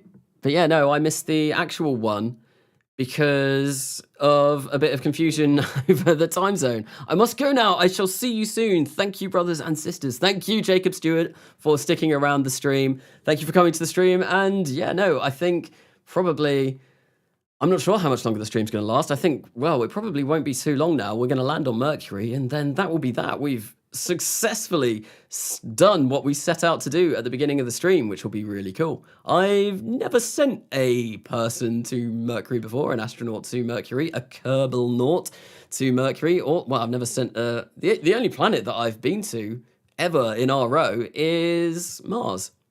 And that was at the end of Kerbal Gets Real. So this is, yeah, second planet to tick off of my list of planets to go to. Right, so I think I'll get it down to about 2 hours. I think we're in Mercury Sphere of Influence now, which is cool. And then let's untime warp and let's jump to the ship. Demo 69. Nice.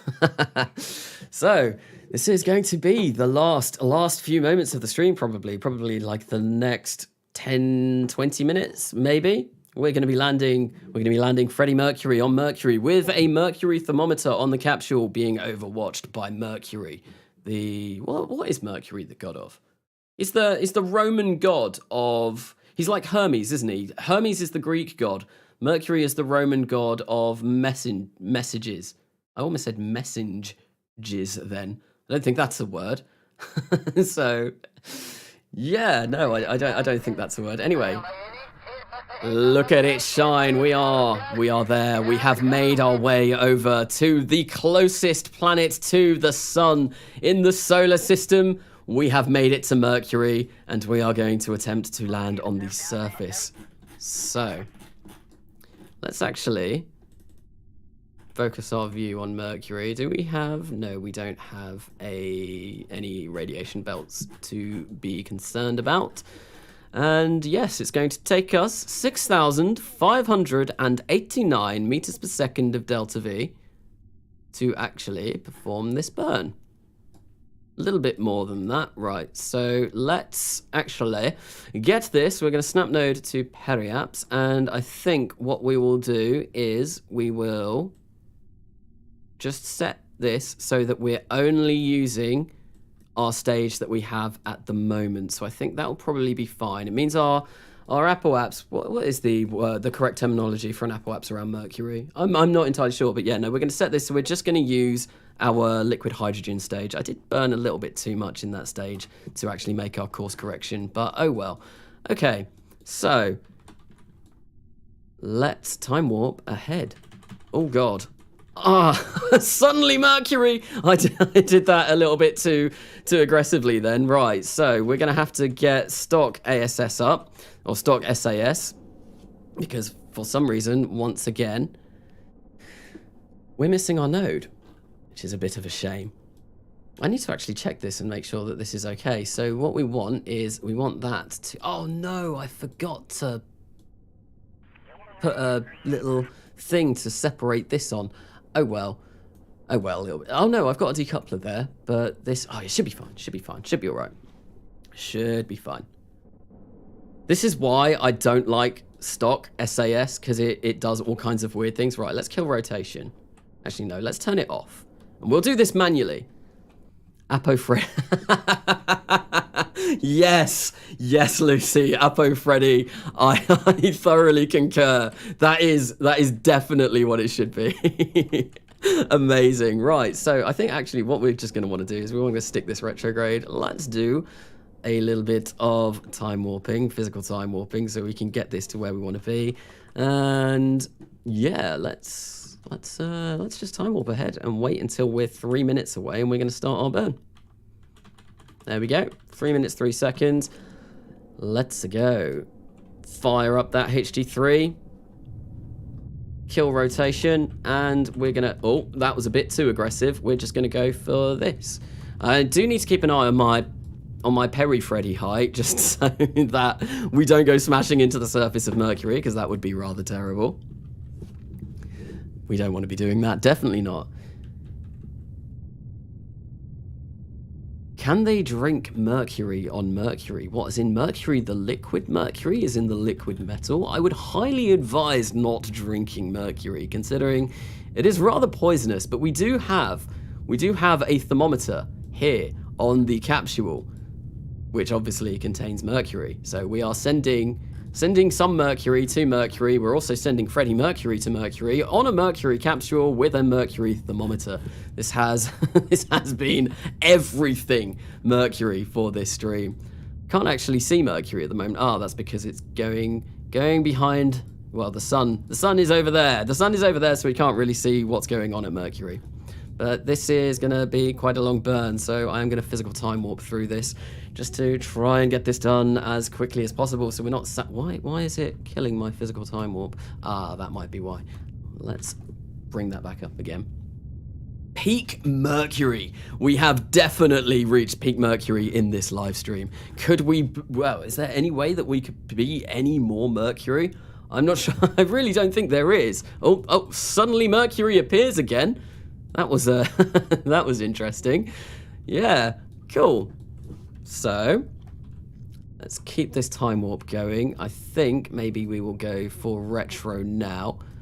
And yeah, no, it just takes a really long time to slow down at Mercury, obviously, because we are going so fast compared to the planet coming this close to the sun from Earth that, yeah, it's a big old burn to slow down. A real big old burn to slow down. We have reached our perigee now, and we are starting to... Not even our perigee, it's Mercury. Our Peri-Freddy, and we are starting to go up yet again. This does not look promising. I think we're going to have to use way more Delta V than we need to actually slow us down. This isn't... Oh, hello. I can't have Kerbal Engineer... Not Kerbal Engineer. I can't have Kerbal Joint Reinforcement on this, because that really shouldn't be doing anything like that. And unfortunately, it is. I think what I might do is...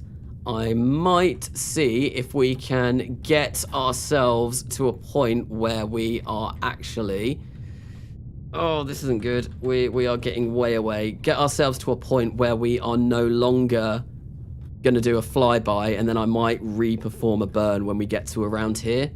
So our periaps is now 43,000. It might make it a bit more efficient, because we are going to run out of this relatively soon, and we are still quite a way off.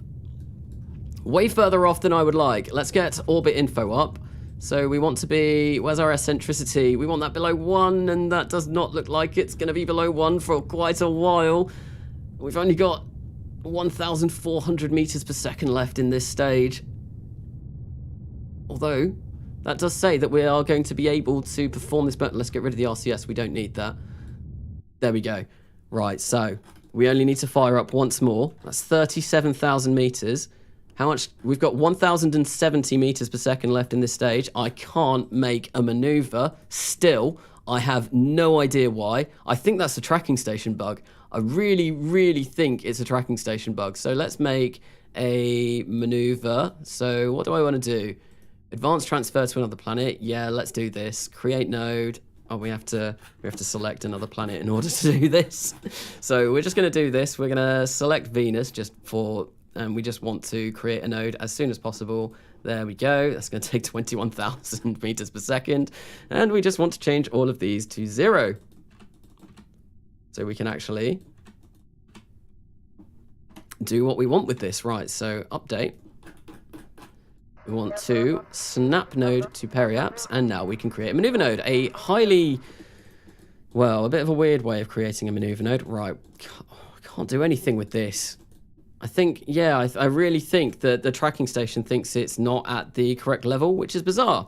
Does anyone know why that happens? I'm fairly sure there is a bug behind that. And I think it's to do with custom barn kit. Obviously, the mod that changes... What does it change? What does it change? The amount of levels that you can upgrade buildings in at the Space Center. So if we go, how much delta V do we have in this stage? 1,070. So if we do minus 1,070 at periapse, what's that going to do? That's going to be not as tight as I'd have liked, but it's still not too bad. Still not too bad. Right, okay. So, let's time warp ahead. Oh, great. I can't come off of the maneuver node. What if I come in here? Yes, there we go. Why is the node... No, the node isn't in... This Kerbal, go home. You are drunk. What's going on? This is really bugged. You do realise thermometers do not contain mercury. This is an old thermometer. This is a very old thermometer that definitely does contain mercury. So, yes, I know modern thermometers don't contain mercury, but this is an old school one that we're working with. And I am losing delta V due to boil off again, when I shouldn't be, really. Although we are, to be fair, we are at the closest planet to the sun. I would not be surprised if we suffered a little bit of boil off. I can forgive the boil off that we are going to be losing. But now it's alcohol. I didn't actually know what it was in these current days, but yeah, cool. I didn't know that. Anyway, so how far away? What's this burn? Burn is going to be 33 seconds, so I think 15 seconds away from our periapse. What I'm going to do is we are going to turn to retrograde, and we're just going to burn. Here comes Mercury, and we're 2 minutes away. We're very close to the surface here. This is just me spamming through time warp, trying to get as close as I can. And yeah, let's go now. Let's turn retro. Let's turn retro. Hopefully we have... Look how fast we're moving over the surface. It's insanely quick. Right, start this burn. Start this burn and fire. There we go. The HD3 has ignited and we are just going to burn through the rest of this stage, I guess. At retro, because that's all we really need to do. And it will bring our Mercury orbit down to hopefully a nice level, to a level where hopefully we should be able to land on the surface. What is going on? What is going on? Kill rotation. Why are you... What are you doing? What are you doing? Stop, stop, stop, stop. I don't really want to stop it, but why? What is going on here? Right, so... Kill rotation. Interesting. That was...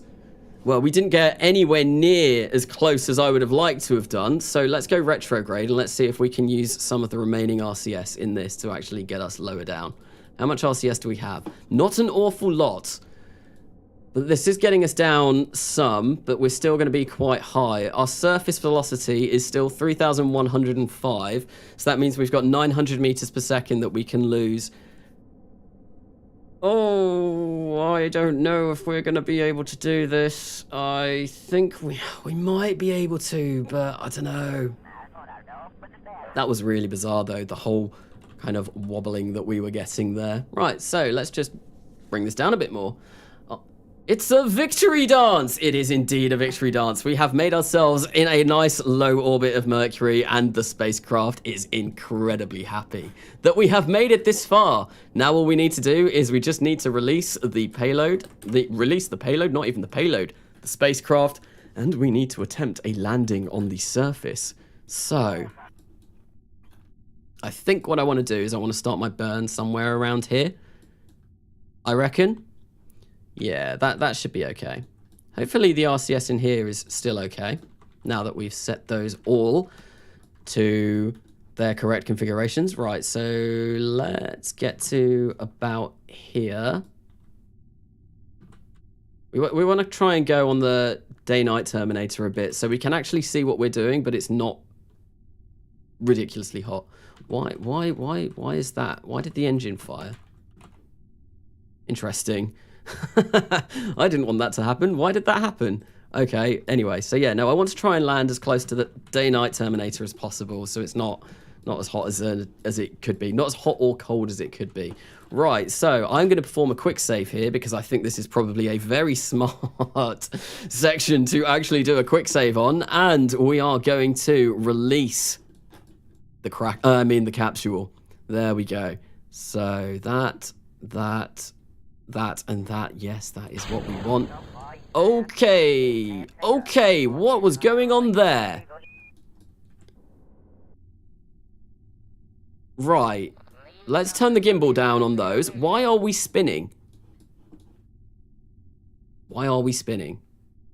I'm going to do a quick save and a quick load because I think this might be a bug.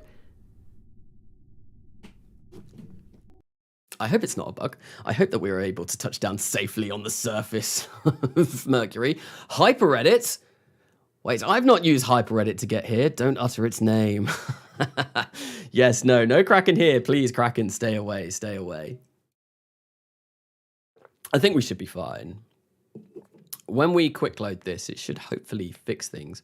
But yeah, why is HyperEdit up? Seriously, why is HyperEdit up? I've not used that at all.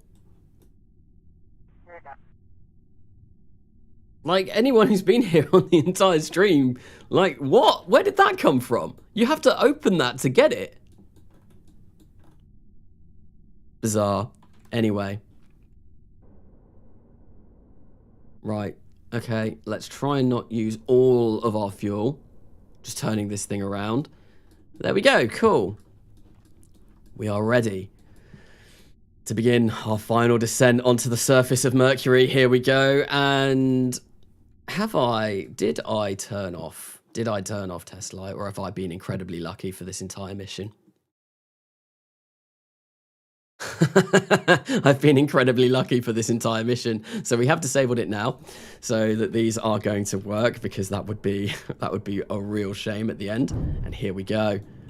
Look at that capsule light up, and we are descending upon the surface of Mercury. Hopefully, what's our impact time? 8 minutes and 7 minutes and counting down. Here we go. This is the final descent. I've already done this once on this stream a while back, and it did work. So hopefully, we should see this work again. Although this time, we are at a, well, not quite a nicer angle as we were before. Alt-H Command Q. Oh my god, you just hyper-edited it there. Wow. Yes, definitely. That's what I have spent the last 4 hours and 23 minutes doing. I did the click of a button and I hyper-edited this capsule over here. No, I have done this the real way. I don't know why hyper-edit was up. And if you were using RCS to push your Apo Freddy down, you would have definitely been pressing H. Alt-H, Command, and Q.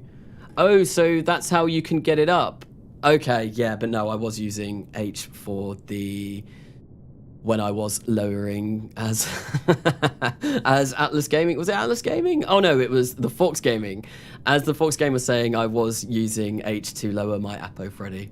I really, really like that. I think from now on, if I ever send a probe or anything to Mercury again, it's going to be the Apo Freddy always, right? So we need to kill this because our suicide burn length is down to 1 minute and 37 seconds.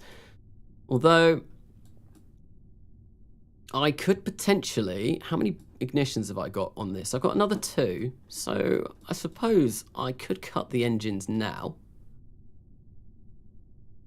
Yeah, I think I'm going to do that. I'm going to cut the engines now, and I'm going to fire these up again near enough when these 2 are together.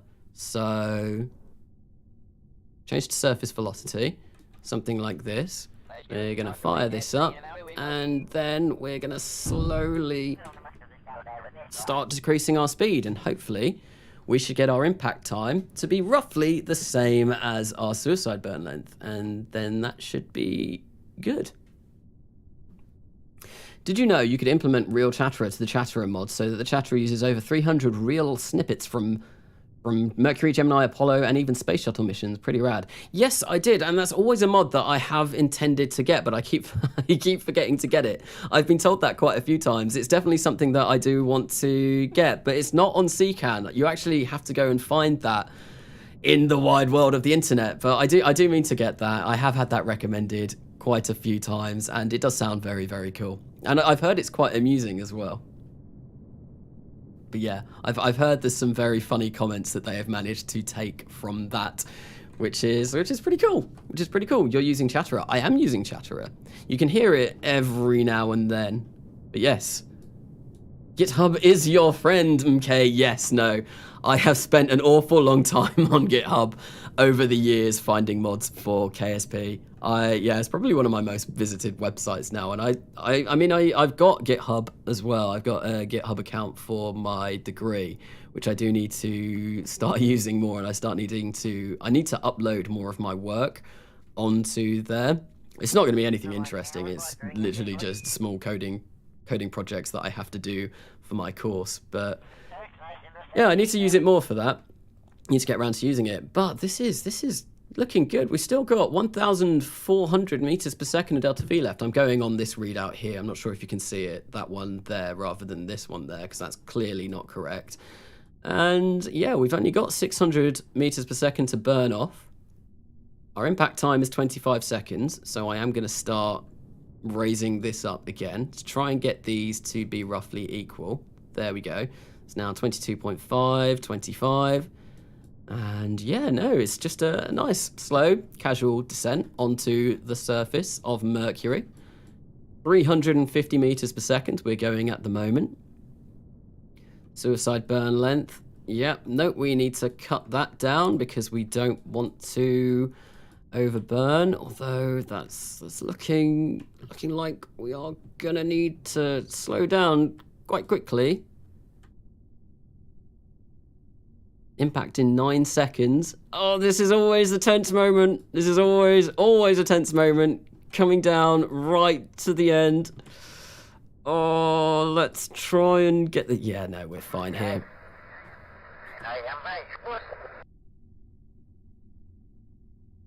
Oh, no.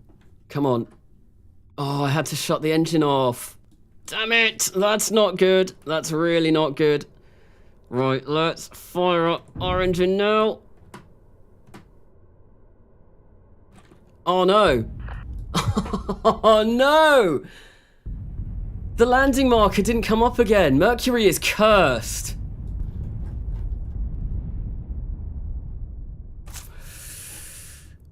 Oh, that's annoying, that's annoying, that's really annoying. Right, I'm gonna try that once more.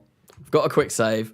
That's annoying that the landing marker didn't come up because I was trying to find that and that usually helps guide me down. But no, that wasn't there. I'm going to try that once more. Luckily, I did quick save. Back to launch start. No, we are not going that far back. Definitely not. That would be painful. I don't know why, though. The last time I did that, when I had it at minimum throttle, we were still... Oh, it's because I've made this way lighter. Ah, okay. Okay, well, we still had a lot of delta V left, so let's stick ourselves surface velocity, and let's try this one more time. One more time. We'll nail it next time. I think I might wait for a bit. Kind of want to land around here. Yeah, there we go. This will be nicer. This looks a lot flatter. This looks a lot flatter than it was before. So let's fire up this and let's start our descent for the final time. This time we are going to land. This time it will work. Otherwise, I think I might cry. 92 likes on this video and you have to restart from launch. I am not doing that. It's 1 a.m. where I am at the moment. I am not gonna have enough time to actually go around trying to do something like that. So I'm just gonna do a quick load. Could have used ullage motors for landing. I don't think would they have been powerful enough? They might have been. I probably should have checked that, because these are pretty beefy. How much thrust do these guys have? 890 newtons, so we've got 4 of those. So that's like 2 kilonewtons, getting close? No, but about 3.2, 3.6 kilonewtons of thrust, thereabouts, that we've got with this. So yeah, that might actually be possible when I get to that stage. I'll have to check that out. 3.4% of Carnassa subscribers have liked this video. Thank you for that. Thank you for that calculation. I didn't realize it was quite that much. Yeah, no, this has been an alright live stream. It's been nice to come back to RO and do something in RO and RSS, because it's been a really long time since I've done anything in RO or RSS. Like I said, it's been a month. A month was the last RO video that I did. 3 a.m. for you. Ouch. Well, hopefully this live stream will be over relatively soon. I can't imagine. I think if this one fails, I'll probably just call it a day and try and... I don't know. No, but we need to land the Mercury on Mercury. It needs to happen. It needs to happen. That was the title of this live stream, so it needs to happen.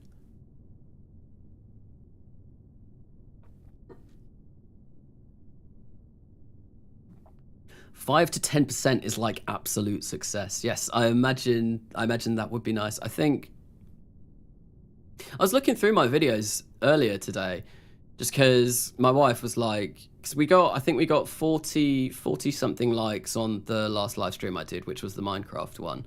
And I was checking that and I was like, oh cool, we got 40 likes on something that isn't KSP, which is obviously quite unusual for my channel. And she was just saying like, oh, how does that compare to like your usual videos? And I think the most liked video I've got is my install video, which I think is almost on 700 likes now, which is pretty cool. So that's like, what, a quarter of my subs? Just under a quarter, which is pretty insane. But that is also a video, if you go on like YouTube analytics, you can see, and most people that watch that video aren't actually subbed to me, because obviously it's a tutorial video and it's kind of like a how-to video. So I never expected that, like, I thought that would have way more views than subscribers. Reincarnate Ziggy. Yes, I need to do that. There was a suggestion on the comments that I am going to do, and it was someone suggested to bring some kind of drill to the surface of Hydrus and drill him out. So the next transfer window that I have that comes to Hydrus, I think I'll send a big mission over.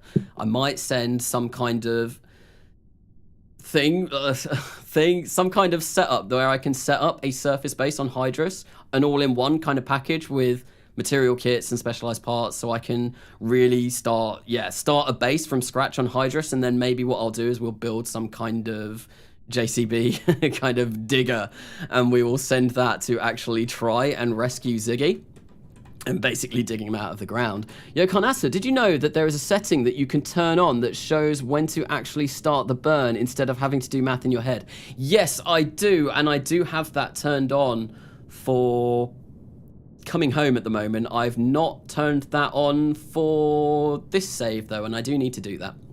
And I probably will do that at some point soon, but not quite now, because I don't want to be messing around with settings whilst I am performing the final descent onto Mercury for the second time. I've got the impact marker up. Okay, that's useful. But yeah, I think Mercury's height map might be a bit weird, which is why the impact marker is kind of being in funny locations. And do you know what? This is actually, I've just realised this isn't going to be the first time that...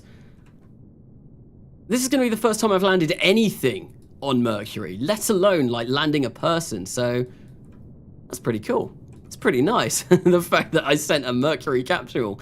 I think we're coming down a little bit too hot. I think I should have started my burn a bit before, or at least being a bit more aggressive with my burn. So we've got 36 seconds until we're impacting, and we've still got a minute for our suicide burn. This is gonna be tight. This is gonna be real tight. Come on. Oh, there we go. The suicide burn countdown has gone to a point where it's okay. That's a little bit more... Oh, I can breathe a sigh of relief, and we can actually stop our burn so dramatically. So we want this to come down. We also want this to come down. But as we saw from the last one, we don't have quite as fine control as I would like. So, yeah. Oh, no, we do have an impact marker there. Awesome. 2019. This is... Yeah, this is going to be close, but I think we are going to be okay. Right, let's slow ourselves down. Slow ourselves down. 18 seconds. Suicide burn length is 7 seconds. 16 seconds to land. Let's really start slowing ourselves down now. Here we go. This is looking good. This is looking very good. And there's the impact marker. Cool. 9 seconds. Yeah, this could be the one. This could be the one. I probably should have put some kind of landing gear on this. That would have been smart, but then I wouldn't have had just a Mercury capsule on the surface of Mercury. Oh, this is close. 11 meters per second, kill rotation, and 6 meters per second. Oh, we're too high up.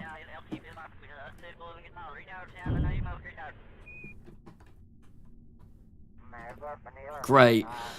Oh, come on. And there we go. No, there. We've landed. We've landed. We've landed. Landed. Yes. Oh. Oh. There we go. We have landed a capsule, a Mercury capsule on the surface of Mercury. Woo. Unfortunately, I used up all of the ignitions in this, so I can't send this off. I wanted to be able to decouple this. Hang on, maybe I still... Can I?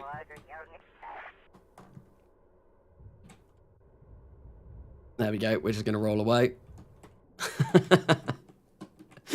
How is that antenna still surviving? Come on, let's go. Let's kind of get away from the actual capsule so I can take a screenshot without this in... Oh, why are we're controlling this from the wrong way. Here we go. We've not just got a Mercury capsule on Mercury, we've also got a Mercury rover, a Mercury glider. There we go. We're going to send this off. Oh, this is really silly. This should hopefully eventually start blowing up soon, I think, now that we're getting to like 40 meters per second. There we go. Things are breaking, things are breaking, things have broken, and we can go back to the capsule. There we go. Freddie Mercury on the surface of Mercury. Unfortunately, we can't get him off. Well, because the astronaut complex upgrade is required, apparently, although it should be fully upgraded. So yeah, the tracking station and the astronaut complex seem to be a bit bugged. But also we can't get him out because the Mercury capsule doesn't have a hatch. But let's run a temperature scan. Now that we're on the surface of Mercury. There we go. So that has been the stream. We managed to successfully land a Mercury capsule on Mercury. And it's going to be able to survive on here for 20 hours and 50 minutes.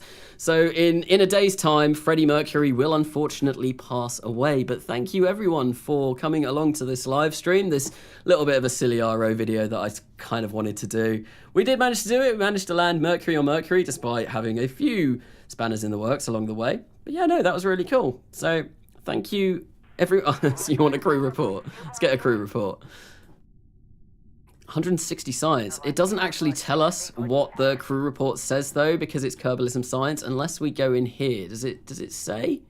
Oh, it will say once it transmits. Unfortunately, we're not going to be able to transmit this because, oh no, we do have a signal.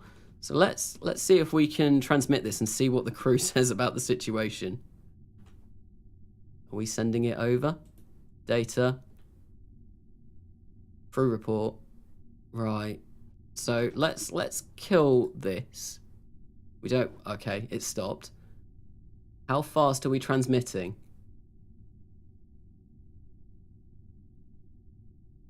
Gonna take 11 hours. That's gonna take how many years? 502,803 years. So we're not actually gonna find out what the crew report says, unfortunately. But yeah, thank you everyone for watching the stream. I'm gonna go now because it's 10 past 1, and we have achieved what we set out to do. You landed Freddie Mercury on Mercury in a Mercury, indeed. Thank you everyone for watching the stream. Thank you for all of the donations on the stream as well. I think this has been my my most donations on the stream as well, especially Ben earlier on. That was insane. But thank you for stopping by. I have been Karnasa, and I will see you all later.